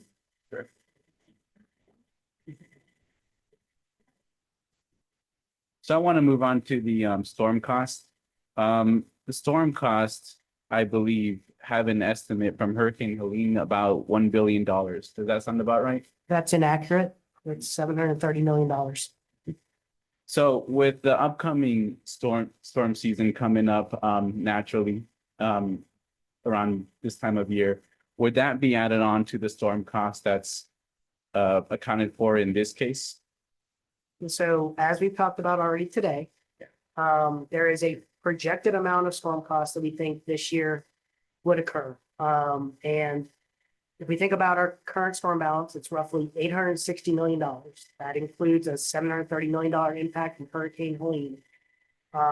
You're correct that we are just at the start of what we would call in utility world storm season. And so we're not sure if it's going to be a heavy storm season or a light storm season. So as we recognize costs to restore service during storms or respond to storm events, that will impact the amount of dollars that we ask for recovery for next year in the storm proceeding. Those are all my questions. Thank you. Thank you, Mr. Estrada. Marta. Sierra Club SACE, NRDC. Good afternoon, Commissioner. Reza, how are you this afternoon? Good, thank you. Good afternoon, panel. Good afternoon. For the Good record, afternoon. Isabella Riza. I represent Sierra Club SACE and NRDC in this proceeding. Can you hear me okay? Now? Hello? Thank you. Better? Yes, that's better. Okay, thank you. I've had trouble in the past. I'll start with some general questions for Mr. Abramovitz. Throughout your testimony and your summary, you mentioned that rates will remain stable throughout the next 3 years. Now, when you say stable rates, you don't mean that you're going to freeze rates, right? In fact, I don't think you used the word freeze anywhere in your testimony or in your rebuttal. Is that correct? Did not say freeze. I prefer saying stable. A lot of my panelists here have also used the word freeze. We're not adjusting base rates for the next 3 years, with the exception of the outcome of the storm proceeding next year. Okay. And in that vein, the bottom of page 4 of your direct has a list of benefits that the stipulation brings to customers. Do you see that?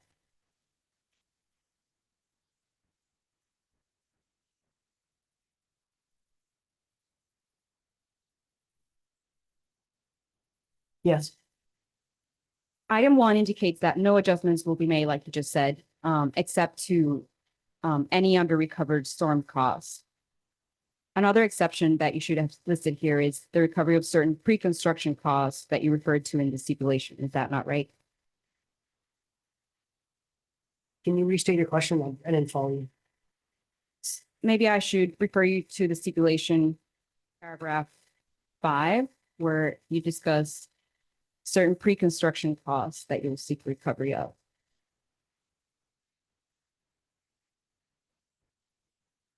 I think they're referring to seeking recovery at a future date,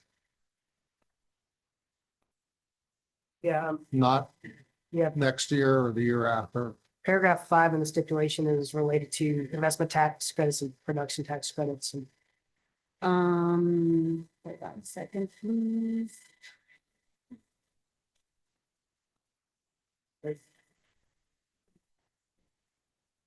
Yeah, it's paragraph 13.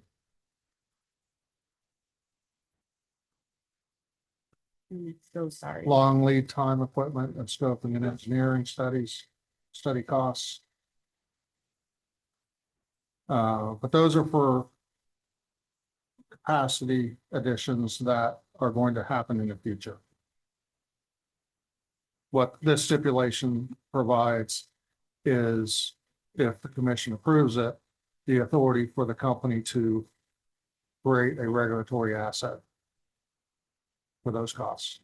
And to be clear, what the company and the staff agreed to here was to allow the company the ability to request. We don't have the ability to just defer a cost. And we talked about that already today, or create a regulatory asset. Okay. What type of expenses would you say are included in those pre-construction costs? It could be of anything. So Mr. Rucker addressed this, I think, earlier today. As an example, new generation, the cost of building new generation is more expensive than it has been in the past. The competition is also greater. Growth around the country is happening in all regions, not just Georgia. So for us to compete and be on time to serve new load here in Georgia, we may have to procure or sign an agreement for pieces of equipment like a steam turbine, a combustion turbine, an HRSG, a transformer, things like that, to ensure that if no other offer or bid comes into a competitive all source RFP or another RFP, that we can actually be there to build that unit to serve our customers. So costs like that. And do you have a current dollar amount attached to it? Right now, there's no dollar amount attached to that paragraph because we don't have approval to do that. Okay. Would those be, for example, costs that you would incur at the CCs you're planning to build at Swansea or Bowen? So we have already incurred costs for those combined cycles that you're mentioning, that there are environmental permits out that came up in the IRP. They are part of the all source RFP. That process is still ongoing, and we still are scheduled to request certification of the procurement of those assets, whether it's new generation, PPAs, or other assets, sometime in July. Okay, and procedurally, the stipulation states that you'll seek recovery of those as part of the outsource certification, for example, or as part of another proceeding identified by the company at a later date. When will the company identify that other proceeding if it ends up being another? We wanted to leave it broad because it may not be an all source RFP certification proceeding. There may be a separate proceeding. This may come up in the company's next rate case. We were just trying to be broad, but then also offer an example of a potential proceeding. Okay, but it is possible that you'll include it in the all source this year? If possible. Can't really get into what we're gonna file since we haven't made the final yet. That's okay, but if you do file it as part of this year's all source, when would those increases go into effect? When you say increases, which Well, increases? sorry, recovery of pre-construction costs. So that really is subject to the commission's decision. One, if we're certified to recover those assets. If for some reason assets that we request aren't certified, that's where this clause may come into play. The other thing is, we've been pretty robust with our discussion today, talking about why we're building new infrastructure in the state and what's driving it. And it's increases in load, and it's large load customers, and all the protections that are offered by the updated rules and regulations and that process. And I know we've had a lot of discussion about that, but that's where all this comes into play, is the load forecast that's part of the 2025 IRP that I know we talked about earlier this week goes into the certification request for the RFP, but we haven't even filed that. So to talk about, and it's a long answer, but to talk about how or when that's going to be recovered is a bit premature. It may be premature, but it's part of the possible rate increases that you say in the stipulation that might come into effect. No, I mean, what we're saying in the stipulation is that, but for storm recovery, rates are stable. for the next 3 years. And we talked a lot about the potential offsetting impacts of storm and fuel next year too. But really the context of today and the context of the stipulation is the next 3 years. And but for storm, rates are stable for the next 3 years. Okay, so if you do end up asking for recovery of pre-construction costs in the outsourced RFP later this summer, you would not ask for them to be in rates until after 2028, I suppose. That's correct. Okay. Thank you. Just to make it clear, the stipulation does expressly provide that staff reserves the right to oppose this request. So staff has not agreed that the company should be able to recover these costs. We've agreed that they have the ability to ask the commission to recover those costs, but we may very well oppose it. And does staff have any preference on whether you would like to see it as part of the all-source RFP or as a part of a different proceeding? That's for the company to decide. Okay. Mr. Abramovitz, you just touched upon some of the resources that you're building to serve the load forecast that Georgia Power filed and later supplemented in the IRP. So we have yet to see whether the commission will approve Georgia Power's load forecast as part of the IRP, but if staff didn't believe that the load forecast was reasonable, how can the resources resulting from it be reasonable and prudent? I'm not really prepared to talk about that today, considering we have an active IRP with the decision in the middle of July. And then the company still hasn't requested certification of any resources out of the competitive RFP that's currently in progress. Okay. The final sentence of the stipulation, right before the conclusion, says that the stipulation provides the framework to ensure that all customers benefit from the extraordinary economic growth taking place in Georgia. So you obviously don't talk about large load customers in the 2022 rate case because they didn't exist. Well, didn't exist to the extent they exist today, right? So how is extending the 2022 ARP providing the framework related to data center growth? So we're trying to figure out where you're quoting. Yeah, is it the stipulation? It's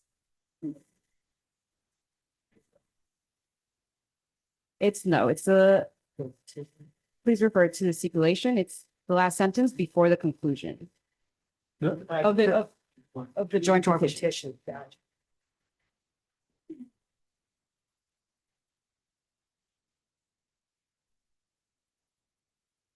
I thought it was stipulation. Yeah, you're quoting from the petition.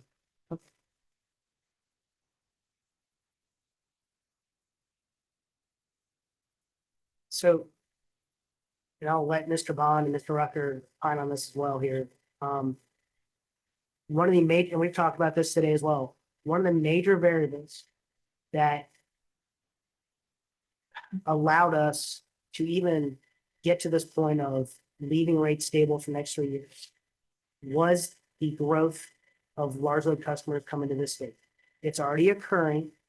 I know we haven't signed any updated contracts based on the new rules and regs, but load growth has been occurring and new customers have been coming to Georgia over the past several years, and they're scheduled to come online in the next 3 years. The revenues from those customers are a key variable in the calculus of keeping rates stable for the next 3 years. That's why that is the benefit that customers are getting. That rates are staying stable for the next 3 years, in large part due to the growth that's happening across Georgia. Was it your position in the 2023 IRP update that the benefit of the large load customers was that they would put downward pressure on rates? Yes, that was my testimony about a year ago, that there would be downward pressure on rates from large load customers. We stipulated with the staff that value would equate to roughly $2.89 for a residential customer. And I also testified to that downward pressure on rates doesn't mean a rate reduction. It means it offsets other costs. And so, yes, there has been downward pressure on rates for the next 3 years in our projections that allows us to keep rates stable for the next 3 years. Is it still your position that these customers will continue to put downward pressure on rates? in the future? Or will their contribution be that rates remain stable just in this stipulation? So Mr. Rucker hit this a little earlier too. I can't really predict the future for 2028, 29, 30, 31. But by design, anytime we attract a large load customer to the state as part of the customer choice program, they should provide downward pressure on rates. They are WIM positive, if you will. Now, with large loads of 100 megawatts and above, we're making every effort to protect customers. And one of those protections is to make sure that the second they come up to the state and they start drawing load, that rates are flat or negative for other customers. That's part of what we say, but it is downward pressure on rates and it's offsetting other costs. It doesn't necessarily mean a rate decrease. Okay, so the benefit that large load customers would provide would only be real or materialize or be possible if you can prove that there's been downward pressure on rates.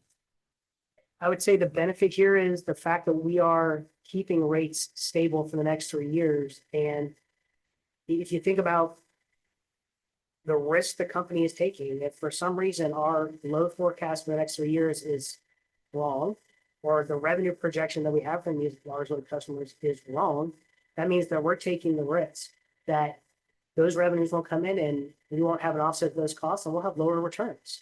Now, going forward, as we contract with these large loads, as part of the updated and approved rules and regulations, we are putting everything we can in place to ensure that when a large load customer comes to the state and signs up for Georgia Power and is contracted by Georgia Power, that existing customers aren't impacted in a negative way.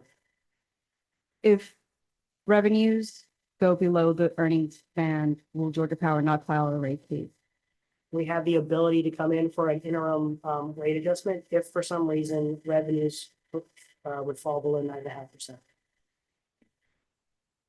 And just a few questions for staff. On page 10 of your testimony, you described that the aggregate revenue deficiency will be of 1.7 billion over the 3-year period. Is that correct? Yes. What's your understanding of what will happen with that dollar amount? Will shareholders cover some of it? Will Georgia Power ask for some of it?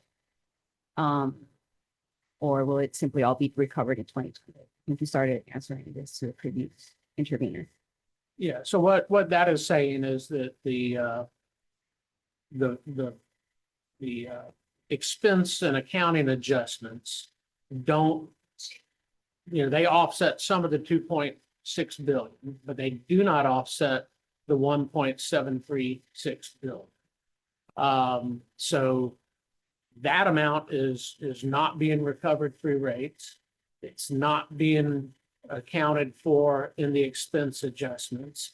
And if the company wants to earn any of that money that it shows as a revenue deficiency, then they have to go out and find efficiencies within their operation. How they do that, the company management is going to have to look and try to figure out how to do it. I'm assuming they're going to try to earn some of that money by doing efficiencies. But usually the best way to get the company to be efficient is to incentivize them to find the efficiencies themselves. And that's what this is doing. Without sacrificing safety and reliability. Okay, so it's your understanding that shareholders aren't risking anything here. The company might be able to perform better. We don't know is the answer. It is dependent upon how the company performs over the next 3 years. The risk of company performance and the risk of revenue from these large load customers not materialize is directly on stockholders. Because rates are frozen. So if the company is not earning money, rates aren't going to change. And therefore it's got to be stockholders that need it. Is it, okay, in your opinion, they're losing an opportunity to increase their ROE, for example. But if their revenue goes below the band, I think Mr. Abramovich said that they may file a rate case. Right. Oops. Yeah, they have the opportunity to file a rate case. Now, if they wait, let's say they wait a year and things aren't working out for them, worst case scenario, ratepayers made it a whole year when the company needed a rate increase and didn't get it. So ratepayers are still better off. And then the company is going to have to come in and explain to the commission why they agreed to a stipulation and that they were unable to perform under it. And I imagine that's not going to go well. Yeah, and I would add that the expense adjustments for any subsequent year go away. So they stop.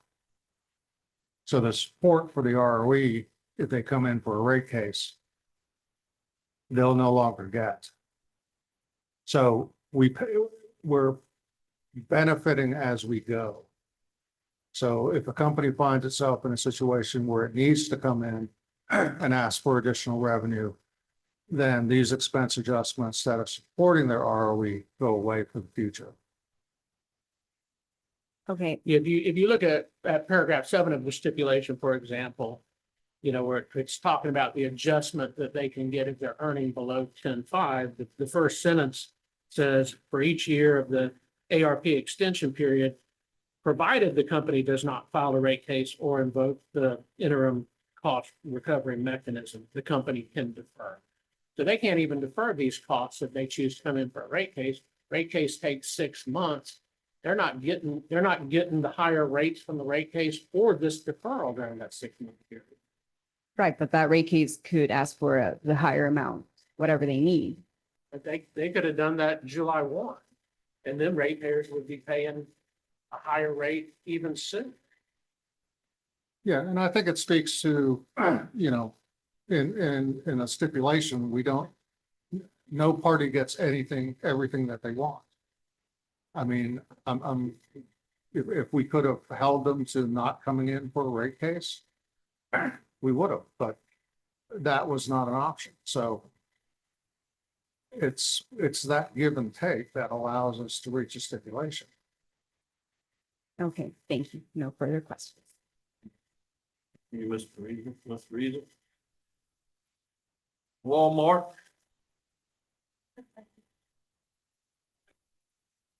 Any redirect? Staff has no redirect, Mr. Chairman. Power. Chairman, the company has no redirect. Just ask our duties to move into the record. Okay, I want your panel excused. Unfortunately for them, Mr. Brown, and Harrigan will have to return for rebuttal. So I do ask that they be kept here, obviously, for rebuttal. Okay. Well, I would request that Mr. Bond and Mr. Rector be released. that'd probably be wise.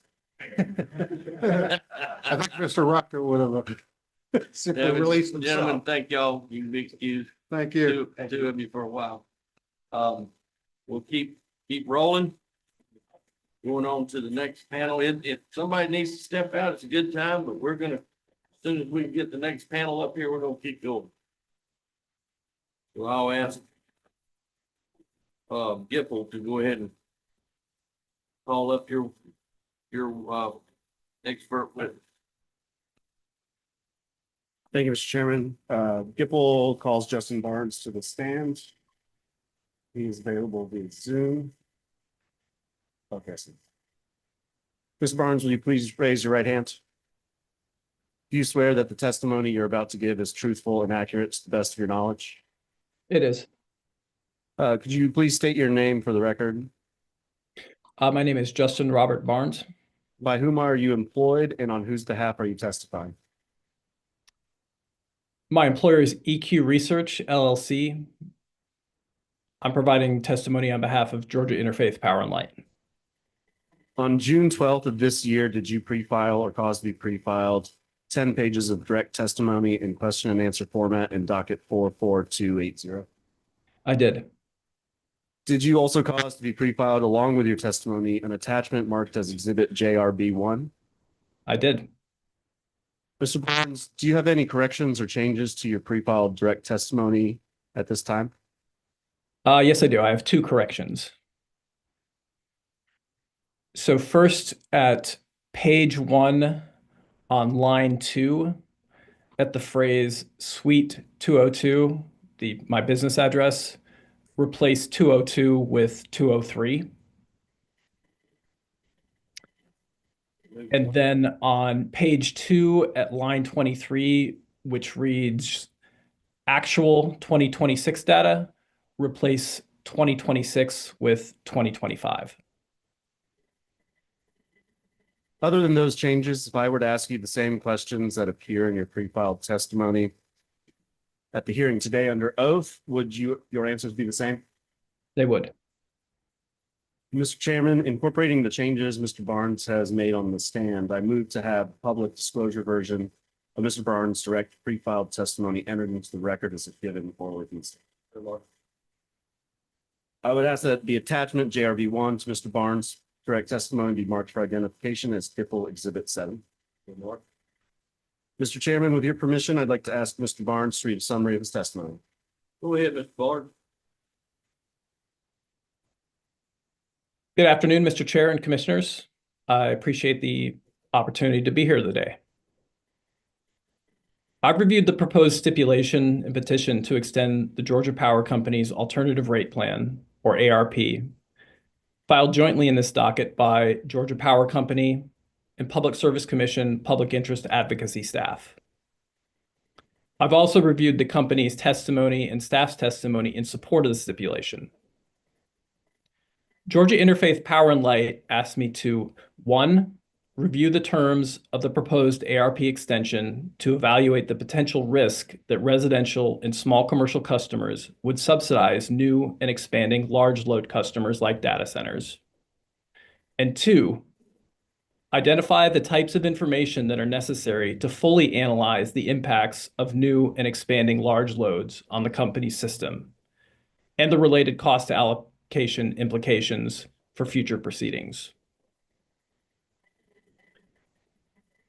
Commissioners, with the available information, I can't say whether the stipulation will result in cost shifts from data centers and other large new load customers to other customers. However, I was able to develop recommendations for the tracking and reporting of certain data and other information that is critical to informing future cost allocation determinations, like what happens in 3 years, and for ongoing evaluation that could mitigate the potential for surprises down the road at the conclusion of an extended ARP. My recommendations regarding this information that should be tracked and reported cover 5 topic areas. 1, load data. 2, generation data. 3, RTP prices and the individual price components of those. 4, data on new large load additions. And 5, updated cost of service analyses. So first, load data. I recommend that the company be directed to track forecasted and actual hourly 8760 load data for all rate classes and individual rate schedules starting in 2024 using a 3-year forecast and 1-year actual format. For example, the 2024 data set would include a 3-year forecast from 2025 through 2027 and actual 2024 data. The 2025 data set would reflect the 2026 through 2028 forecast and actual 2025 data, and so forth. This kind of data would allow general trends and inflection points in system load to be examined in a more granular way than is possible in snapshots of test years when a general rate case gets filed. The rolling time series of forecasted and actual loads that I recommend would also provide insights into how well the company is able to predict the amount and shape of future loads that influence resource planning and cost allocation, and could point to necessary refinements to both, which could mitigate the risk to customers of load materialization uncertainty. Number 2, generation data. I recommend that the company be directed to track forecasted and actual hourly 8760 generation data for each generation unit starting in 2024, using the same 3-year forecast and 1-year actual presentation that I described for class level load data. This kind of data would provide insights into how the company's system is adapted to serve new loads. As they materialize, including both new generation and modifications to the operation of existing generation. Coupled with equivalent data on customer loads, unit-level generation data can provide an understanding of how new loads use system resources on a time-differentiated basis. The combination of forecasted and actual time series data would be valuable for, again, analyzing forecast accuracy, an important part of resource planning and cost allocation. It could also facilitate a better understanding of the company's projections of increased marginal energy costs, as discussed in staff's testimony in the company's 2025 IRP. Third, RTP pricing data. I recommend that the company be directed to track hourly 8760 prices charged to customers enrolled in the real-time and marginally priced rate schedules each year starting in 2024, and broken down by individual price component for marginal energy, environmental, transmission, and reliability capacity costs. This data is necessary to provide visibility into the details of how incremental large new loads are charged for electric service, the accompanying revenue projections as compared to cost of service, how participants respond to the RTP price signals, and the associated impacts of those responses on system costs. Fourth, data on new large loads. I recommend that the company be directed to track a variety of information associated with each large load customer that commenced at electric service or expanded the load of their electric service after July 31st, 2023. I refer to these customers as covered customers. And I selected the July 31st, 2023 date as a threshold because it corresponds to the end of the test year in the company's 2022 general rate case. The information that I recommend be tracked includes details such as ratepayer impact measure, or RIM, test results, contract terms and minimum charge revenues, projected and actual loads, and customer baseline loads versus marginally priced loads. The specific information and data that should be made available is described on pages 3 and 4 of my testimony. Georgia Power's projected growth in rate base and costs at this moment is massive and historic. The information on new large loads is important for characterizing how incremental increases in realized new large loads and their timing influence system operations, allocated costs, and the calculation of accompanying revenues from those new loads. The RIM test results specifically are central to understanding the company's assumptions regarding incremental costs and revenue impacts from new large loads. Fifth, and finally, updated illustrative cost of service analyses.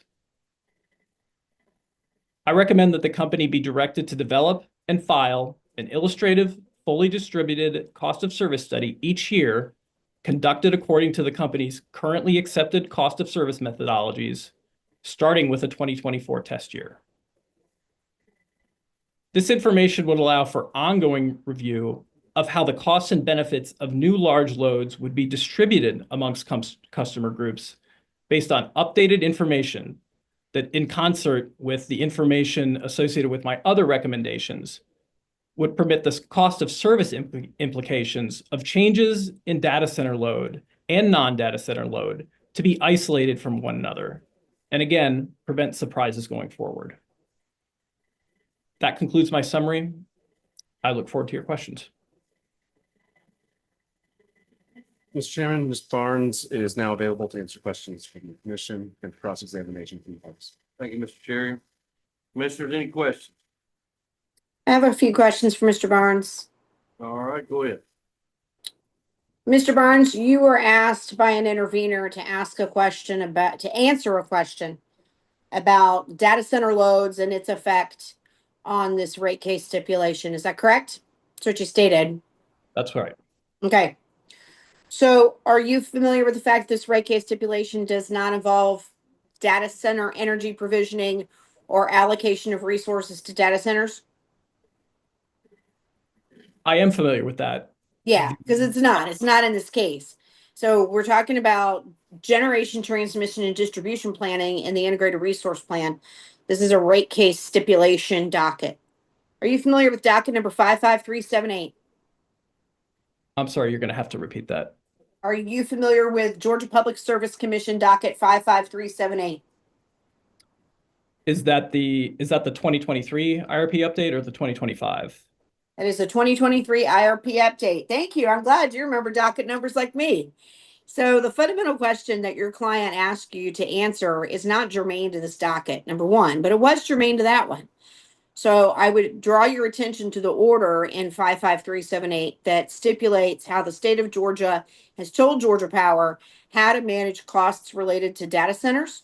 We reaffirmed those rules in January of 2025, holding data centers to minimum 15-year contracts, as well as a cost of recovery by the customer for generation, transmission, and distribution assets. That is not in this rate case stipulation docket. This rate case stipulation docket is, and I'll use the word because I like it, freeze rates for 3 years and to allow stability across Georgians and their share of wallet in their pocketbooks. And so I hate the fact that your client asked you to answer a question that's not germane to the docket, but it is germane to 55378.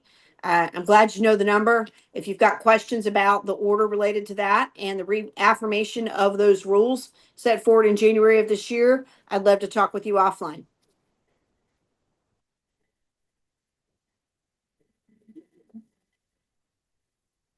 Any other questions? All right, Georgia Public Service Commission? No question. No questions. Americans for Affordable Clean Energy. Georgia Association of Manufacturers. Georgia Coalition of Local Governments. Georgia Conservation Voters Education Fund. Georgia Interfaith Power and Light.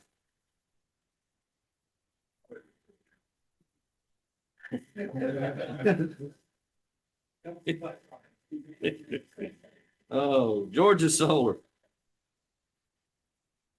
Georgia One. Marta. Sierra Club, SACE, NRDC. Walmart. Georgia Power Company. Just very briefly. Chairman.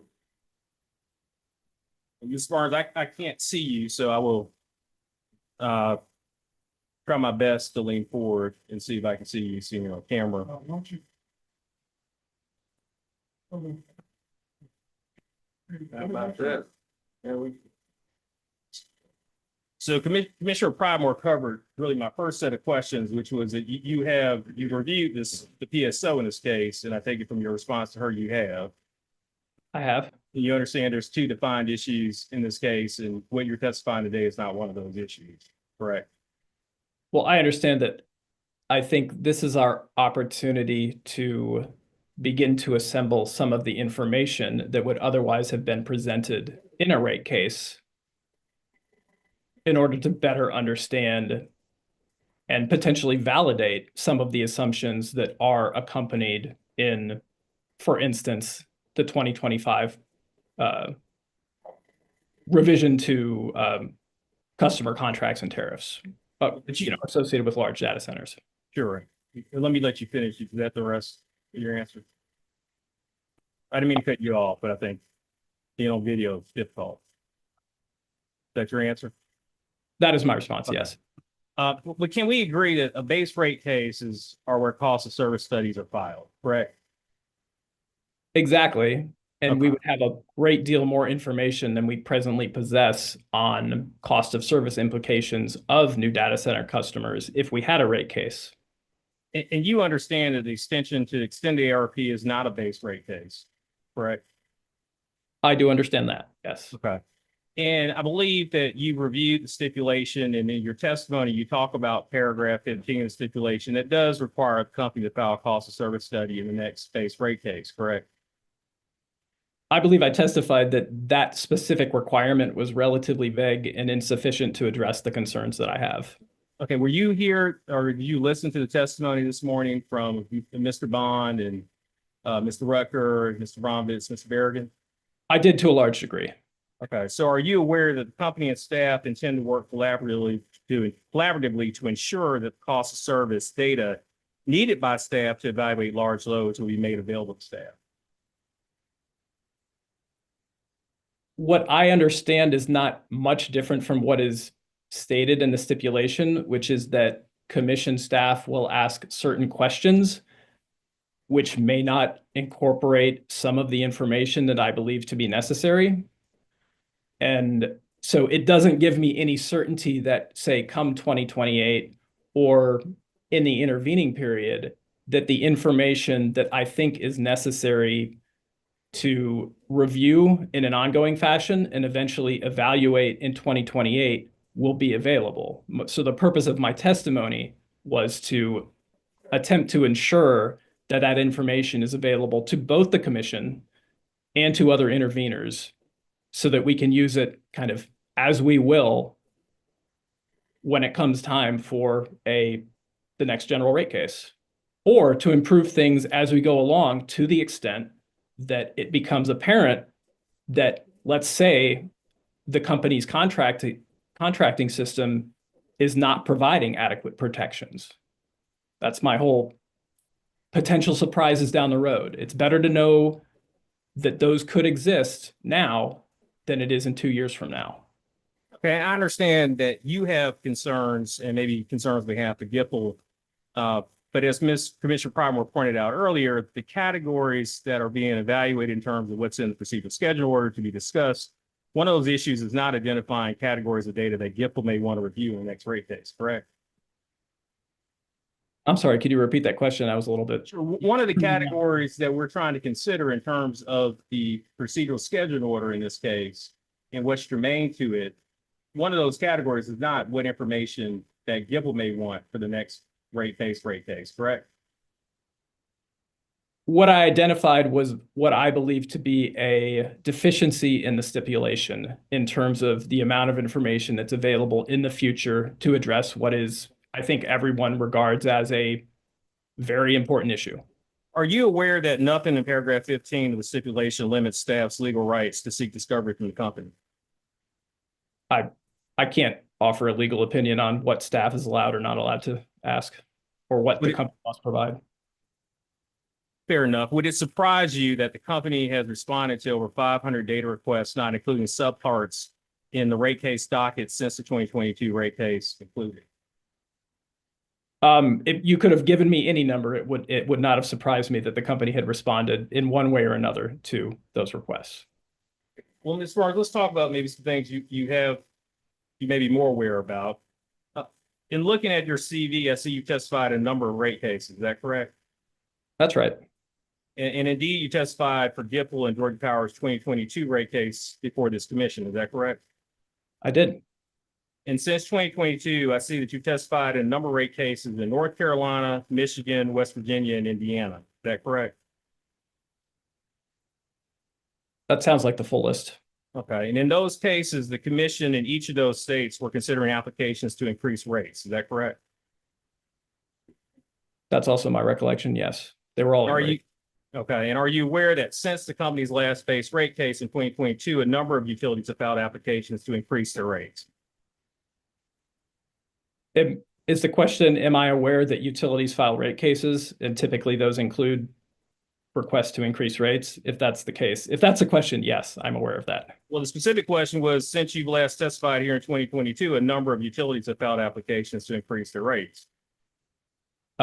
Yes, they have. Okay, and are you aware that as of June 2025, there were 118 rate cases pending across the United States, with over 60 of those being electric utility rate cases? That sounds a little high from a pending standpoint, but I would imagine at any given time, there's at least, 30 rate cases pending, but I don't know the specific number. Okay. Would it surprise you then that the aggregate rate changes sought in proceedings over that time span is roughly 23.6 billion, not including step increases or multi-year rate plans? I can't confirm or validate that number in any way. Okay, and as we sit here today in Georgia, we're considering a petition to extend the current rate plan to keep base rates stable. Is that correct? We're considering a petition to extend the current rate plan and keep base rates stable while also allowing for potential rate increases for storm recovery costs. That's the decision we're faced with today. But you understand storm recovery costs aren't being considered in this proceeding, correct? Well, there is an element of the stipulation that pertains to storm cost recovery, so it appears to me to be germane to the stipulation. But there's no base rate change for storm cost recovery being considered in this proceeding, correct? That's right. It's just in the future, an expectation, which I think is a reasonable expectation, and which I think Georgia Power has been fairly candid about saying, yes, in 2026, there could be a storm cost recovery rate increase. Thank you, Mr. Barnes. Chairman, that's all. Redirect. No redirect. Can you come up here and talk, please? I can do it faster. I request that Gibble exhibits be admitted into evidence and that Mr. Barnes be excused. So Mark, Mr. Barnes, thank you for your time today. You can be excused. Mr. Chairman, I have a statement for Georgia Interfaith Power and Light's 3 representatives present in the hearing room. Go ahead.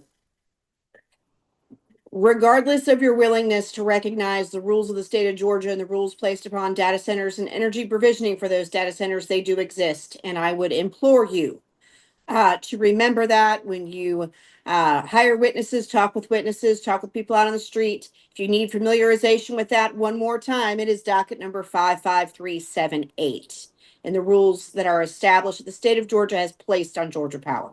Thank you. Right, thank you. Well, we're gonna keep things moving along. I'll ask at this time, our next panel will be that of Walmart. No, I'm sorry, Sierra Club. See?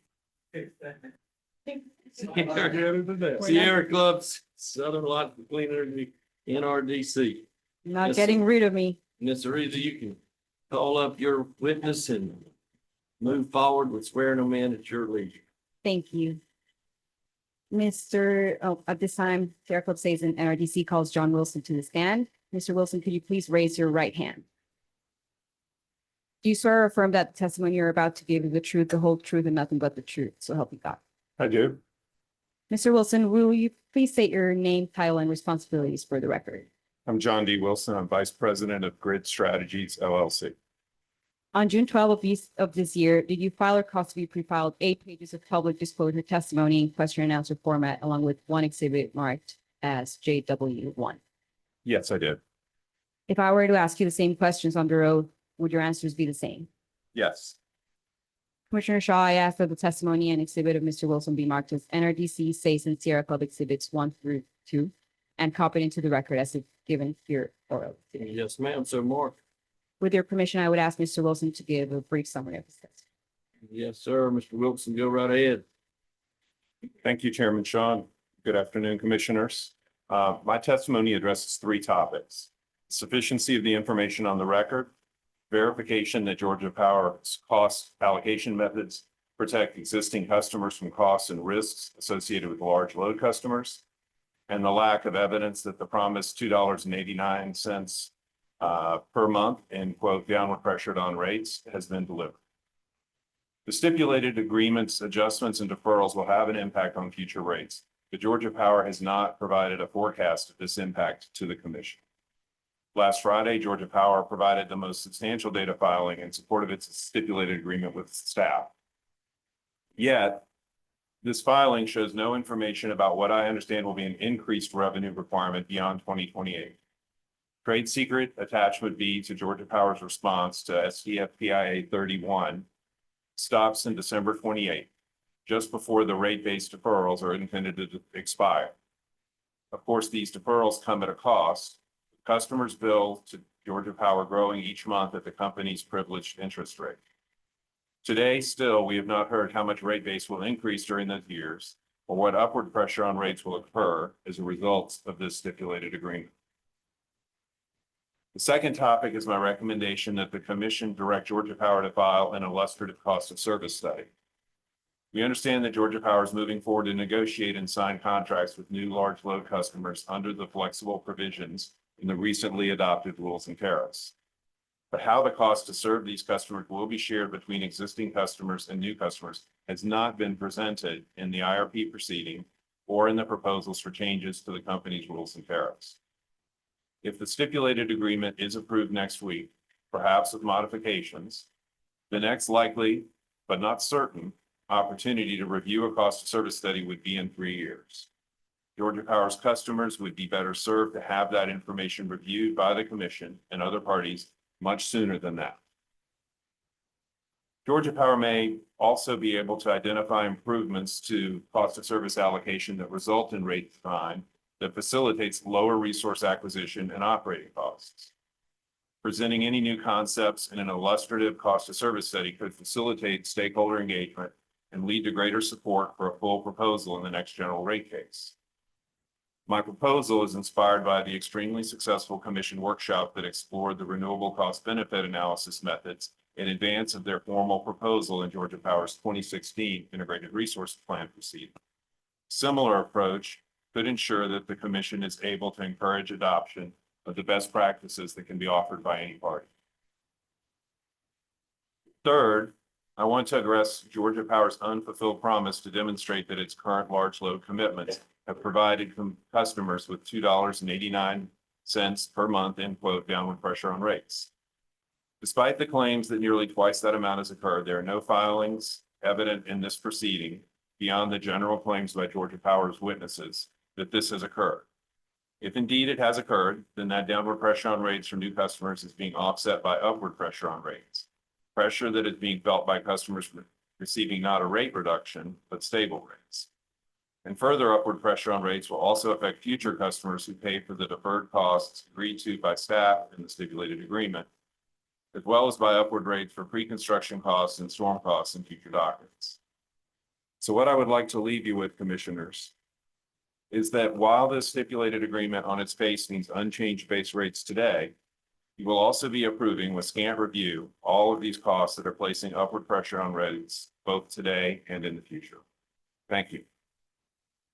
Thank you. The witness is available for questions from the commissioners and crowd examination. Thank you, Mr. Reason. Mr. Questions? I have a brief one for the witness.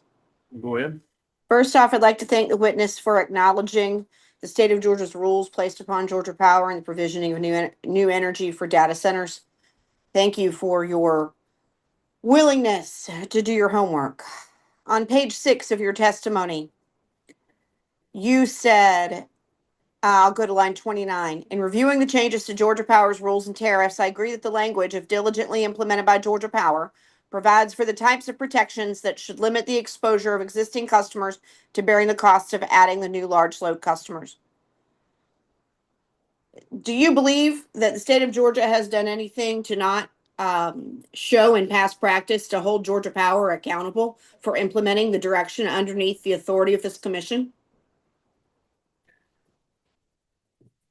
Well, Commissioner Pridemore, I think what I would say in response to that is that I think there is more that can be done. I'm not certain as to how much of that is being done actively by staff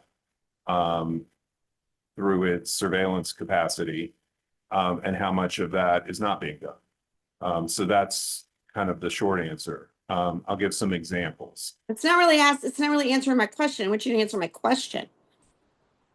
Okay, Do you have any reason to believe that the authority of this commission and the way that this commission operates within the state of Georgia in the best interest of Georgians and the things that we demand that Georgia Power do, that we mandate that they do you have any experience to show that this commission has ever done otherwise and has not upheld that high standard?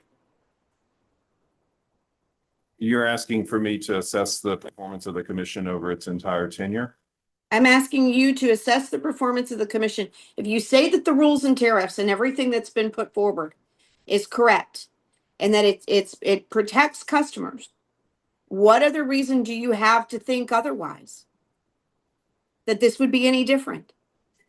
Well, I think in this particular case, what I said is that there's a lot of discretion for Georgia Power in how it implements these rules. So for example, it gives Georgia Power permission to set minimum terms for contracts, but it doesn't specify what those terms are or on what basis they're to be set.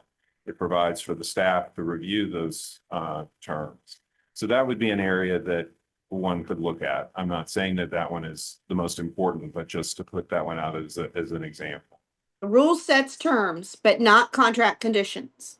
And that is of the flexibility and the ownership of the staff, which I think you heard earlier, our utilities director say after 37 years of doing this work in regulatory for Georgia Power, he's seen a consistent placement of company wanting one thing, the commission coming in someplace else. But yet he and the staff oversee this. And so I don't know why that you think that there's a reason to think that this would be any different. Okay. Okay. He can't offer an instance. So witness is yours, Mr. Chairman.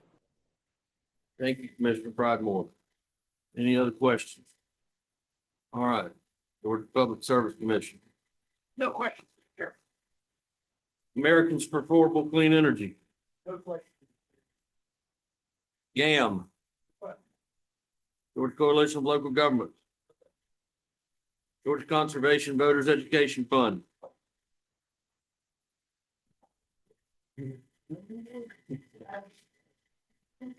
You're locked out there, Mr. All right. Georgia Interfaith Power and Light. Georgia Solar. Georgia One. MARTA. Walmart. Georgia Power.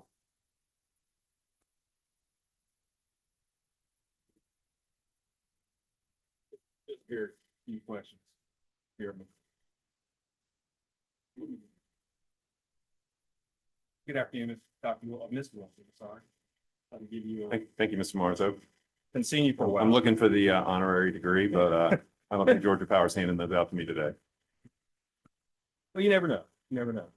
You give a yes to all these questions. I may try to work on that for you. Yes, yes, yes. Now, you state that the purpose of your testimony is to review the sufficiency of the consumer protections given growth in large loads, particularly data centers and manufacturing. Is that correct? Yes, sir. And I believe the recommendation that you offered in your testimony was to direct the company to file an illustrative cost service study, and you had a recommendation to update resource procurement practices. Is that correct? Yes. And you understand that the commission is considering the stipulation to extend the ARP in this case, correct? Extend the ARP. Yes, correct. Okay. The alternate I'm rate having a plan. little trouble hearing you. sir. Alternate rate plan, I'm sorry. Yes. And you understand that one of the core attributes of the extension of the ARP is that customers' base rates are remaining stable and are not changing by virtue of the approval of the stipulation. I understand that. Okay. And can we agree that base rates are not being redesigned or adjusted in this proceeding?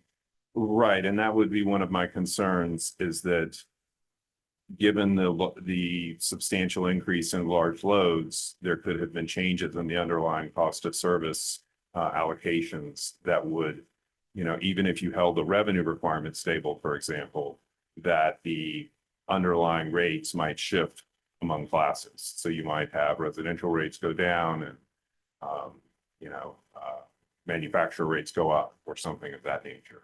So I understand that that's not being contemplated in this proceeding, but in terms of consumer protections, that would be one angle that was not explored in the submission. But you understand that pursuant to the stipulation that's been put forward in this case, and what company routinely does, there'll be cost of service study filed in the next base rate case, correct? Yes, I think that in the last rate case, we anticipated the one would be filed in this rate case, but it's being postponed for 3 more years. Okay, and you understand, well, let me ask you this, and then get more to the point of where I think the bulk of your testimony is focused. You claim that the protections that the commission has put in place to protect existing customers from new large load customers are insufficient. That's correct. Okay.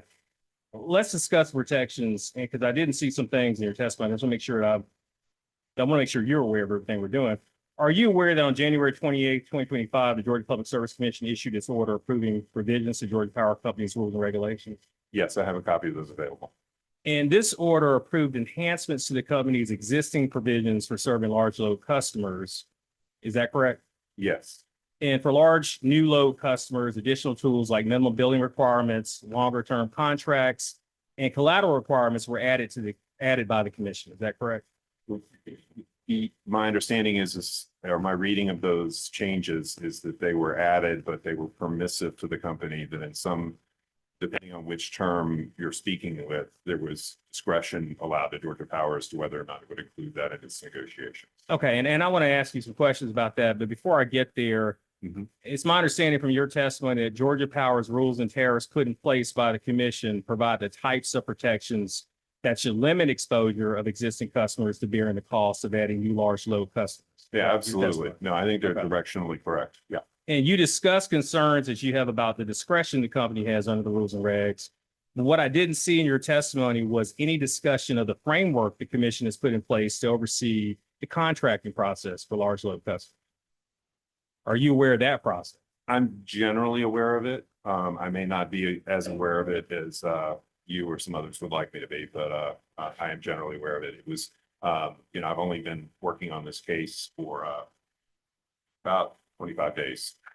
Okay, fair enough. Well, are you aware that on April 17, 2025, the commission issued an order on Georgia Power Company's revision to the rules and regulations tariff compliance filing? I've read both the rule filing and the tariff provisions. Yes. And are you aware that this order provided a specific framework for the commission to review large load contracts, ensure those contracts are designed in a manner to protect existing customers from bearing any of the costs of adding large load customers? So by the framework, you're referring to the description of the process and the cover letter for that filing. Is that what you're, or in the order? Yeah, I'm referring to the order. For example, have you read in the order, do you understand that the contracts will be pre-filed with the commission and reviewed by the commission staff 30 days in advance of execution? Yes. Okay. You've So I seen just want to that. make sure that we're on the same page as Okay. to what you mean by framework, because, some of the concept of a framework could also involve criteria by which it's evaluated. So for example, how would the risks and benefits of the contract be evaluated? What are the standards for that? And I did not see that specifically laid out in the order. I think that is left to the discretion of the staff of the company as to how that would be done. So that's why I was a little bit confused about the word framework. You say the staff and the company, but ultimately the decisions on those contracts and the commission's intent as to what is to occur is going to be ultimately a decision of this commission, correct? Yes, my understanding is that the review is primarily staff driven. Okay, and so we end up in a base rate proceeding where, for example, a contract goes before this commission, the contract doesn't meet the standards of this commission that has expectations for it to meet. The commission is either going to not approve it, or they're going to approve some allocation of it that will reflect that, correct?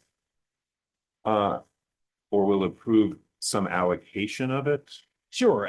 There's a two-part process here. For one, the contracting process that we're just talking about. I didn't see that part in your testimony, so I want to make sure. Okay. So you're talking about the allocation You're aware of rates. that. Okay. So in regards to the contracting process, let me ask you this. You understand that staff has the ability to raise issues and objections to the contract too, correct? Right. And what I don't understand, and maybe this is my fault and not anyone else's, is whether if the staff doesn't raise objections, does that contract just go into effect, or does it still come before the commission? That part was not entirely clear to me. Well, you're aware the commission has gave dictates as to what their expectations are of those contracts and what they're supposed to do, correct? I've seen some general language as to what the commission's expectations are, yes. Okay, and we can all agree that ultimately, as provision 15 of the stipulation in this case provides, ultimately the commission will look at a cost of service study in the next case, and the commission will make decisions around how costs will be ultimately allocated. Correct?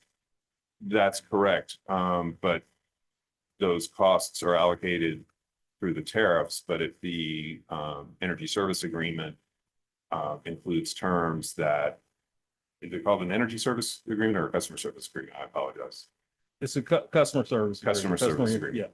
Thank you. Sorry, too many dockets on the call. Yeah, it's a lot of acronyms. CS is the acronym. So if the terms in the customer service agreement are constrain the implementation of the tariff. Let me give you an example from another proceeding that I'm involved in. So in that case, the tariff sets an average demand number that is, or excuse me, the energy, in that case, it's called an energy services agreement. But the energy service agreement that's proposed would set the average demand for the tariff at a certain amount that is far below far below the maximum demand. And that has an effect on the way that the demand charges are calculated in the tariff and actually lowers the net demand charge as opposed to if the average demand was calculated by just simply the normal math of what is the customer's average demand.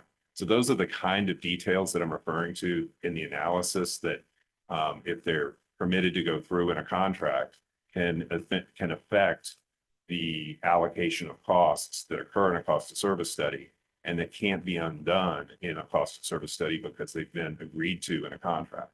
But that's not in this jurisdiction, is it? That example is not in this jurisdiction. We don't have examples before us to refer to that are from this jurisdiction. So that's why I gave that as an example. That's the kind of issue, and I would like to think that staff would address it. But a good way to sort of, for the commission, and again, this is my recommendation to the commission as to how it can make sure that its intent that has been expressed very clearly through its decisions is going to be effective on the actual practice of the work.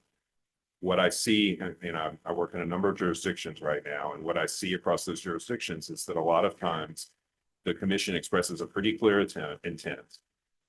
There is an execution of whatever is needed to be done, and it comes back to the commission. And sometimes everybody's in agreement, we got it done there. And other times there were things that were not thought of or things that were misunderstood, and there need to be adjustments made. And the sooner those adjustments are made, the less chance there is of the whole process getting off track in a way that creates problems for customers overall. That's what I'm getting at here. And I appreciate that, Ms. Wilson, and I understand, fairness to you, that you've only been looking at this for 25 days or so. Do you understand that the staff, the commission, the company have been reviewing this for almost more than a year in terms of this process and the steps that we went through to get to these orders? Do you understand that? Right. And I think that, if you were just to simply say, they've been looking at it for a year, I've been looking at it for 25 days, I would sort of disregard what I have to say. But what I do bring to this proceeding is I've been working in multiple jurisdictions on these and related issues. And I'm seeing what's going on in a lot of different places and how challenging it is to take intent and turn it into practice. And this, these are all highly qualified utility staff all over the country. And so I'm not saying that, that this has anything to do with the quality of people. It's just that it's when you've got such a big change to the system, my advice to you commissioners is to be exercising more frequent and diligent surveillance of the execution of that guidance as you go along. And that is the intent of my recommendations. And if you feel like it's all going to work out, I think you could disregard my recommendations, but I think, you'd be better off with some of the interim steps that I'm recommending here.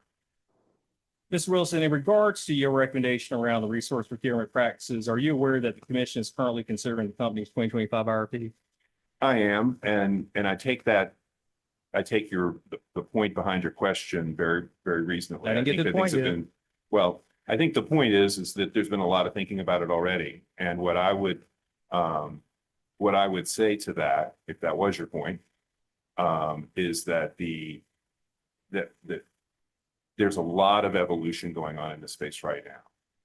There's really interesting work being done, for example, that I'm involved in Colorado and Indiana, where there's some really interesting procurement practices that are being considered. There's some interesting power ownership and ring fencing consumer protections that are being considered. And those are really new ideas that I don't think were vetted in this IRP, because those ideas were not even published by anyone that I'm aware of until a few months ago. And so what I'm suggesting again here is that on an ongoing basis, continuing to have these conversations and really dig into these issues, I think would be beneficial to the company and its customers, and most importantly, to the commissioners who are trying to make sure that this is going in the right direction and that they're making the best use of all the ideas and possible developments around the country. And you do recognize that there has been a more than almost up to this point, a 6-month proceeding on integrated resource planning that's being conducted. Yeah, I'm aware of that. One of my colleagues worked for the staff on that, and, yes. And you're aware the issues of resource procurement are part of that proceeding. I absolutely am. And you're aware that your clients are parties in that proceeding that have presented testimony and made recommendations in that case. Yes, I have. I haven't really discussed that testimony or recommendations with my clients, but yes, I'm aware that happened. I want to ask you a few questions regarding your 2023 IRP update. I don't know if it's a recommendation as much as it's a acknowledgement of some sort as to how costs were handled in that case. In particular, you argue that the company, by agreeing to the stipulation to extend the ARP, didn't comply with paragraph 3 of the stipulation approved by the commission in the 2023 IRP update proceeding. Is that correct? Can you direct me to that in my testimony, please? Just want to make sure we're at the right place. Yeah, you talk about it, I believe, on page. Oh, I think I found it. Page 5. Page 5, right at the bottom. Yep. Okay, yes, go ahead. Now, The beginning at the top. Okay, yes. Yeah, it goes from the top, it goes to the bottom, thing actually carries over to the second page. Can we agree that this provision is where the company agreed to ensure that the incremental revenue from new large load customers is downward pressure of at least $289 per month to the typical residential customer for years 26, 27, and 28? Yes. And are you aware that PIS staff negotiated the 2023 RP update settlement agreement with the company? Yes. And neither NRDC, SACE, nor Sierra Club are signatories to that particular agreement. Is that correct? I'm unaware of that. Okay. You take that subject check. Sure. Have you reviewed the testimony in the 2023 RP update proceeding? Limited portions of it. Let me show you an excerpt of that testimony. Mr. Sheriff, can we approach? Sure.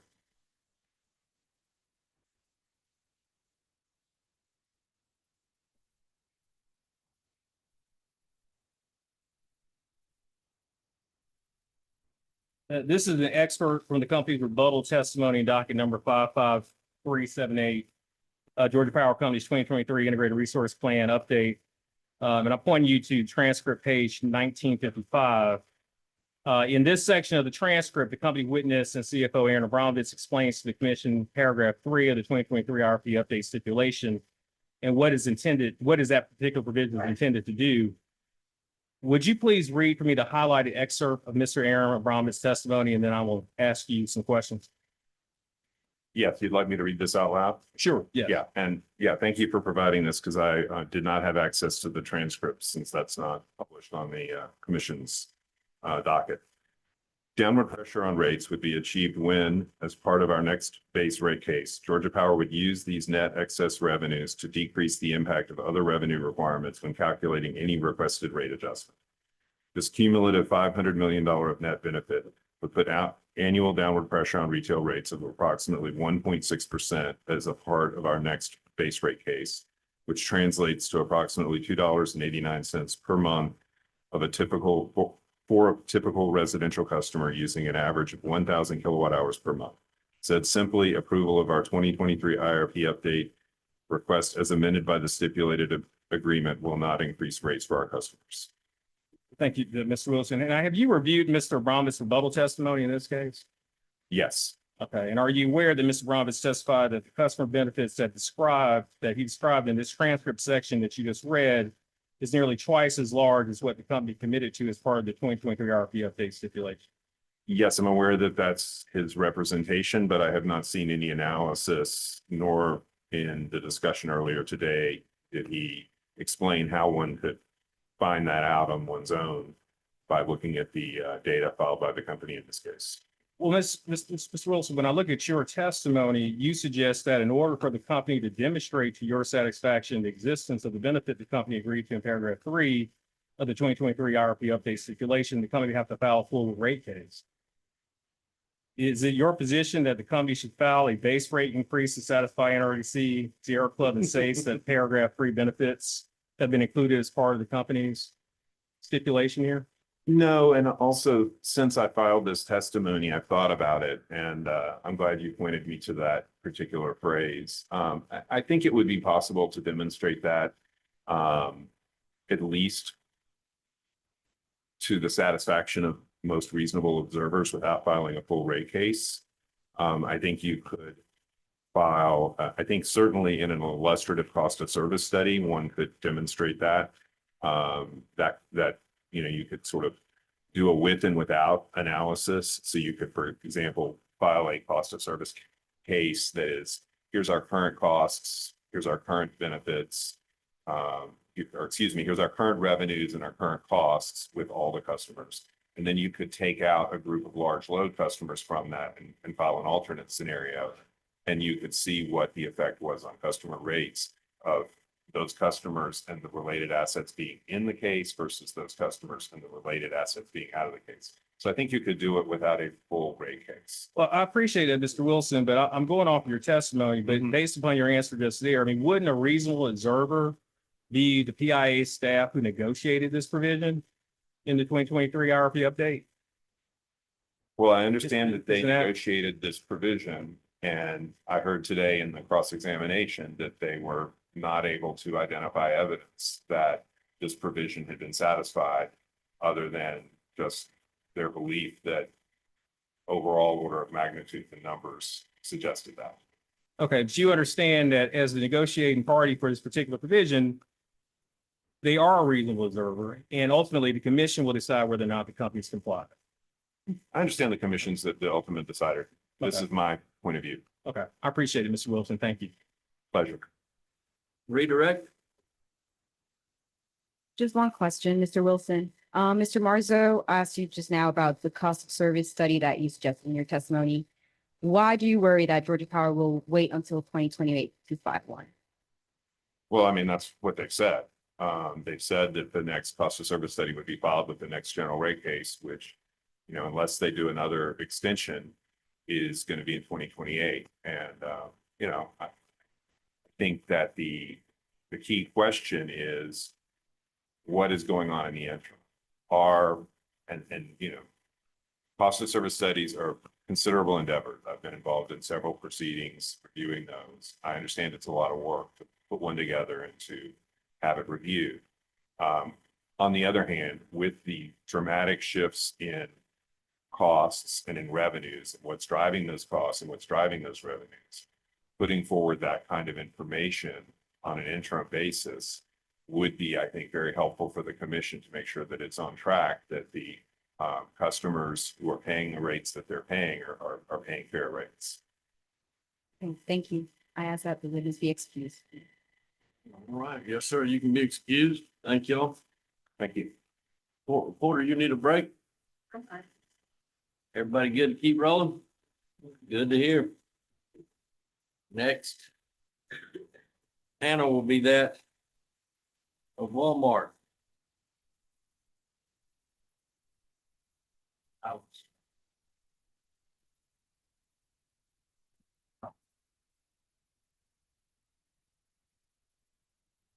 Let's eat. I was just trying to make sure you're ready early.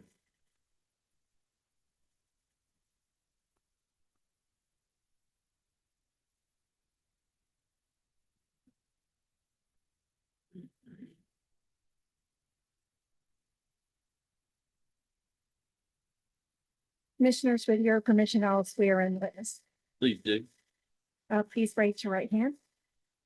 Do you swear or affirm that you'll tell the truth, the whole truth, and nothing but the truth, so help you God? Yes. Please state your name and business address for the record.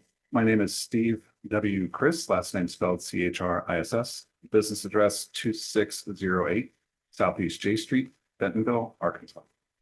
And for whom do you work and in what position? I am Senior Director, Utility Partnerships for Walmart, Inc. Have you testified before this commission in prior dockets? I have. On June 12, 2025, did you cause to be filed in this docket 44280, pre-filed direct testimony in question and answer format consisting of 6 pages? Yes. Do you have any additions, updates, or corrections to your pre-filed direct testimony? I do not.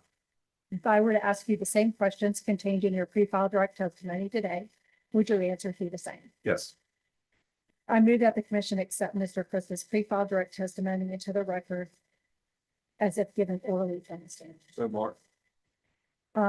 Mr. Chris, did you also cause to be filed in docket 44280, one exhibit to your pre-filed direct testimony identified as SWC1 consisting of 28 pages? Yes. Do you have any additions, updates, or corrections to exhibit SWC1? I do not. We have provided the court reporter with a copy of Mr. Chris's pre-filed direct testimony and exhibit SWC1 and asked that they be marked as Walmart 1 and entered into the record as the next hearing exhibit. So Mark. Mr. Chris, have you prepared a summary of your pre-filed direct testimony? I have. Would you please read the summary to the commission and the parties? Sure. Mr. Chair, Commissioners, thanks for having me here this afternoon. Steve Chris with Walmart. Walmart operates 209 retail units and 11 supply chain facilities and employs over 64,000 associates in the state of Georgia. In fiscal year ending 2025, we purchased $26.2 billion worth of goods and services from Georgia-based suppliers, supporting over 167,000 jobs in the state.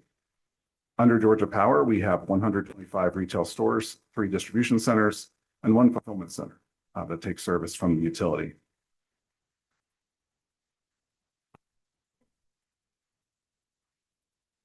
Walmart appreciates the work of staff and Georgia Power to file the joint petition and avoid a rate case filing in 2025 and the resulting base rate increases. Given current economic conditions, it is imperative for utilities and their regulators to find ways to control costs and minimize increases to customer bills, particularly in light of significant Georgia Power bill cost increases experienced by customers in recent years. When considered as a whole, the joint petition is a better means to the minimization of bill cost increases this year than what could potentially result from a litigated rate case. For the purposes of this docket, Walmart does not oppose commission approval of the joint petition. Thank you, Mr. Chris. Mr. Chairman, Mr. Chris is available for cross-examination by the commission and by the parties. Commissioner. Any questions? Georgia Public Service Commission. No questions. Americans for Affordable Clean Energy. No questions. GAM. Coalition of Local Governments. Georgia Conservation Voters. Georgia Interfaith Power and Light. Georgia Solar. Georgia One. MARTA. Sierra Club. Georgia Power Company. There won't be no redirect. Well, before I let you go, I just want to thank y'all for building that dairy processing facility in Valdosta, Georgia as well, and for all you do for the state of Georgia. Thanks, we appreciate it, and Georgia Power has been a great partner on that project. Appreciate it.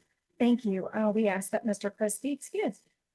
Yes, sir. You can be excused. Good to see you again. Good to see you as well. Thank you. All right, where we at? Rebuttal. You want to take a break or go? I see a little Mickey. All right. I'll let you. If you can't find them quick, we'll take a break.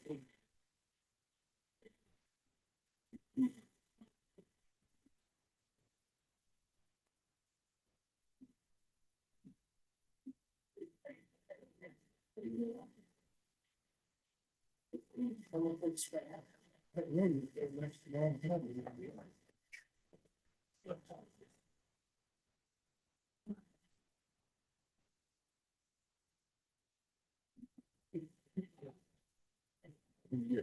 rebuttal.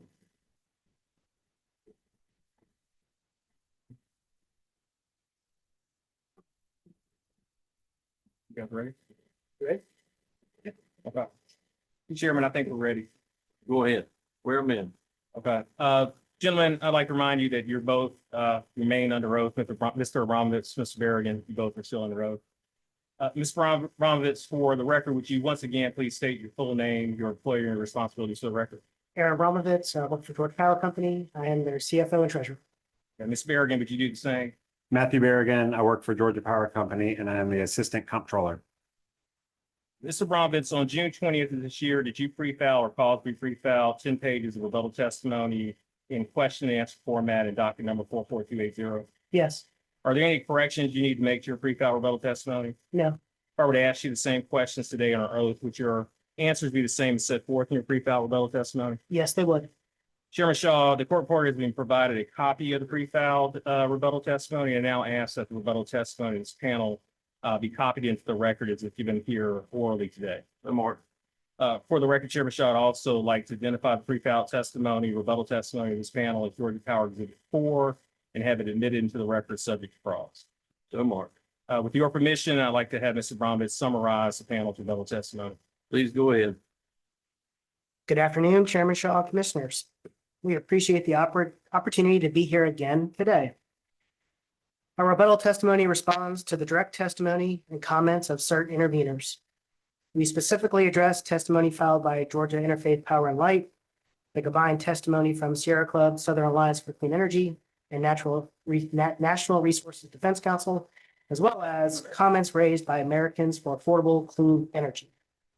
We note that not addressing a particular party position in our rebuttal or this summary does not indicate the company's support or indifference to such a position. First, both Georgia Interfaith Power and Light witnesses Barnes and Sierra Club, Southern Alliance for Clean Energy, and National Resources Defense Council witness Wilson called for the company to provide an illustrative cost of service study. Our testimony demonstrates that an illustrative cost of service study is neither necessary nor relevant to this proceeding or the question of whether the stipulation to extend the 2022 alternate rate plan should be approved. The stipulation provides that base rates will not be adjusted for the next 3 years, except to address certain storm costs in a separate proceeding. By introducing the stipulation, the company is foregoing its right to file a base rate case, which is where a cost of service study would be filed. Under the stipulation, rates are not being adjusted or redesigned. Quite the opposite, rates are being held stable. With no adjustments or redesign in rates, a cost of service study is not germane to the stipulation or the issues in this case. The commission and company are already taking significant steps to ensure large load customers pay for the cost to serve them. As you know, this commission approved revisions to the company's rules and regulations that protect existing customers from bearing the cost of adding new large load customers. The commission has approved a large load contracting framework and implemented a contract review process that protects existing customers. Importantly, commission approval of the stipulation would have absolutely no impact on the revisions to the company's rules and regulations or the large load contracting process that protect existing customers. In their critiques of the adequacy of the information provided by the company in this docket, witnesses Wilson and Barnes ignore the extensive volume of information the company has routinely filed with the commission since 2022 regarding its operations, investments, and earnings.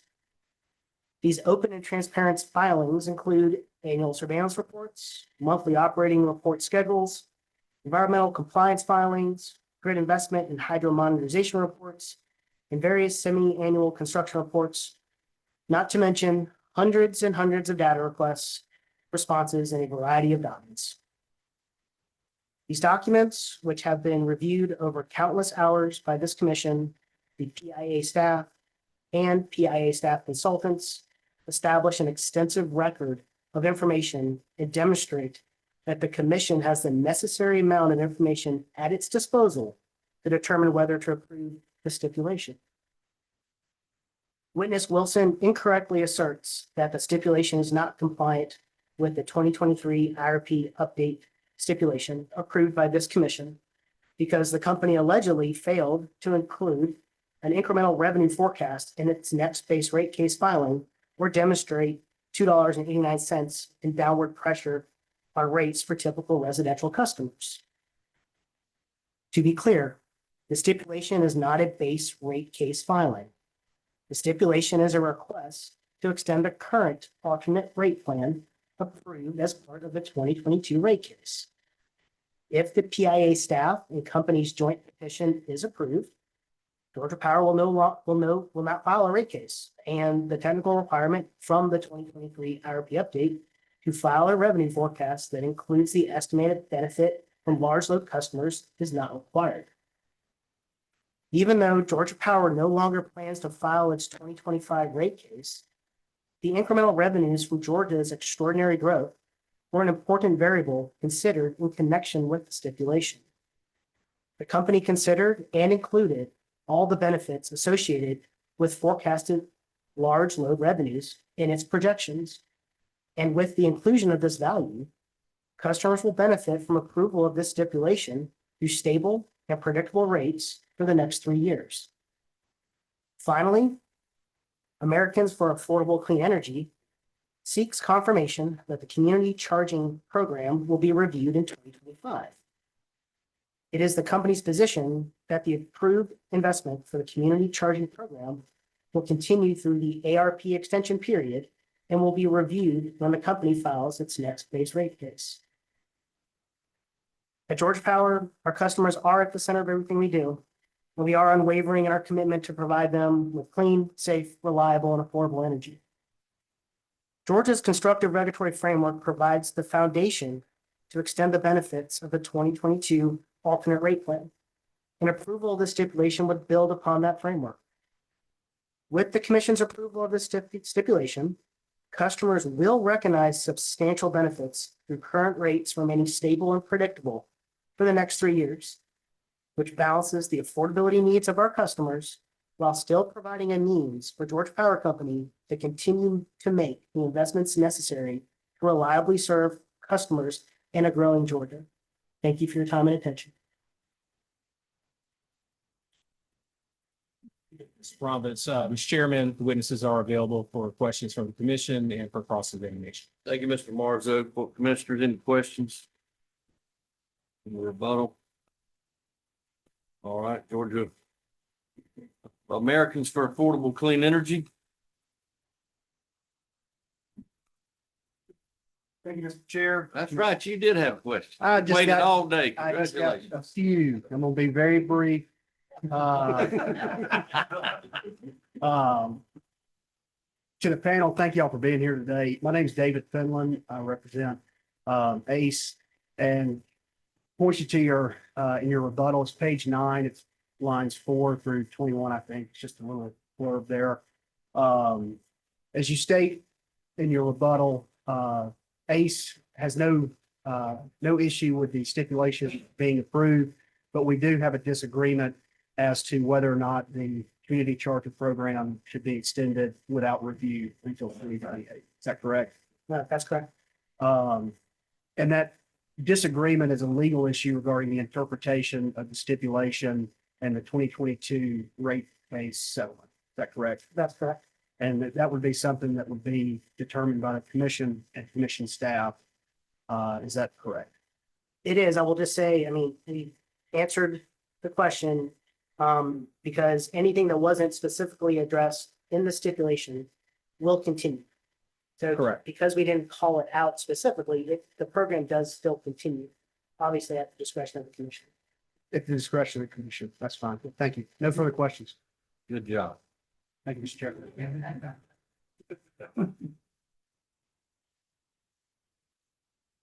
I've known him since he was even smaller kids. All right. GAM. Georgia Coalition of Local Governments. All righty. Right, keep it brief. All right, Mr. Abramovitz, it's nice to see you again. Good afternoon. Good afternoon. I just have a few questions about cost of service, and I will not get into detail because I don't want to embarrass myself too badly here. Pursuant to the stipulation, the company will be filing an updated cost of service information and cost of service study with its next application for a rate case. Is that right? That's correct. And in your rebuttal testimony, you do reject Mr. Wilson's recommendation that the company file an illustrative cost of service study before that time, right? That is correct. And you would agree, though, that the results of a cost of service study are the primary driver for how the company's revenue requirements are allocated among retail customer classes in a rate case, wouldn't you? Yes, as decided upon by this commission, each time the company files a base rate case, which this is not. Yeah, understood. And you would agree, though, that there are multiple methodologies for conducting a cost of service study? Yes, well aware. Yes, and that these methods can yield some pretty different results when it comes to that cost allocation? Yes. I believe Mr. Wilson might have said in passing that the addition of the large load customers that we've been focusing on so much will result in some pretty significant changes to Georgia Power's system. Would you agree with that assessment? To the system? In terms of added generation and transmission improvements? Additional load, additional benefits for existing customers, additional generation, additional transmission. That's correct. Thank you. In light of those changes, does Georgia Power have any plans to revisit or adjust its cost of service methodology in preparation for the 2028 rate case? That's probably a better discussion to have as part of the 2028 rate case. Right now, we're here to talk about extending the 2022 ultimate rate plan. Understood. I'm sure there will be a discussion in the 2028 rate case. I guess my fundamental question is, would it be possible for the company to share, to the extent it is considering adjustments to its cost of service methodology in the lead up to that rate case, would the company consider opening its deliberations or conducting some kind of stakeholder engagement on cost of service study methodologies with customer groups and other stakeholders so that those groups who will be affected by any change or lack of change in COSS methodologies can have a voice or understanding of that process? I think that's probably better determined as we get closer to the 2028 rate case.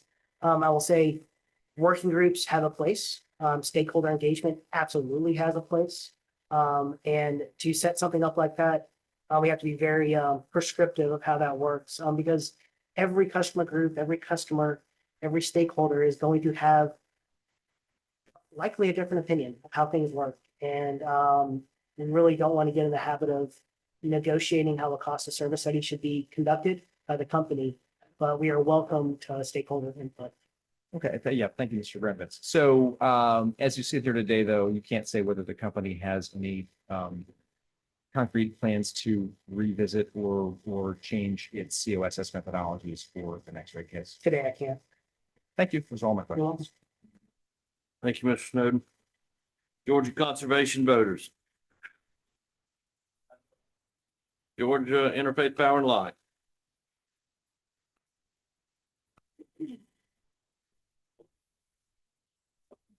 Okay.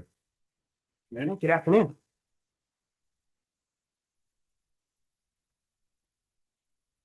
Your rebuttal testimony at page 8. You say that the quote, incremental revenues from load growth were an important variable when calculating the $2.6 billion revenue deficiency. And on lines 13, 17, you say, quote, considering both the level of revenues estimated along with the incremental costs to serve those customers, the customer benefit, and I'm sorry, I'm trying to read part of it. The customer benefit included in the company's preliminary revenue deficiency was almost twice as large as what was committed to as a part of the 2023 IRP update. When you say customer benefit in this sentence, does that mean in your filings here, residential customers are receiving nearly $6 a month of downward pressure on rates? So haven't calculated, we don't have the calculation of what the total revenue requirement benefit would mean to a typical residential customer. But overall, like we talked about today, when we're looking at the overall revenue requirement, it is nearly double. The revenue requirement benefit to customers is nearly double than what was testified to and what we agreed to in the 2023 IRP update. The commission ordered Georgia Power to ensure downward pressure on residential bills by $2.89 per month. That's correct, and we have complied with that even without a rate case in effect. Where is that reflected in your filings in this proceeding? Much like we talked about this morning, it's included in the numbers that in the preliminary revenue requirement projections and efficiency projections that we provided to the staff and through data request response.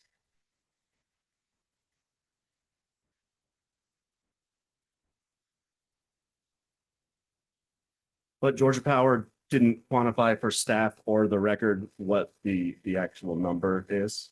We did not.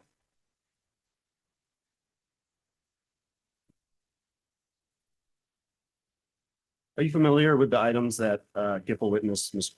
Barnes recommends tracking? Yes.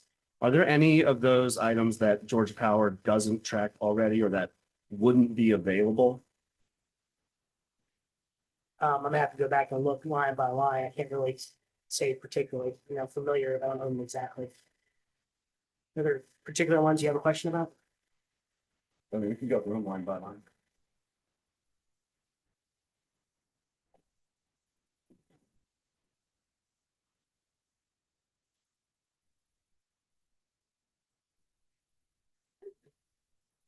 And for all of these, it's whether the Georgia Power tracks this information. The forecasted and actual hourly 8760 load data for all rate classes and individual rate schedules. So again, not a cost of service or forecaster expert here, but we do have a load forecast. We do have an energy forecast. And we do track what that actually is on an actual basis. So I imagine we have something close to that.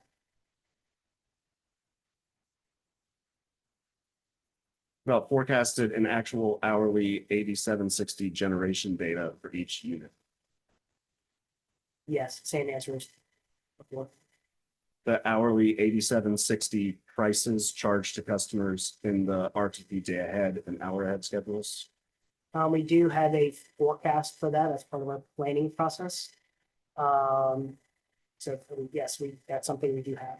The forecast with the actuals. We definitely track actuals. We have to see how we do against the forecast. And those are broken down by individual price component for marginal energy, environmental, transmission, capacity. That I'm not quite sure of, but we can check. Is there any reason to believe that it would be infeasible to do so? I just don't want to guess.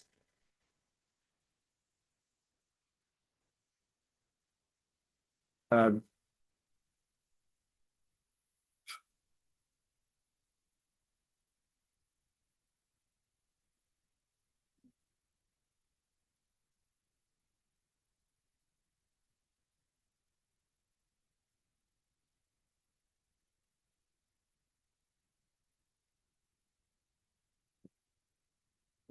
I will end on a.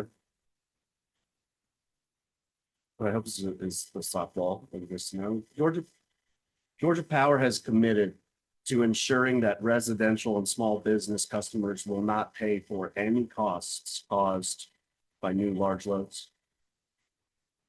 Yes, that's been the commitment. That's the actions that the updated rules or regulations provides for Georgia Power to work within to ensure that existing customers aren't negatively impacted by the addition of large load customers. Thank you very much. Thank you, Mr. Chair. Georgia Solar. Georgia One. Marta. Sierra Club.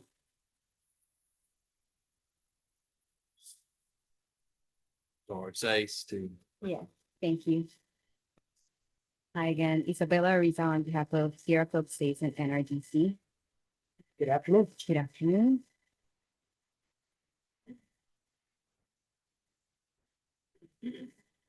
On the top of page 9 of your rebuttal, you say that any benefits from large load customers and the growing Georgia will be reflected in the company's future rate case, correct?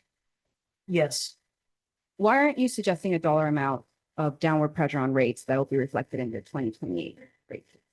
because just like every 3 years, we file an integrated resource plan, our forecasts change and the benefits to customers could change.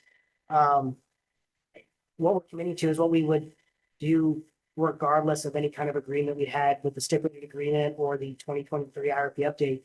If there's more revenue coming to the state from large load customers and there is less expense, that is a benefit to customers, and we'll reflect that in any final we make to the commission. Okay, would you agree that it would be helpful to this commission, to staff, interveners, ratepayers, to have assurance that the cost of serving large load customers is less than the revenues from those customers sooner rather than later, before, for example, before too many contracts are signed with those large load customers? I completely agree with that, which is why we all agree and why Georgia Power worked within the framework that was approved by this commission earlier this year for contract review and the updated rules and regulations. Okay. On page 6 of your rebuttal, you say that witness Wilson is attempting, or it appears that witness Wilson is attempting to utilize this proceeding to challenge or amend the protections that have already been implemented by the commission. First, you speak here as if the commission couldn't amend the protections that it has already implemented. Is that your understanding? Can you repeat your question? Matt, I heard the premise of what are you questioning? I'm questioning, is it your understanding that the commission can't amend the protections that it has already implemented in previous orders? The commission has the ability to amend any of the rules and regulations that Georgia Power operates within. Okay. And the protections that witness Wilson is referring to already exist, right? The cost of service study that Georgia Power had to file in the 2025 rate case was part of the 2023 IRP stipulation, correct? I'm not sure that filing a cost of service study is a customer protection. I mean, generally assuring that the revenue from large load customers would result in downward pressure on rates. So we've committed to, and we've testified to under oath that we included it in our preliminary revenue deficiency calculation, and the benefit that customers are getting or will receive for the next 3 years are stable, predictable rates with approval of the stipulation. So the benefits there, regardless of the cost of service study being filed. Okay, I just wanted to confirm that it's your understanding that what witness Wilson was referring to was already part of a previous order, a cost of service study. The cost of service study was already part of the 2023 IRP stipulation. A cost of service study method that we agreed to, which we extended that agreement as part of the stipulation. So it still exists. We're not forgiven from complying with it. It's just that our compliance for that is now based on the 2028 rate case filing versus a 2025 rate case filing that we're not going to file. Okay, and I have some questions about your community charging program. Okay. It's my understanding that from your electric transportation compliance filings that you currently have 83 community charging sites. Is that correct? Sounds about right. Subject to check. Do you know how many chargers operate at each of Georgia Power's community charging sites? Don't know off the top of my head.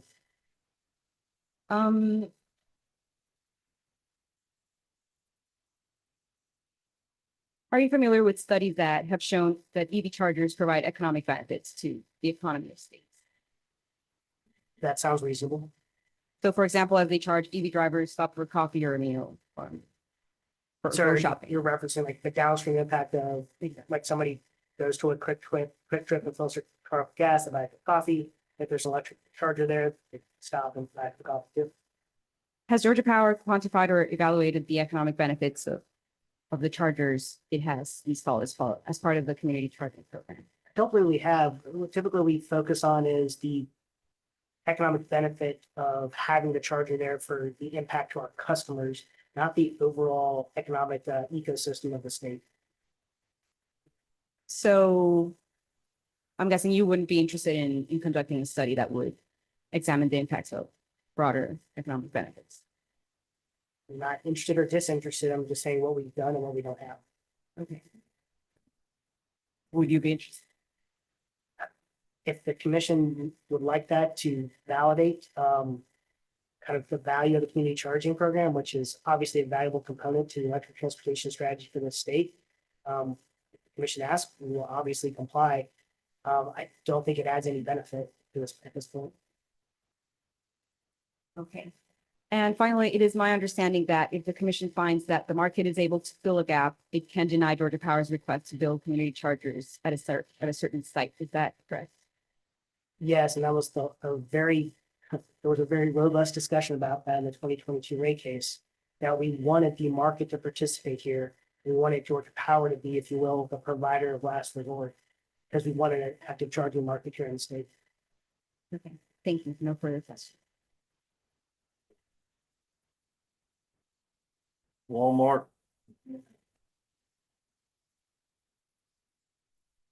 You redirect. No, Mr. Chairman, to redirect, I will ask that the exhibits of Georgia Power Company be moved into the record and the witnesses be excused. So marked and Georgia Public Service Commission, y'all didn't have any crossed it. We did not. I'll make sure. Gentlemen, thank y'all for your time today and y'all can be excused. Thank you. Any other housekeeping matters to take up? Well, as always, thanks for everybody's time today and patience and sticking with us. And I'll ask the court reporter at this time to make all exhibits part of the record. Thank y'all for your time. We are adjourned.